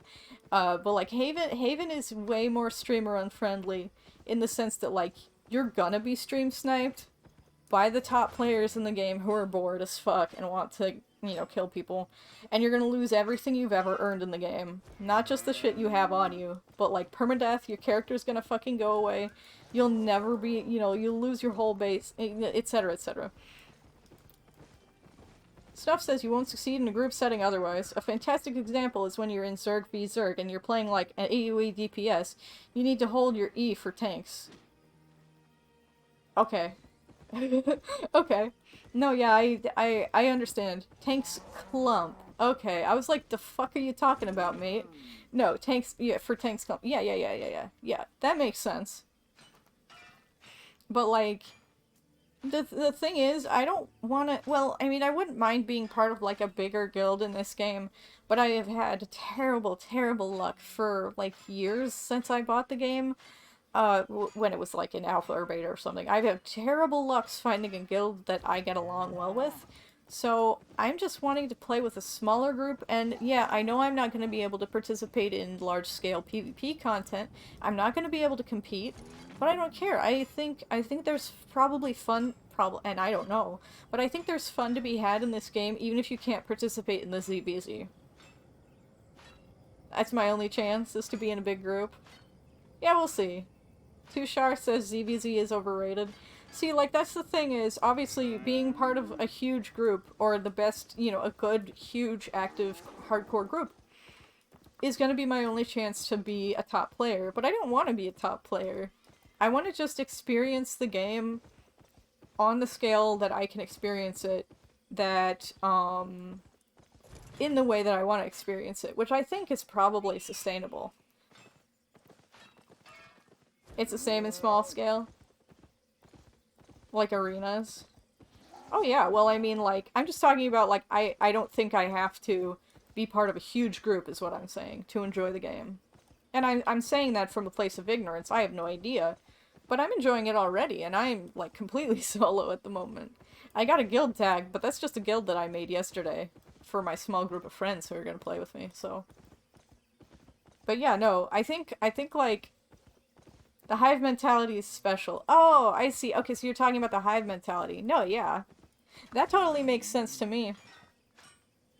Well, and I wonder how important, like having shot callers for, like, small groups and large groups is for this game. Because I've never been a good shot caller. I'm not very... I don't think I'm confident enough or, like, persistent enough to be a shot caller. It's not looting, because... Luckily, there's content for solo 2s, 3s, 5s, and 10s as well. Yeah, that's kind of what I've been hanging on to here, and being like, you know what, I think I could enjoy this game even if I don't have a huge group. But like, because in the other PvP game, well, in the other PvP MMO that I played a lot of, I don't know if you were here for me discussing it, but it's Crowfall that is very dead now, because it's a crap game. But, like, I was part of one of the top I would say top 3 PvP guilds in the game, which again, not that hard because the player base was not very huge. Um, but I was part of one of the probably one of the top 3 PvP guilds in the game, and we would take fights all the time with, way huger groups than what we had, and like, I would say at least 60 to 70% of that, well, okay, maybe not, just, hey, thank you for the follow, Too Sharp Plays. But I would say, like, at least, probably, like, okay, at least 40% of that. And I only say, like, I want to say a big number, but I don't want to discredit the individual skill of all of our players and the other aspects that made us really good at fighting. But a huge part of what made us so good at fighting was the shot calling. We had fantastic shot callers with lots of experience in the game, lots of experience not just in PvP games in general, but also leading groups in PvP games. Which the leading experience is something I really don't have. And like, I would do shot calling when I had to sub for the guild leader or the other war leaders, but I would always end up, someone else would be, I would say something like call out somebody who's out of position on the enemy group. And then like 2 seconds later I'd have somebody else call out the same guy who's out of position and be like, okay, we gotta target this guy, which is great, because I was not persistent enough, and I don't think anyone heard me in the moment, right? I was not, like, I didn't have the confidence and persistence to be like, go on this guy, he's low, go on this guy, go on this guy, go on this guy, like, which is needed a lot of the time when you're, like, when you gotta target your people really need to focus, and they've got so much shit they're focusing on right now, in that moment, like, it's impossible for them to hear you in the moment unless you, like, get everyone's attention on that thing that you need them to be doing, Like, you gotta get everyone's fucking attention on the thing that you need to get their attention on. But yeah, yeah, that was a really interesting experience to have, like, just that really good shot calling from leadership that I think, like, helped us just, like, to an insane degree to be one of the top PvP guilds. And I think it's gotta be the same in Albion, right? Where, like, you got, like, all of these people, on TeamSpeak in 2023, like, communicating, like, with the smaller group leaders, the bigger group leaders, like, it's gotta be that way. That's my hunch. I'm sure that is a huge part of ZVZ and even GVG in Albion is the, keeping your people on the same page, calling out targets, calling out commands, getting, staying in touch with your scouts, that kind of shit. That is so good. I love that shit. I love that there can be scouts in this game. Like, just that there's so many different things that can, go directly or indirectly into, like, your victory and whatever you're trying to do. I love that shit. Like, you can have people just, like, you could pay someone to sit on the entrance to an area, and be like, okay, this is who's going through here right now. People did that shit in Crowfall too. It happened all the fucking time where they'd be, you'd have somebody scout an area and give you intel. People would trade information. There would be spies in guilds. I mean, I'm sure fucking happens in Albion all the fucking time. There's gotta be guild spies, right? But, yeah. That was such a fun fucking time when that game was still alive. And yeah, I miss that kind of gameplay. I miss that, like, depth of, again, interaction with other players and, like, just ways you can contribute to the, to the world that everyone, the game world that everyone's in. Love that shit. Oh my lord. And, like, I'm still really surprised that my guildmates from that game don't want to play Albion. And that is totally reasonable if they don't think they'd have fun, or if they've tried it and they didn't have fun. But man, it has so much stuff that I know they would love. And it's just not in the right package for them, or, there's aspects of the game that are deal breakers for them. That's unfortunate for me, because I love those guys. But and it's unfortunate for them because the game would be super enjoyable if there weren't those deal breakers and, you know, preventing them from enjoying it. Oh man. It's kind of like waxing poetic about the past right now. I just, so many good memories with those guys. You know, I miss the hell out of them. They were so good to me. They still are. They pop into stream every once in a while. They've been subbing and lurking and, you know, I try to chat with them on voice every once in a while, but I just never seem to be able to catch them. You know, they'll be AFK and I'll pop, you know, I'll be like, ah shit, they're in the AFK channel.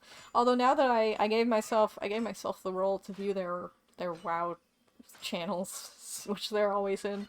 I'm guessing they're always in WoW voice, so hopefully I'll be able to like catch them a bit more and just catch up with them every once in a while. Yeah, that'll be fun. Where even are we? We're in Elden Hill, apparently.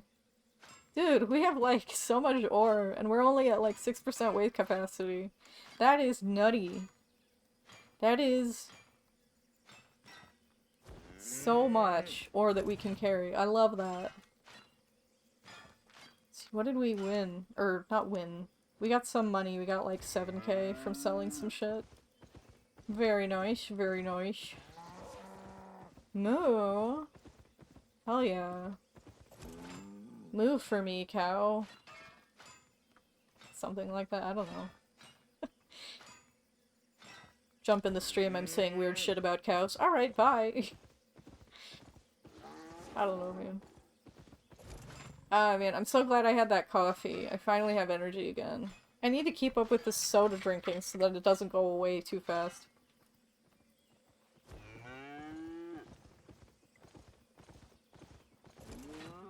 Yummy soda. I love caffeine.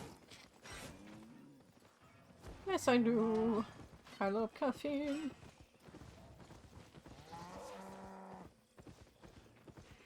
I need to level up my logging. Piggy says, I heard not caffeine at first. Oh no.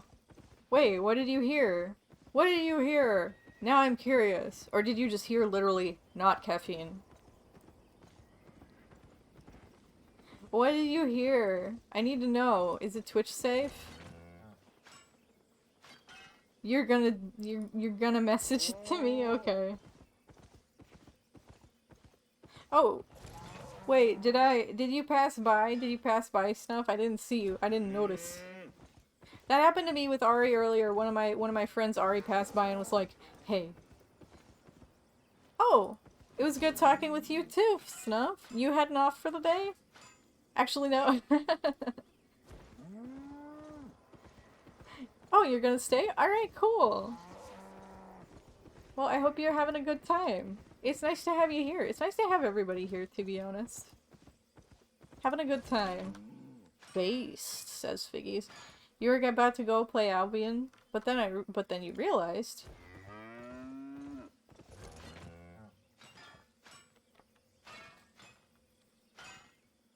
I'm playing Albion? Yeah. That's totally okay, Snuff. That is totally fucking okay. God, fucking talking in English is so hard. Oh. Apparently I went in there. Okay, fine. The fucking English language is so fucking hard for me sometimes. And English is my first language. I just can't speak sometimes. I just can't fucking speak.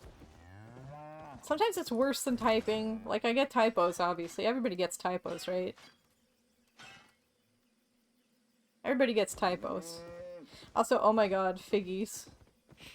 I got your DM. That is inappropriate, my friend. I've never heard of that. I've never heard of that. What are you talking about?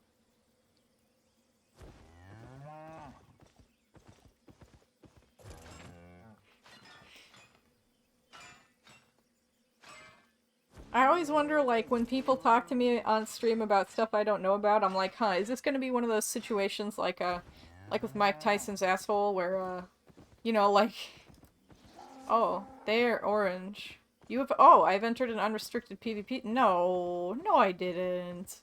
That's a lie.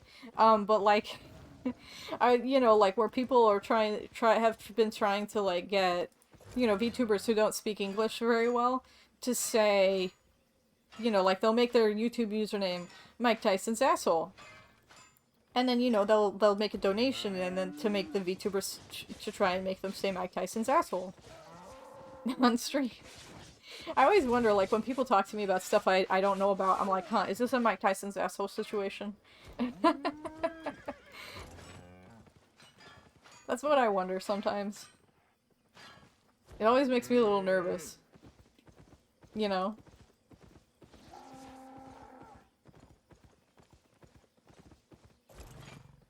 You enjoy listening about Mike Tyson's asshole? Yeah, valid.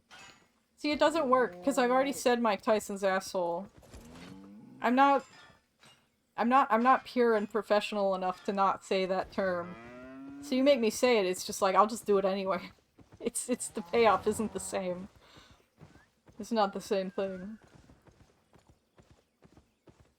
I'll tell you a million stories about Mike Tyson's asshole, though. There was one time, wasn't there like, I swear, so I'm talking about, so there's, how much carry weight do I have? Right now, I have 1,200. Vicky says, I got a million of them. I got a million stories about Mike Tyson's asshole. I do. True. Oh, can you tell me the number? The number of, hold on. 1228? 1,228. See, now I'm internally, I'm like, okay, what inappropriate thing does that number mean? With my bag and my shoes? What? Wait, is there carry weight on shoes? No, there ain't. No, there ain't. I'm trying to, like, I'm doing, like, algebra in my head, trying to figure out, like, okay. Wait, algebra? No, but I'm doing, like, I don't know, I'm doing, like, all these, like, up and down in my head, trying to calculate what inappropriate thing you're trying to get me to say. What? Go ahead, say what? Oh, press... Then, the arrow. Wait, what? Max load. 1,354. 1,354.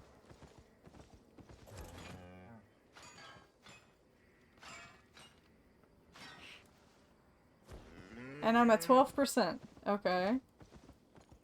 Keep it open. Okay, keep it open. Okay. And then mine something. Okay. Here, hold on. We're doing it. We gotta find something to mine first. Okay, there's that over there? But okay, here we go. Okay. Okay, I'm mining a thing.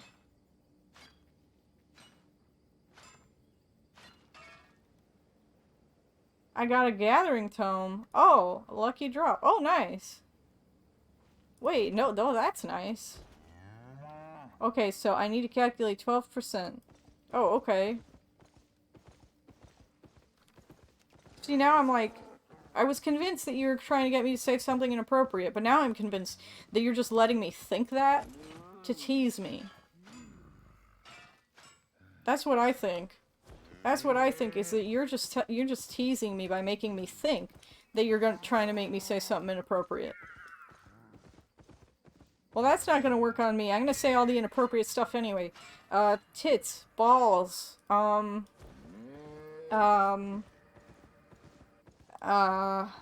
Tyson's asshole,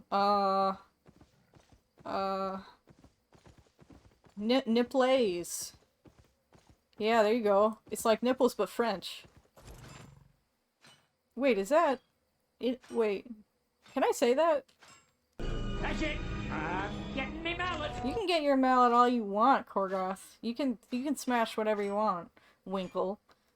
Ooh, that didn't turn out very well on my model. Here, let me get my face closer to the camera. Winkle. There we go. Oh. Wait, what?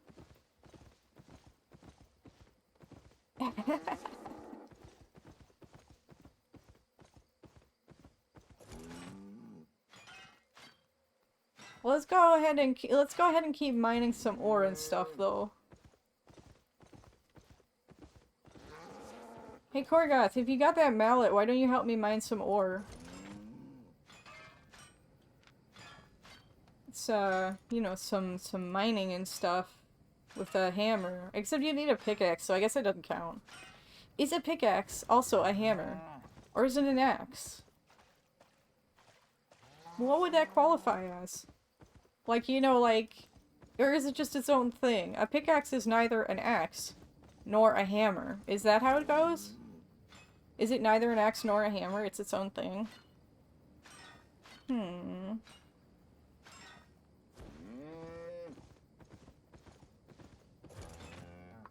Now I'm puzzling over that. Kind of puzzled. Is a pickaxe an axe or a hammer? Or neither? A pickaxe is technically a pick, says Korgoth. Okay, what's it like? What? Give me an example of other picks. Like an ice pick? Like is that, you know, like I guess there are other picks, huh? Huh. Korgoth over here with the wisdom, the tool, the tool knowledge. Toothpick? Yes, good one. Good example of another pick. Toothpick. Yes, good example. Good point. Ice pick, toothpick, pickaxe. But does that mean that it's both a pick and an axe, or just an axe that's also a pick? Or like a...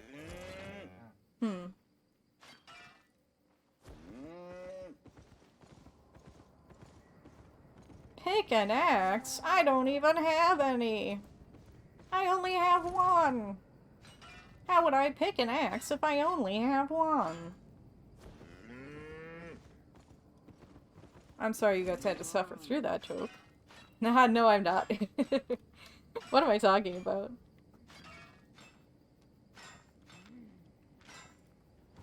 Oh my gosh. Oh, okay, bye. Ice pick, toothpick, chisels, lobotomy pick. One of these things is not like the other, Korgoth. Which one do you think it is?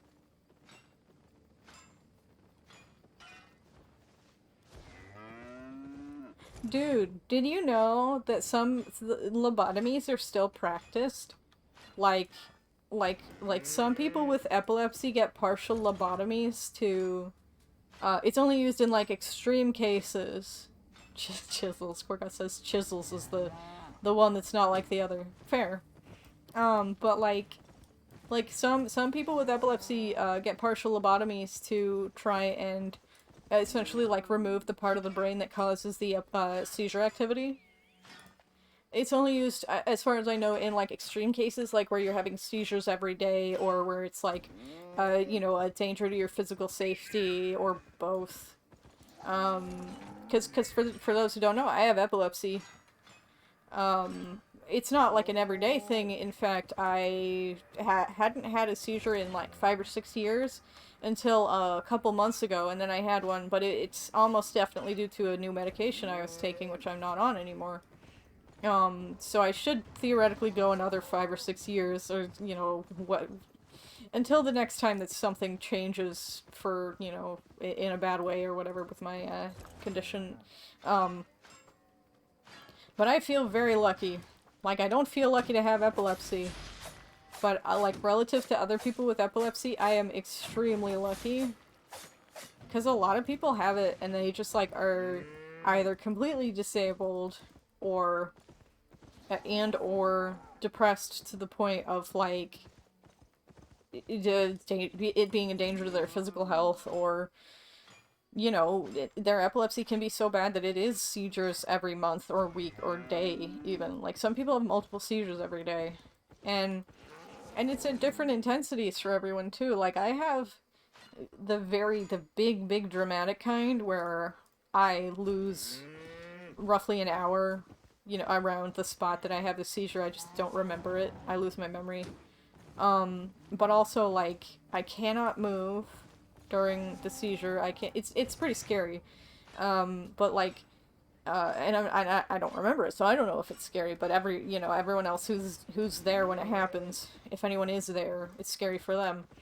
And I have broken bones during the seizures, and it's just nasty shit. But like a lot of people are like fully conscious during their seizures. A lot of people get auras that warn them that a seizure is about to happen.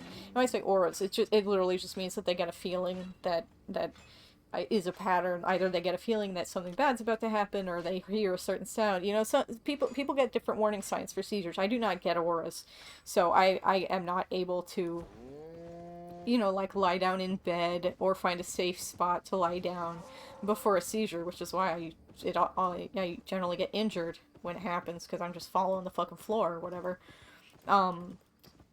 But yeah, it's different for everybody. Chazin says, one of my old roommates had epilepsy and it affected her in different ways other than seizures too. It was interesting learning from her, but it was tough for her, and meds would a lot of times make it worse.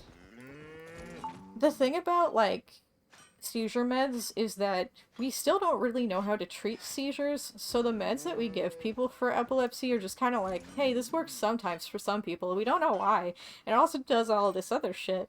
Like, one of the really popular epilepsy meds, Keppra, is very well known for having a frequent side effect of, like, blackout rage, where, like, you get so fucking angry and like that you just like lose your memory completely and like fuck up everything, and you're like you get really angry and physically violent and you don't remember it afterwards. That's a pretty frequent occurrence with this med, and that's just like gives you an idea of like, and a lot of people are on that because they need it because they can't have seizures all the time, like it either the side effects are better than the seizures, or people are willing to go on that, to prescribe that medication for people even though it can have that side effect, because it might not and it might help them, and that's just considered a necessary risk, is for them to just get like violently angry while they're either getting used to the medication or just while they're taking a period. It's really interesting. It's really wild. And just like, like, people are always saying that, like, the bottom of the ocean is, like, the one, place on Earth that people haven't really, fully explored. And, I think there's these three undiscovered frontiers for humans, right? One of them being, the bottom of the ocean, or just the ocean in general, really. Is a very much new frontier that we have not explored nearly the whole thing. Then there's space, but obviously we haven't explored all of space yet. We don't know even a fraction of what there is to know about space. And the third one, I think, that I immediately think of is the human brain. We don't know shit about that thing. We don't know shit about like consciousness, how that shit works. We don't know anything. Like, relative to what there is to understand about the brain, and not even just the human brain, just the brain in general, we don't know shit about it. Which is really fascinating when you think about it.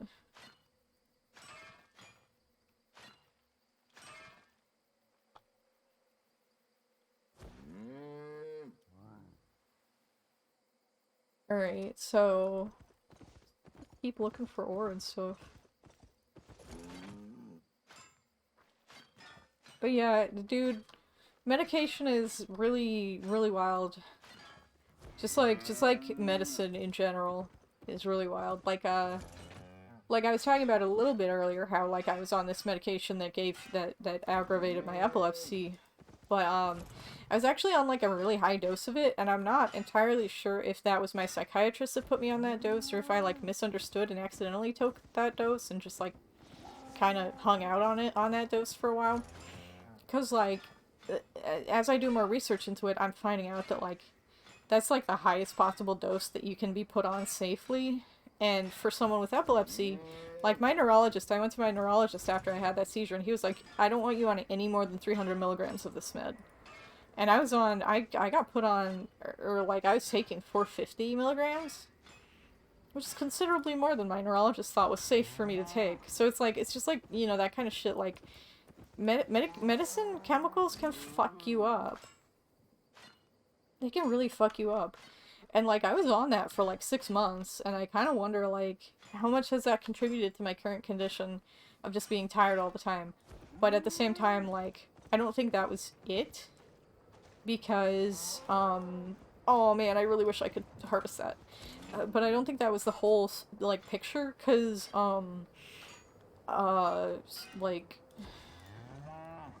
Because, like, what am I trying to say? Because the reason I was put on that medication in the first place was to treat the condition that I'm going through right now. So I'm kind of like, well, that can't have caused the condition, because it was already there by the time I was put on the med, right? But who fucking knows? Who fucking knows? Medicine is a mystery. Medicine is a mystery. At least to me. I mean, like, even doctors, they don't know, like, everything there is to know about medicine. Doctors can't answer every question. You know, even you know, medical professionals can't answer every question that you throw at them, you know,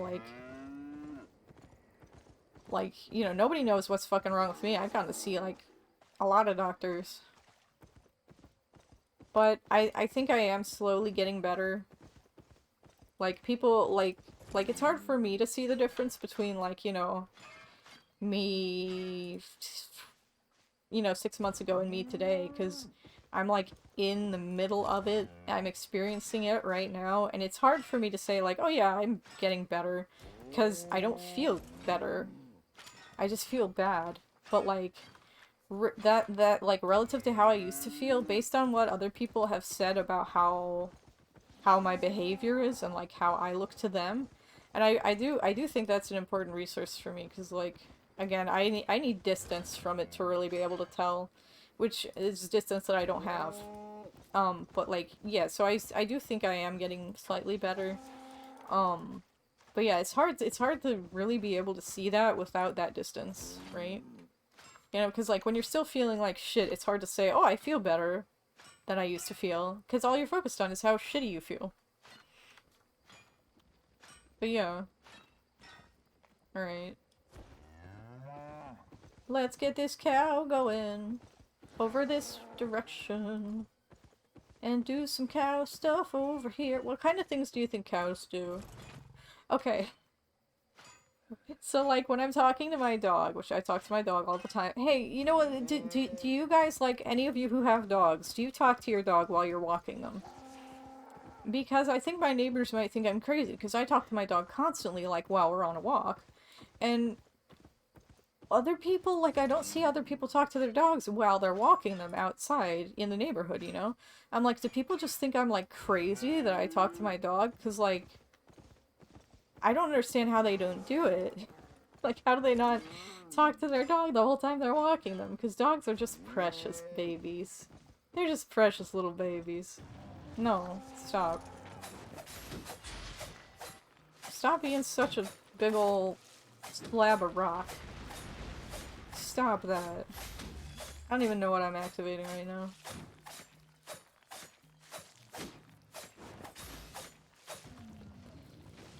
You talk to Lakota a lot, Korgas. Sometimes you're like, go potty, and other times you're like, so the stocks are up today. God, that's a mood. It's because, like, sometimes I'll be taking Piper outside to do her business, and I'll be like, oh, Piper, how's your business doing today? Is it, do you like going to your office to do your business? What kind of business do you have to do today? You know, like, just stupid shit like that. I don't know how other people don't talk to their dogs like that, man. Because it's cute as fuck. Like, Oh, Piper, did you get all your business done? Did you get all your business? Wow. and then, sometimes, like, sometimes I talk to her and I'm like, hey, what are you thinking about, Piper? What do dogs think about? You know, I think that's the real question, right? Is what goes on in a dog's mind, you know? Like, just generally, like, when she's sitting there, you know, just, like, standing there staring into space, what's going on in her head? I need to know. You know, if we could let dogs talk, that would be fantastic. It would also be terrible, because they just ask for treats all the time. But, like, oh my god.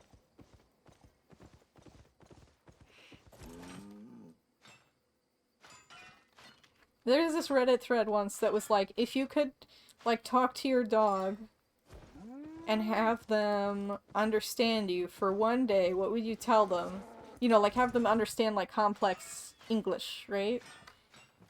And all the posts were like, I just tell them that they're a good girl or a good boy and, like, how much I love them. And I'm like, yeah, that's the right fucking answer. That's the right fucking answer. There is no better answer than just telling your dog that they're a good boy? Good boy. Telling your dog that they're a good boy or good girl. Like, they don't have to understand English to know what you're talking about. But, like, what if they did understand English? Then they'll, like, believe even more that they're a good boy or a good girl. And they are. Piper's been really, like, naughty lately. But not naughty in, like, a misbehaving way. She's just, like, she's getting older and she can't... She's getting some poo-poo issues in the house and stuff. And we're trying to deal with it, but it's really tough, because I know she's not feeling good about pooing in the house. And, like, obviously we don't like it. But, like, we're trying to, you know... We don't want to make her feel like, you know, we're mad at her or anything like that. And it's frustrating, but, like, we're not mad at her. She can't help it. She's just so precious. She's just such a baby. Such a little angel.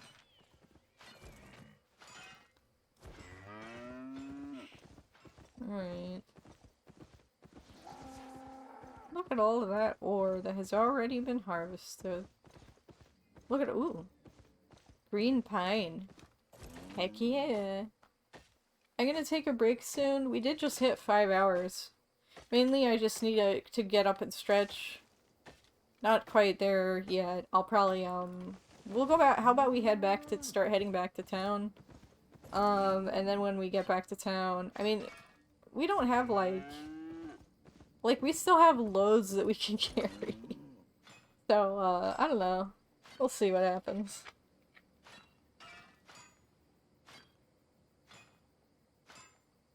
I do need to get up, though.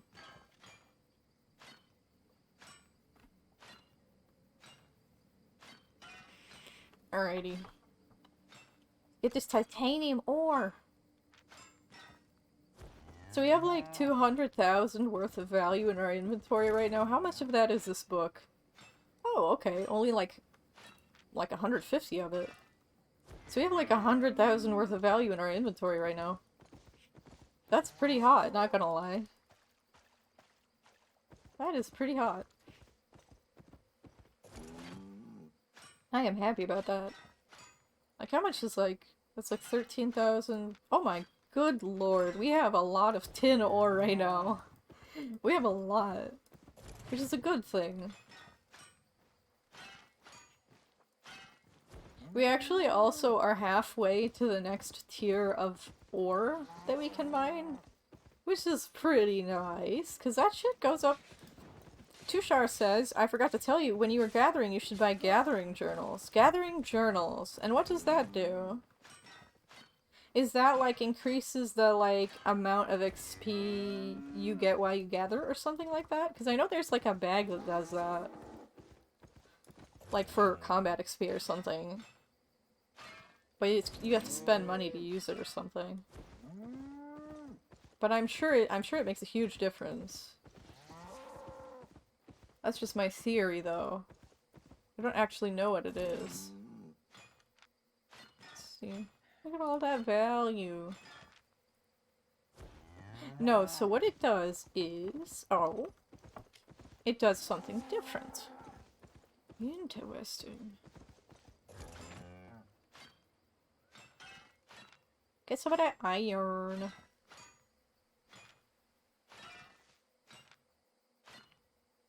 Look at all of this shit and we're still only at like 30% carry capacity.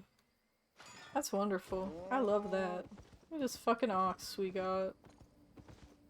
Fantastic Reno. Reno. Fantastical.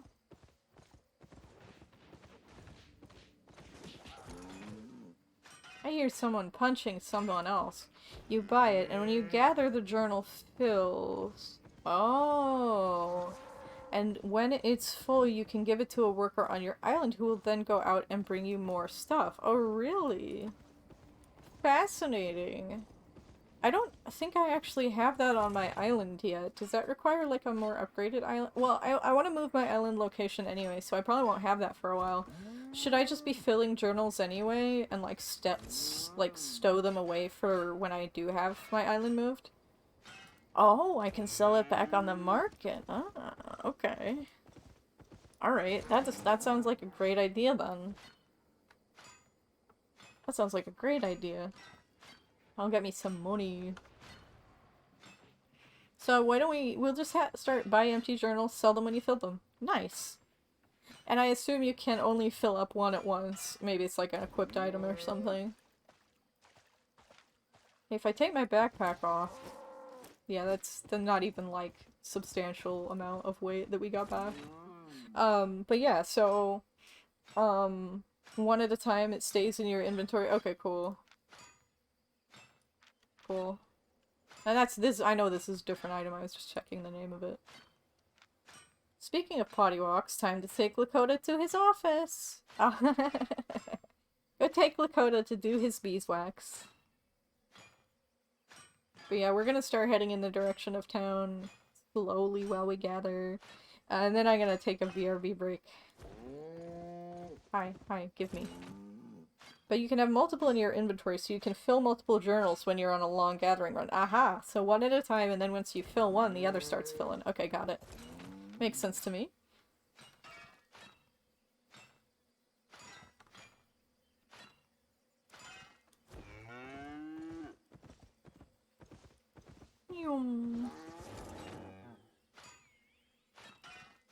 Just make sure to read the description of the journal so you get the right tier. Okay.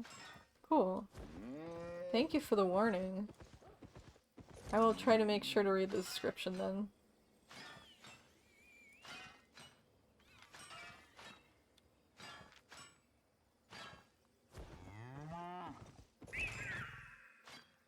Titanium! Yes! No, I don't want to go in there. Common mists. Oh! No! I was halfway done. I didn't mean it. I didn't mean to do that. I didn't mean to click. Not yet, at least.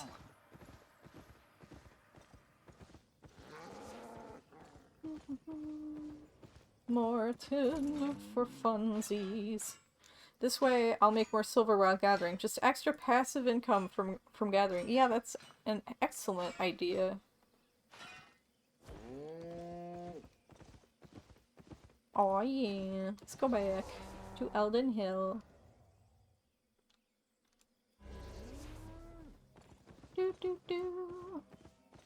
I'll head over this general direction and mine what we find on our way. I do actually, next time, like when we get back from our mining trip, I want to make a logging trip. Because I want to get to the next tier of logging so that when I'm mining in this area, I can actually, like, gather the uncommon plus cedar trees. Because at the moment I can't, like, if I come across any, you know, uncommon plus trees, I just cannot, or it's the cedar specifically, I cannot gather them, you know, even if, like, you know, there's a shitload of cedar there that's high, you know, rarity that nobody has gathered yet. Which just feels bad. And, like, even if I'm, you know, trying to more actively mine rather than, you know, harvest logs. If I just, like, pass by and they're there, it feels really bad to not be able to harvest them. You know what I mean?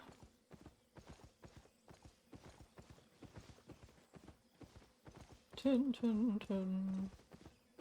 Oh, we could go over this way. We could head this way to the, other areas.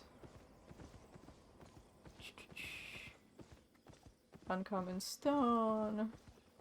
Regular tin.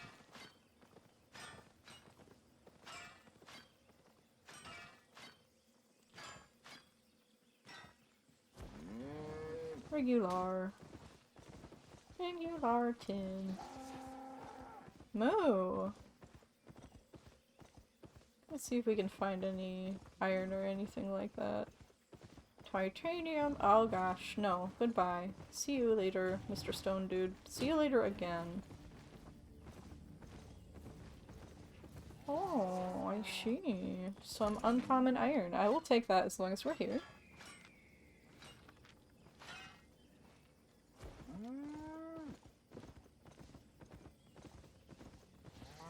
Just gonna kind of fuck around in this area while we're here, looking for a little bit more ore before we head home. We will eventually make it home. And then I will AFK when that happens.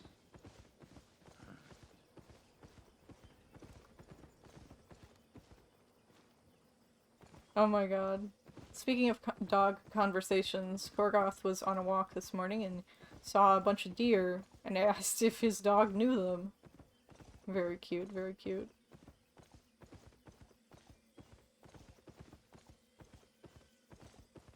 Very, very sweet.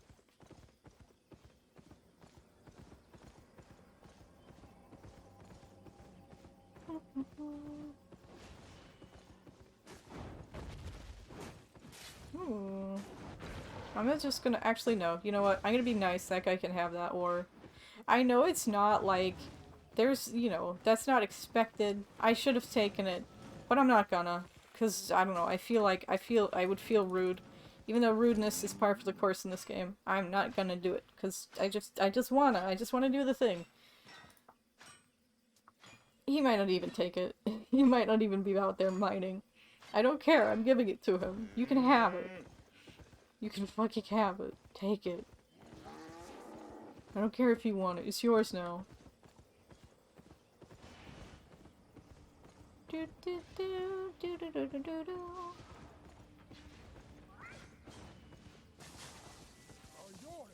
Wah, wah, wah.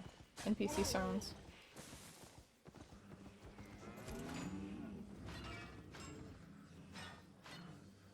Hello, the Waffle from the Waffle Club Guild.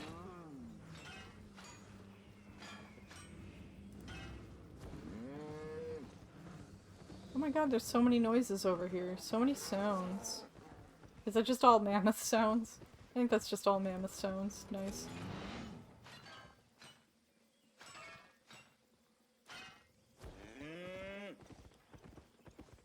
Alright, so next time we're gonna head out on a logging trip.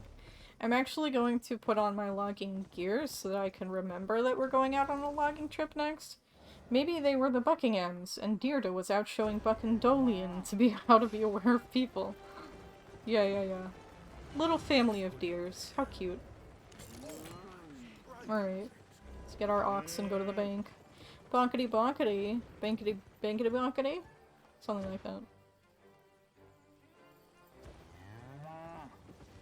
Okay. Let's just drop fucking everything off. Alright. Right, logging equipment. Where is this shit? It's over here. Lumberjack, lumberjack, lumberjack, lumberjack. Doot. Okay, so, I am going to AFK. I'll probably be a little under 15 minutes because I need just like a quick recharge break, so like between 10 and 15, I'll try to hit that area. So I'll be right back and we'll do a little bit more farming, okay? BRB!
Oh my gosh. Hello. Hi. I'm back a bit early. I got a new soda, which I haven't opened yet, but we're gonna need it soon. And, that's it. First of all, hi, welcome Raiders. Let me give a shout out to Space Mousy, who is a good friend of mine, and has just raided the stream, like a couple minutes ago. So, hi Raiders, I'm Super Bear Wars. I'm a variety streamer. I do gaming, art, and very rarely some game development or code-related games and other assorted code-related stuff.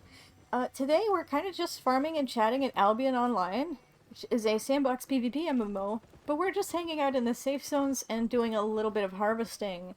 So, thank you all for being here and welcome, and thank you Space Mouse for the hydrate meme. I will get a little bit of soda right now. Alright. Ah, I fucking love Pepsi. So, last time we left off, before I took my BRB break, Have a look. we were just harvesting ore, metal ore, and now we're gonna be harvesting, journal, we're gonna be harvesting some wooden logs, and I am looking for like a harvesting journal. I'm not entirely journal. So I don't see one. Chat recommended it to me. Let me Google this real quick. Let's see, Albion Online Harvesting Journal? Gathering journals? Journal. So let's see, is a journal, gathering journal? Oh, it's not showing me one. Let me see if we can search, maybe it's just called something different. Let's see. Other... Like, what? Oh. I'm not seeing one. Journal. Search? Okay, so I don't see any listed. I was told to buy an empty one and fill it up by harvesting. But I can't see any empty ones, so we're just gonna go ahead and start harvesting. So basically the way this game works for the uninitiated, it is an MMO. Lots and lots of people are in here. But usually you're gonna be doing most of your farming in PvP zones where... Well, technically we are going into a PvP zone right now. So we're going into what's called a yellow zone, where people who are flagged up for PvP, so basically they're opting into PvP, are allowed to attack anyone. There are some penalties, and you get defensive bonuses if you're not flagged up for PvP and you get somebody attacking you. But mostly, it's safer than you would think, simply because, when you die, you do not drop any of your items. So you can essentially farm safely here. People can and will attack you, but it's mostly just for fun. They're not going to take any of your shit because they can't. There are also... So we're basically just going to be chopping trees while we chat. So there's a bunch of other colored zones. There's blue zones, which have no PvP whatsoever. You cannot attack other people in blue zones. Then there's red zones, where if you're flagged up for PvP... okay, so red zones, if you die to another player, all of the stuff in your inventory drops on the ground. Including the equipment that you're wearing. So other players can loot that. And then in black zones... that's totally unrestricted PvP, where there are no penalties to attacking other players who don't want to be attacked, and you don't get any benefits as far as, like, you don't have to flag up for PvP, it's just everyone is able to attack other players and take their shit if they kill you. So, yeah, so that's the riskiest zone type, but obviously they also have the best rewards for hanging out in them and farming there. So like I said, right now we're in a yellow zone. If we die, nobody's going to be able to take our stuff. It's essentially completely safe here. I think if another player kills us, we will take some durability damage on our equipment, but like, who cares? It just costs a little bit of silver to repair. But yeah, so we're currently farming logs to increase our logging abilities, basically. Because my mining is really high level. well, not like really high level, but you know, it's high enough level that I'm satisfied with being able to farm in these yellow zones. However, my wood cutting is just like a level behind my mining. And essentially, let's see if I can, I know there was one nearby, but there's like, so there's these different tiers of harvesting nodes. Like this is a tier 4 iron node. So that's a tier 4 ore node. And then, you know, this is a sandstone, which is I think a tier 3 stone node. But there are nodes of tier 3, or is it tier 3 or tier 4 that I'm thinking of? There are certain nodes, like this one over here, this granite node up here on the top part of the screen, is also glowing green, which means that it's an uncommon rarity node. So in addition to the tiers, there's also rarities, which basically it's just really hard to find them, and so obviously they're more valuable, and you can craft them into better stuff, I assume. I don't know that much about this game yet. I'm pretty new to it. But yeah, so this is an example of a rare, what kind of log is that? What, like, pine? So those would be rare pine logs, except they've already been depleted. They will, regenerate after a while, but the higher tier the resource is, the longer it takes to regenerate. And of course the higher tier resources are harder to harvest as well. But, they're more valuable as well. So, let's see. Ooh, we really want this. So this is an excellent rarity, or like exceptional rarity, iron ore. So iron ore is pretty easy for us to harvest with our mining skill, and the exceptional rarity means that, like, let's take a look. Let's find some non-exceptional iron ore so we can compare the value on them. Let's see, isn't there? I thought there. Aha! Here's some. So here's some regular iron ore, and we'll take a stack of 9 of them, just like we have of the exceptional iron ore. So this stack of 9 regular iron ore is worth roughly an estimated 600 silver at market. The exceptional kind is worth an estimated 40,000 at market. For the same amount as the non-exceptional kind. So, basically the rarer it gets, the more it's worth. That's basic economics, though. So we got an uncommon pine tree right here that we're gonna harvest. The really cool thing also is that these higher rarity and higher tier nodes give more experience for when you're trying to level up your harvesting skills. So we really want to find them and farm them, basically.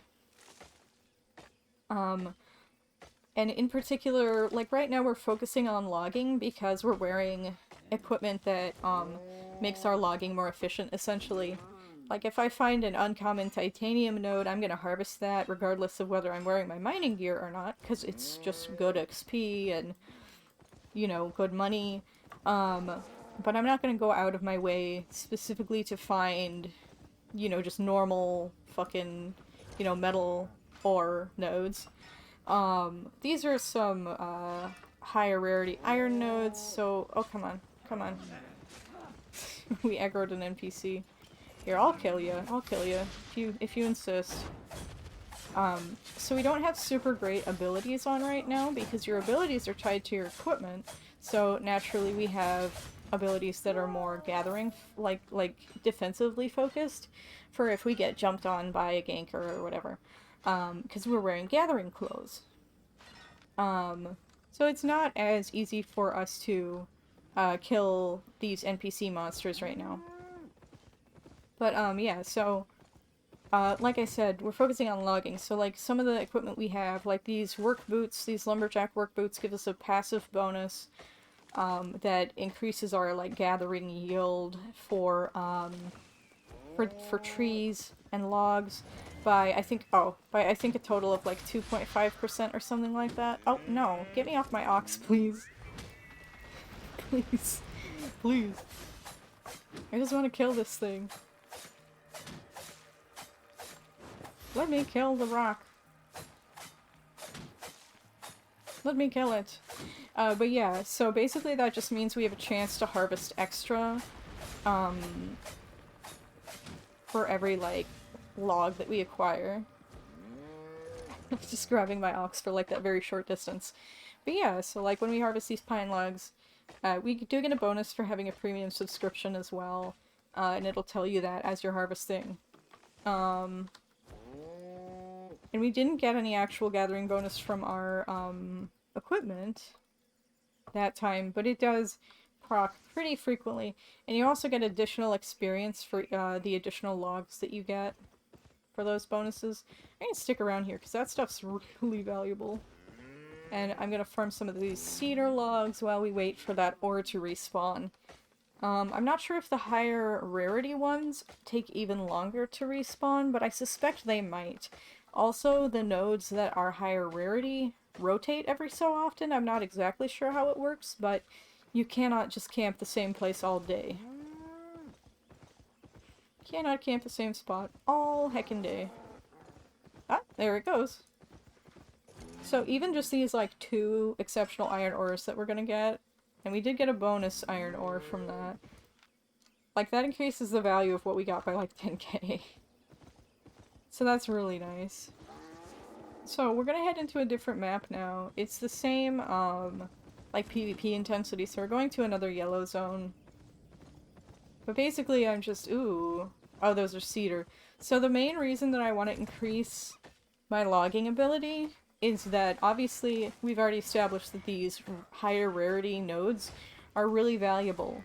But even if I'm focusing on mining, you know, I'm still, if I see these rare trees, I'm gonna want to harvest them. But the highest level that I can harvest right now, which is cedar, if I see any, you know, uncommon or rare or exceptional cedar trees, I cannot harvest them with the current axe that I can equip, which is the best axe that I can equip. So, once we, level up to the next tier of harvesting, we'll be able to harvest,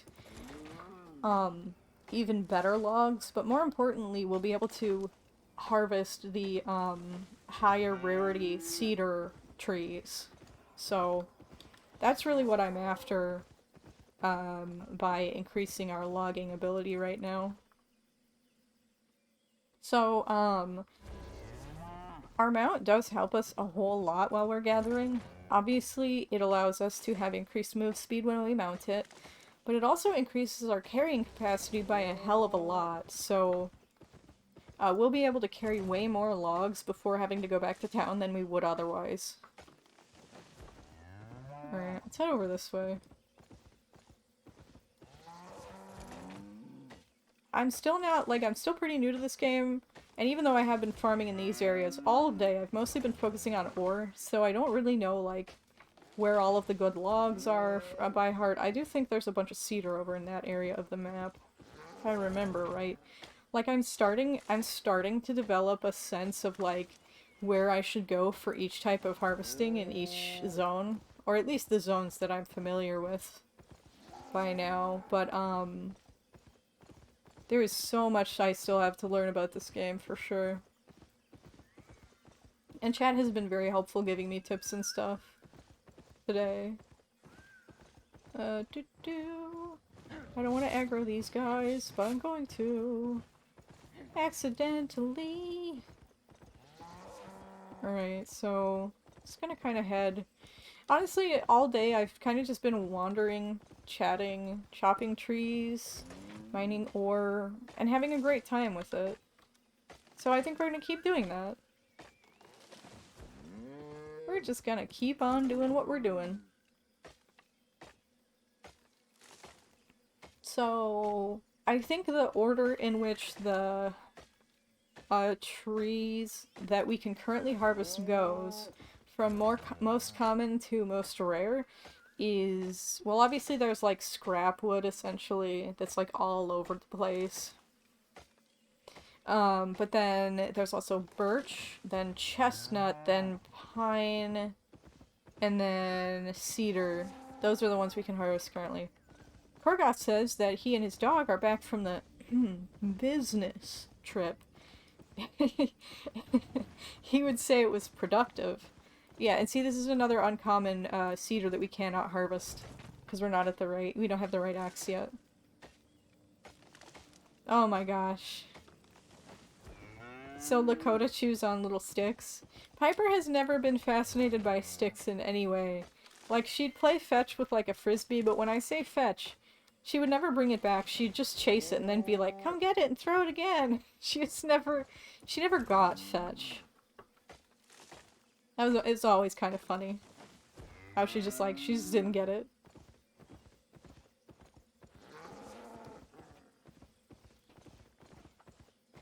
He normally isn't. He usually likes his tennis balls. Yeah, it's fair.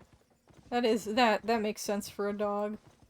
Dogs, Piper used to love tennis balls as well, specifically for fetch. And again, when I say fetch, I mean go chase it and then have mom pick it up and throw it again.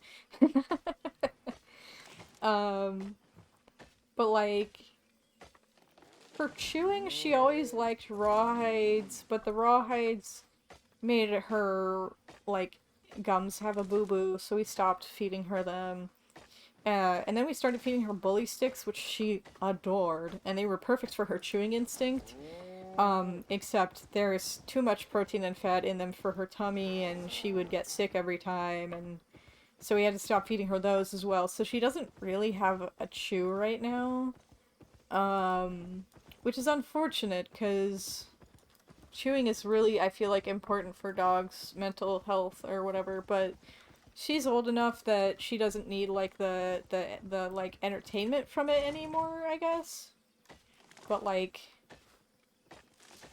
I still sometimes wish we could just, like, throw something at her for her to chew on. Just, you know, if she's bored or whatever. But, yeah, not in her old age. She's got sensitive mouth anyway. He isn't a chewer really either. He likes people to pull on his teeth. Can't say I relate. But like, Piper was a really big chewer. She would love chew treats. But she can't do anything too hard because her teeth are a bit brittle. And we don't want her having to, you know, have teeth removed again. And, you know, if it's too soft, it's just gone in 30 seconds. But, like, bully sticks were the exact perfect hardness for her. But it's just, like, she couldn't digest them properly, so we couldn't give them to her. We had to stop giving them to her. It's so unfortunate. She really loved them. I mean, what's not to love? You know, it's meat, it's chewy.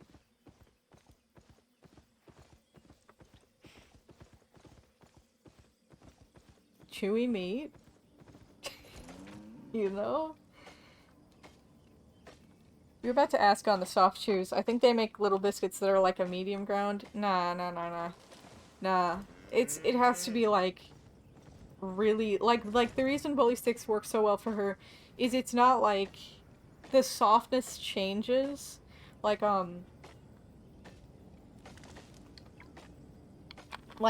once they get them kind of like wet in their mouth, the softness, it gets like soft. It's kind of like a rawhide. You know, they'll drool all over them and they'll get a little softer, but like, you know, they go down the whole stick kind of slowly chewing on it. But like before they soften up, they're really hard, so they'll just kind of lick them, and it takes time, and it seemed very like soothing for her. But like, you know, once they soften them up, they're like really, you know, it's not the kind of thing that you would expect them to hurt their mouth on or anything like that, and it didn't. You know, they did fine. She did fine with them except for digesting them. She had trouble with that. Which I totally understand. They're very rich. I mean, they're just... You know, it's dried bull penis. It's just meat. It's just meat. Which, you know, a lot of dogs, you know, can't... You know, like, if you're feeding them on kibble, suddenly feeding them a bunch of meat. And, like, we tried to get her used to it slowly, but it just didn't work out.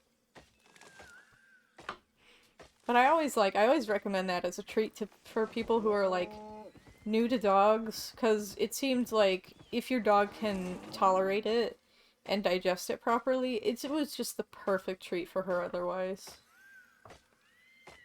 And, like, you can get really thick ones, you can get really thin ones for smaller dogs.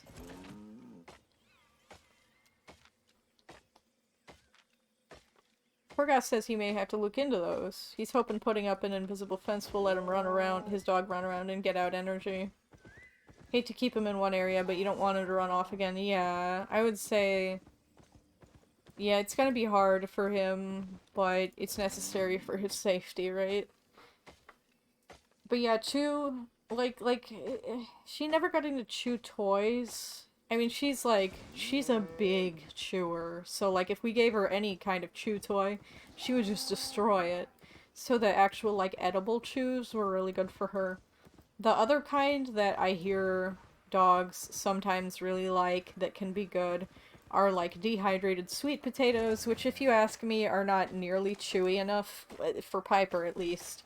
Like we made some at home and like we dehydrated them pretty thoroughly, but they were just like so soft. Like they need to be pretty like again, firm enough that it's going to take her like at least 15 to 20 minutes to go through the thing, but not too firm to where like it's gonna, you know, break her teeth. That is really hard to find that balance.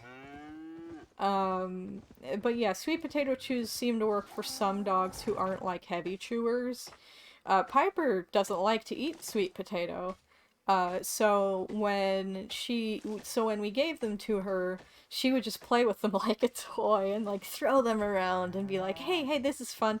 All right, I'm done. You know, and the whole sweet potato would just be like covered in like dirt and stuff. It's really fucking funny, actually. One treat that she loves, which is not a chewing treat, but it's just funny. She fucking loves green beans, man. Canned, unsalted green beans. They're supposed to be a pretty healthy treat for dogs. Obviously, make sure you get the unsalted kind. But like, she fucking goes nuts for them. And it's a little bit of fiber to put in their diet. It's good for if your dog's overweight, I hear. But, yeah, no, she fucking loves those things. Like, when we run out of kibble, because we get it delivered monthly, but if we run out and the next bag isn't here yet, we give her a little bit of eggs, fried eggs, green beans, chicken, and rice. And it seems she fucking loves it, obviously. Because it's good fucking, it's real food, you know? But, yeah, that's usually our solution for when she needs a little spoiling and, you know, her kibbles are gone. Moo! Moo, again? I love this mount. I love him.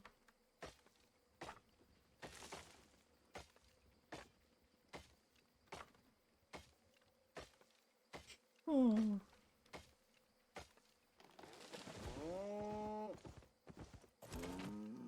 So many cedar logs. I love them all. Let's see, where are we? We're around here. Okay.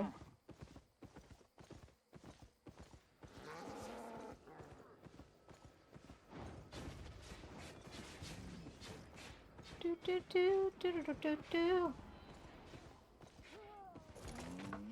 Korgoth says he gets scraps and dry food, but the vet has advised some wet food since he's having hydration issues. Oh, really? Yeah, he wasn't drinking for a bit due to the medication he's on. Yeah, that makes sense. We, like, with the canned green beans, we did the same with the canned green beans sometimes when Piper seemed to have hydration issues. And it was just because, you know, they come canned with water, and she would just lap up the whole thing, you know. Because she fucking loved those green beans, so she would drink the water with it too. So, that's what we did for her when she was having that issue. But again, that's a treat she loves, and we know she loves it, so...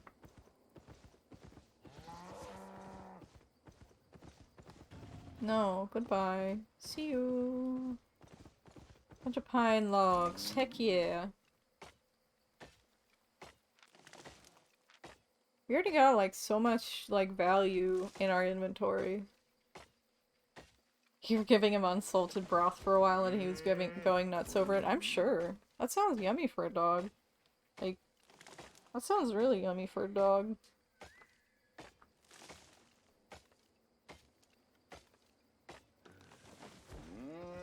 Moo. I need to get a little bit more soda or maybe another cup of coffee or half cup. It's yummy for people too. Yeah, you're not kidding. Mmm. That's sodies.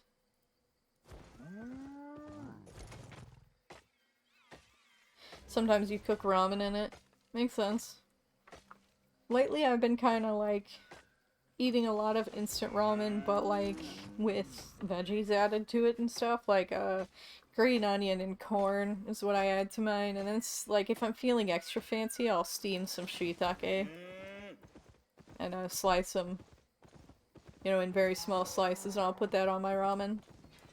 With like a, you know, like you can use the instant soup base and just like add to it a little bit, like and if you want to, you could also just like make it like from scratch if you wanted to. But I just like get the, you know, the instant broth, and then I put like some soy sauce and miso and you know, maybe a little bit of ginger, because I don't think there's ginger in the kind that we usually buy, the instant ramen broth.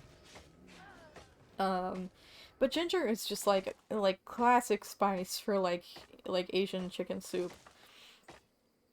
Which I say with zero knowledge of Asian cuisine. But that's how it tastes to me. It tastes very like, you know, like classically Japanese chicken broth. I feel like ginger tastes very classically Japanese with chicken for me. You miss the real ramen you got at work? Aw, man. See, I don't even prefer real ramen over instant at all. I mean, it's the same fucking noodles. You know, it's just like, you know, like, but I guess it's just because I don't usually like the toppings that they put in, and it's usually pork broth, and I cannot stand pork broth, man. I cannot stand it. I hate it. But like, give me some vegetarian ramen.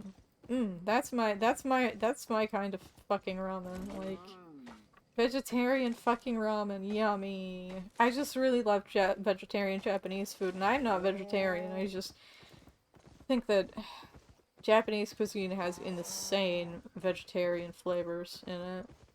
That is my thought on that topic. I just think it's got some really good veggie-based flavors, plant-based flavors in general. Like, shiitake makes some really good fucking broth. It does. We're getting closer to having the new axe that we need.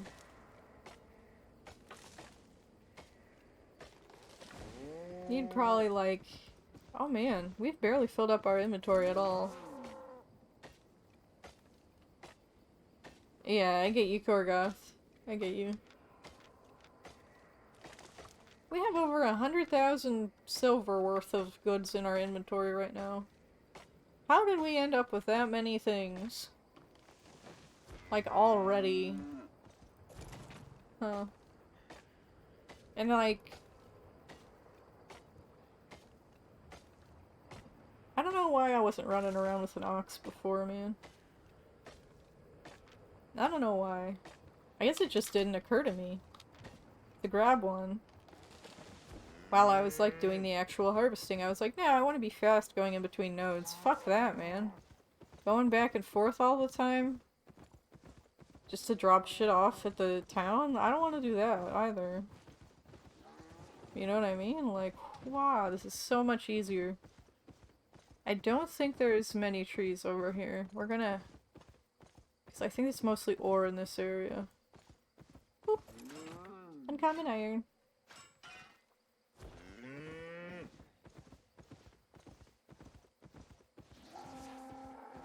Moo! Many moos. See if what the tree population is like over here. I think it's mainly in the northeast, or no, the northern area of this map that there are so many trees. Mostly, I think.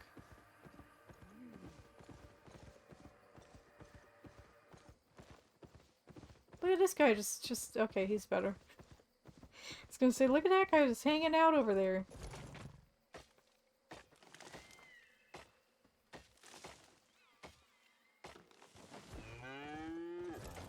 Man. We got almost 300 chestnut logs right now. That is pretty neat, if I do say so myself. Which I do. I do say so myself. Cedar... Oh wow, there's 3 cedar logs on this thing. Very nice.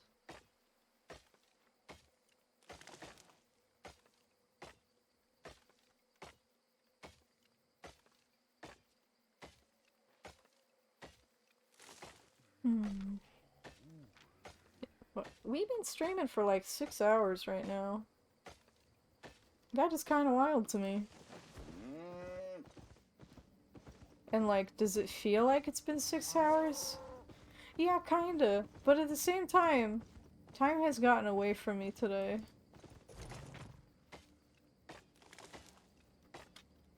And I'm just like, a bit surprised in that sense. But like, and part of me is like, nah, I should have been productive today. This is weird. But like, first of all, can I be productive right now? No. So just like, I need to fucking recover from the like med change that I'm doing. And this is a fantastic way to recover. So I'd say I have no problems with the amount of productivity that I have done today. Plus streaming is kind of productive. When you think about it. So... I should acknowledge my own hard work. Hard work acknowledged. Alright. Lots of trees that have already been chopped down. Boo. Let's head in. Aha! I see a tree that has not been chopped down right over here. 9 chestnut logs in our inventory. Look, now we have over 300. That is some shit right there.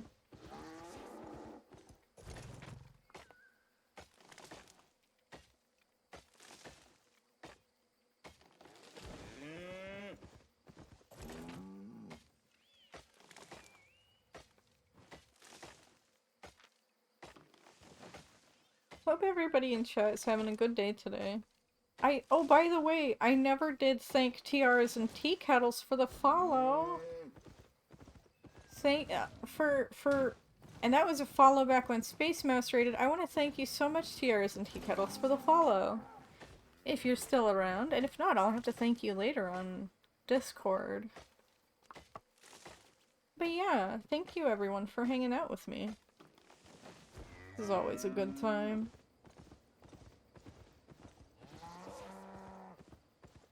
And heck, some of you have been out here for like 6 hours while I've been, you know, like since I started. I'm pretty sure. In and out. And just hanging out with me, and it's been great.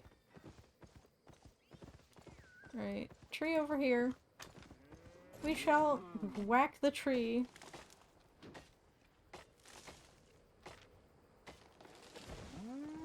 Tree whacking time. Heck yeah. Alright, now we're gonna have over 400 chestnut logs. Very nice. Very, very nice.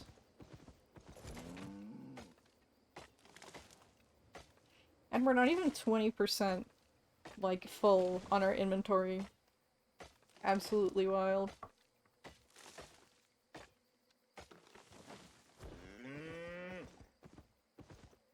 Meh.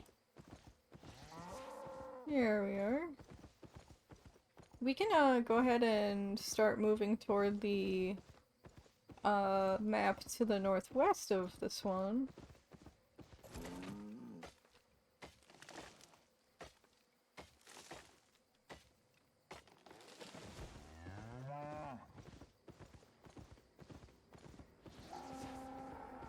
Move. Wait, is that a... No, that is the shadow of a groundhog. Oh, I'm sorry, a hill marmot.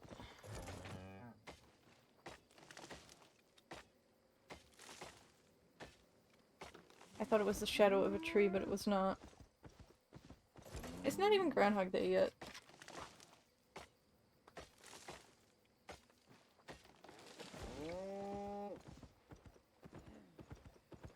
Alright.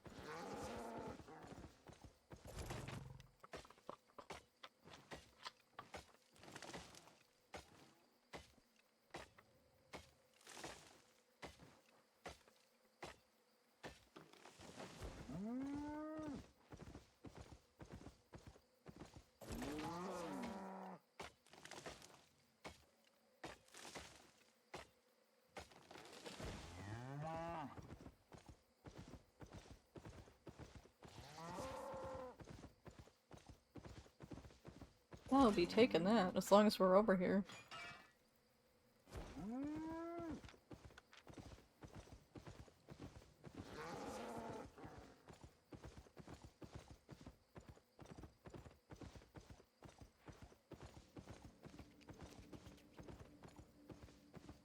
Me.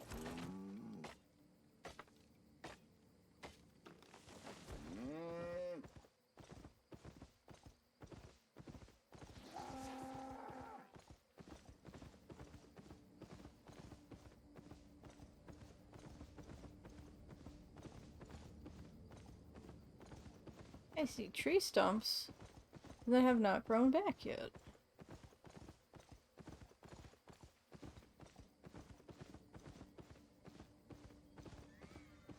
Ah, just not. And I see that is some cedar logs, uncommon cedar. Unfortunately, we cannot get that yet. But that's why we're out here grinding.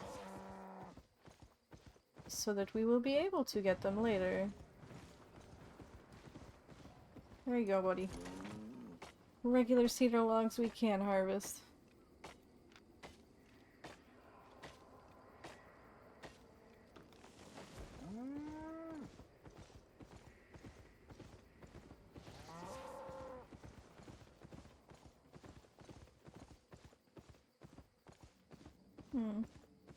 No trees over here.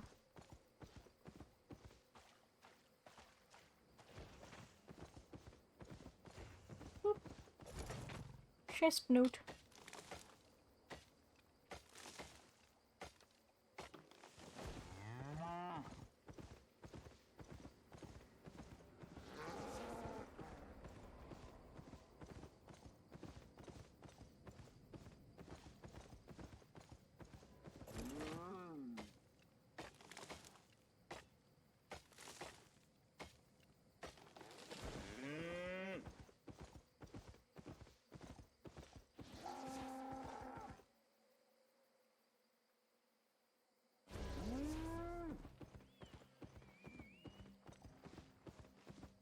Let's head around this area. Aha! Sorry, buddy. Clearly, he wants to farm trees too. Pine. There's pine over there, which I would like to go for. Potentially. Aha, there's cedar over here, which I would also like to go for.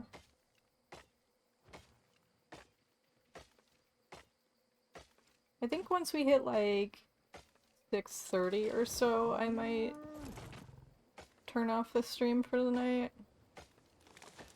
I want to like do some stuff in Discord, like run a poll to see what city people want to ally with, or like, you know what I mean, put the guild in, and then just like, you know, actually put the guild there, and then, you know, so on and so forth. Just do all of that stuff. That behind the scenes stuff. And then maybe we could run dungeons or something. Because I've never actually done those yet. Although, Ari's probably, like, going to be asleep soon if he's not already. I'll have to set aside some time in the morning soon to actually do dungeons, but I could get more used to them and therefore have them be less, like, tiring for me tonight. So that I can maybe do them on stream tomorrow or something. I don't know. Ooh, please don't aggro me. Nice. I do not want to deal with that guy at the moment. See, tree, tree. Lots of tree. Lots and lots of tree. Looks like this place has been picked clean, most likely. Ooh. I would harvest that if it popped right back up right now, but it did not. But I would have harvested the hell out of it.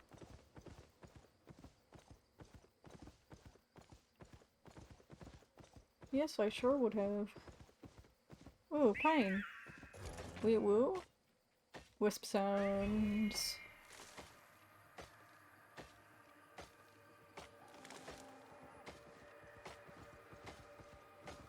Are you gonna... No, he did not harvest this pine tree. Good.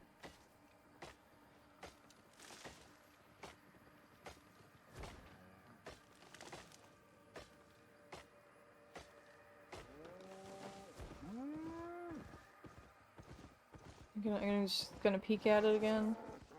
Just gonna peek at it again. If it's still there. I mean, looks like this guy's peeking at it too, but... I just wanted to look at it. Stare at it. You know, bask in its exceptionality. How would you even say that? Bask in its exceptional quality? Something like that. Exceptionality. I don't know, man. Exceptionalness.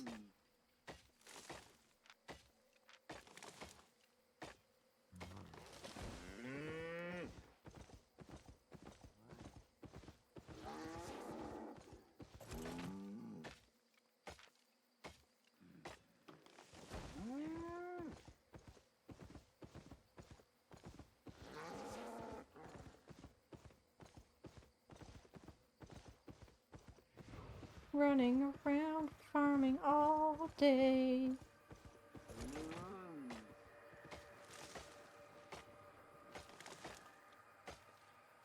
The reality of it is, I'm probably just gonna end up farming like all night.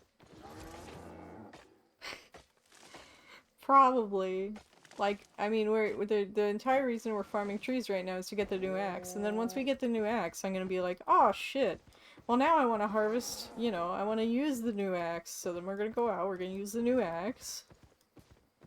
You know, like, that's just gonna be how it goes. For, like, the entire rest of the night. But you know what? I'm actually super fucking happy about that. Because, like...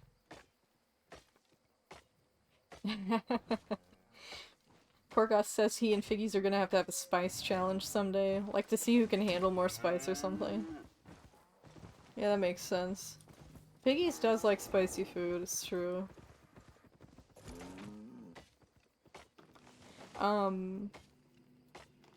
But like, I'm actually really happy that I'm so focused on this game right now, cause like... It happens all the fucking time where I'm just like, I wanna play games, but I cannot focus on them. And like right now, while I'm just like recovering from this med change, this is the perfect thing for me to like just kind of stay sane.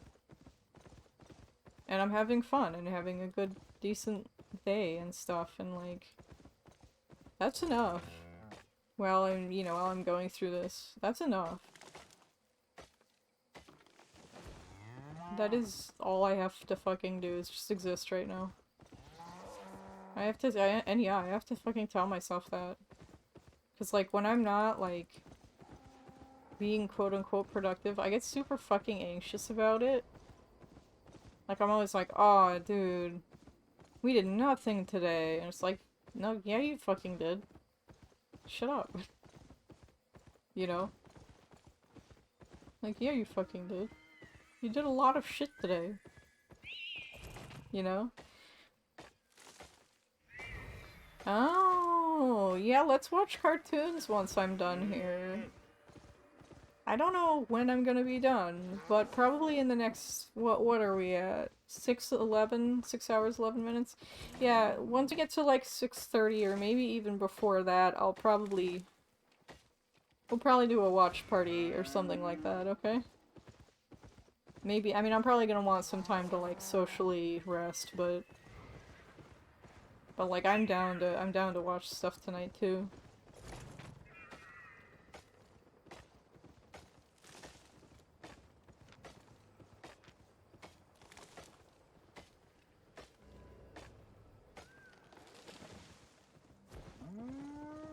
Moo.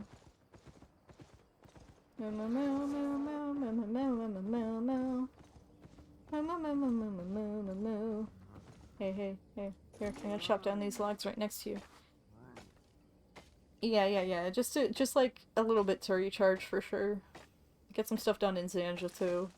Because I'm behind on breeding my pets and stuff.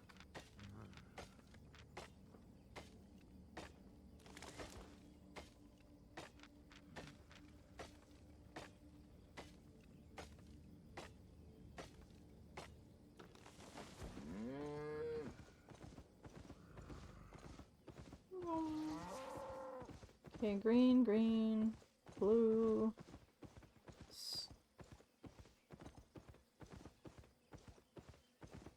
Pine.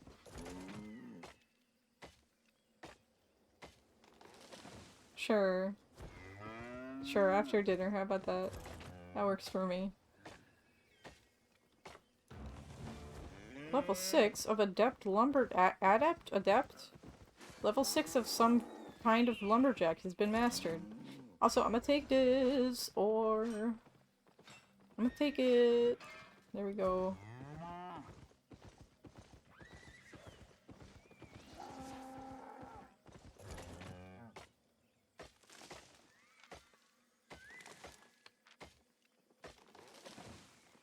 We're like only 1/4 of what we can, like, carry. Like, we're not even close to being encumbered right now.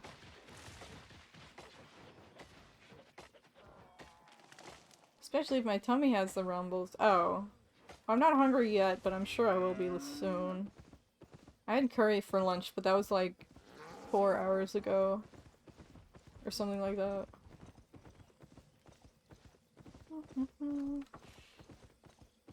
Pardon me.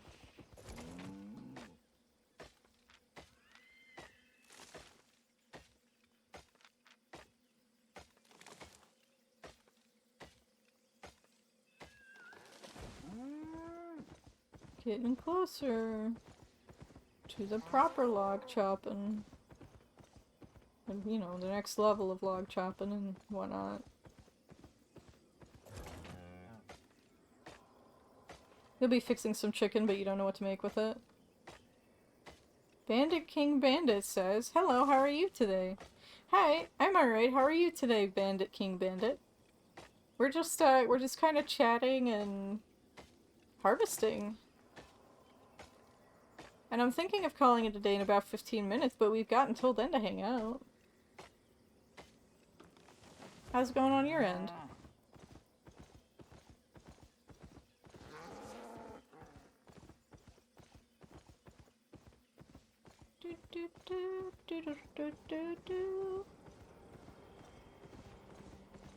Look at that big ass portal.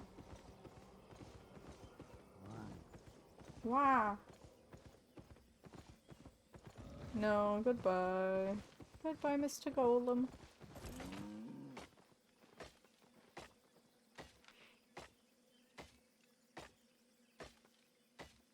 You're good. You've played Albion online once before, but it really wasn't your cup of tea. Well, I hope you found something else that scratches the itch that you were looking to scratch with Albion. I've played it before in the past, kinda, but I didn't get into it because I didn't have a group to play with, and now I might. And it's the kind of game that I would know I would really love if I were able to kind of like, you know, get a group to play with. Even if it's just a small group, I think a small group would suit me much better than a big group for various reasons, and I kind of wasn't able to find the kind of group that I was looking for, so I'm kind of deciding to make it on my own. And I've got a handful of friends who are wanting to join me, and I think it's going to be a good time. I definitely think it's going to be a good time. What kind of games do you like to play, Bandit? And let me know if it's okay for me to call you that, or what you want to be called.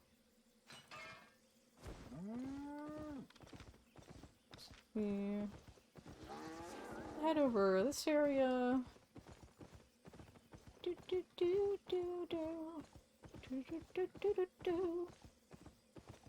You unfortunately play League, you say.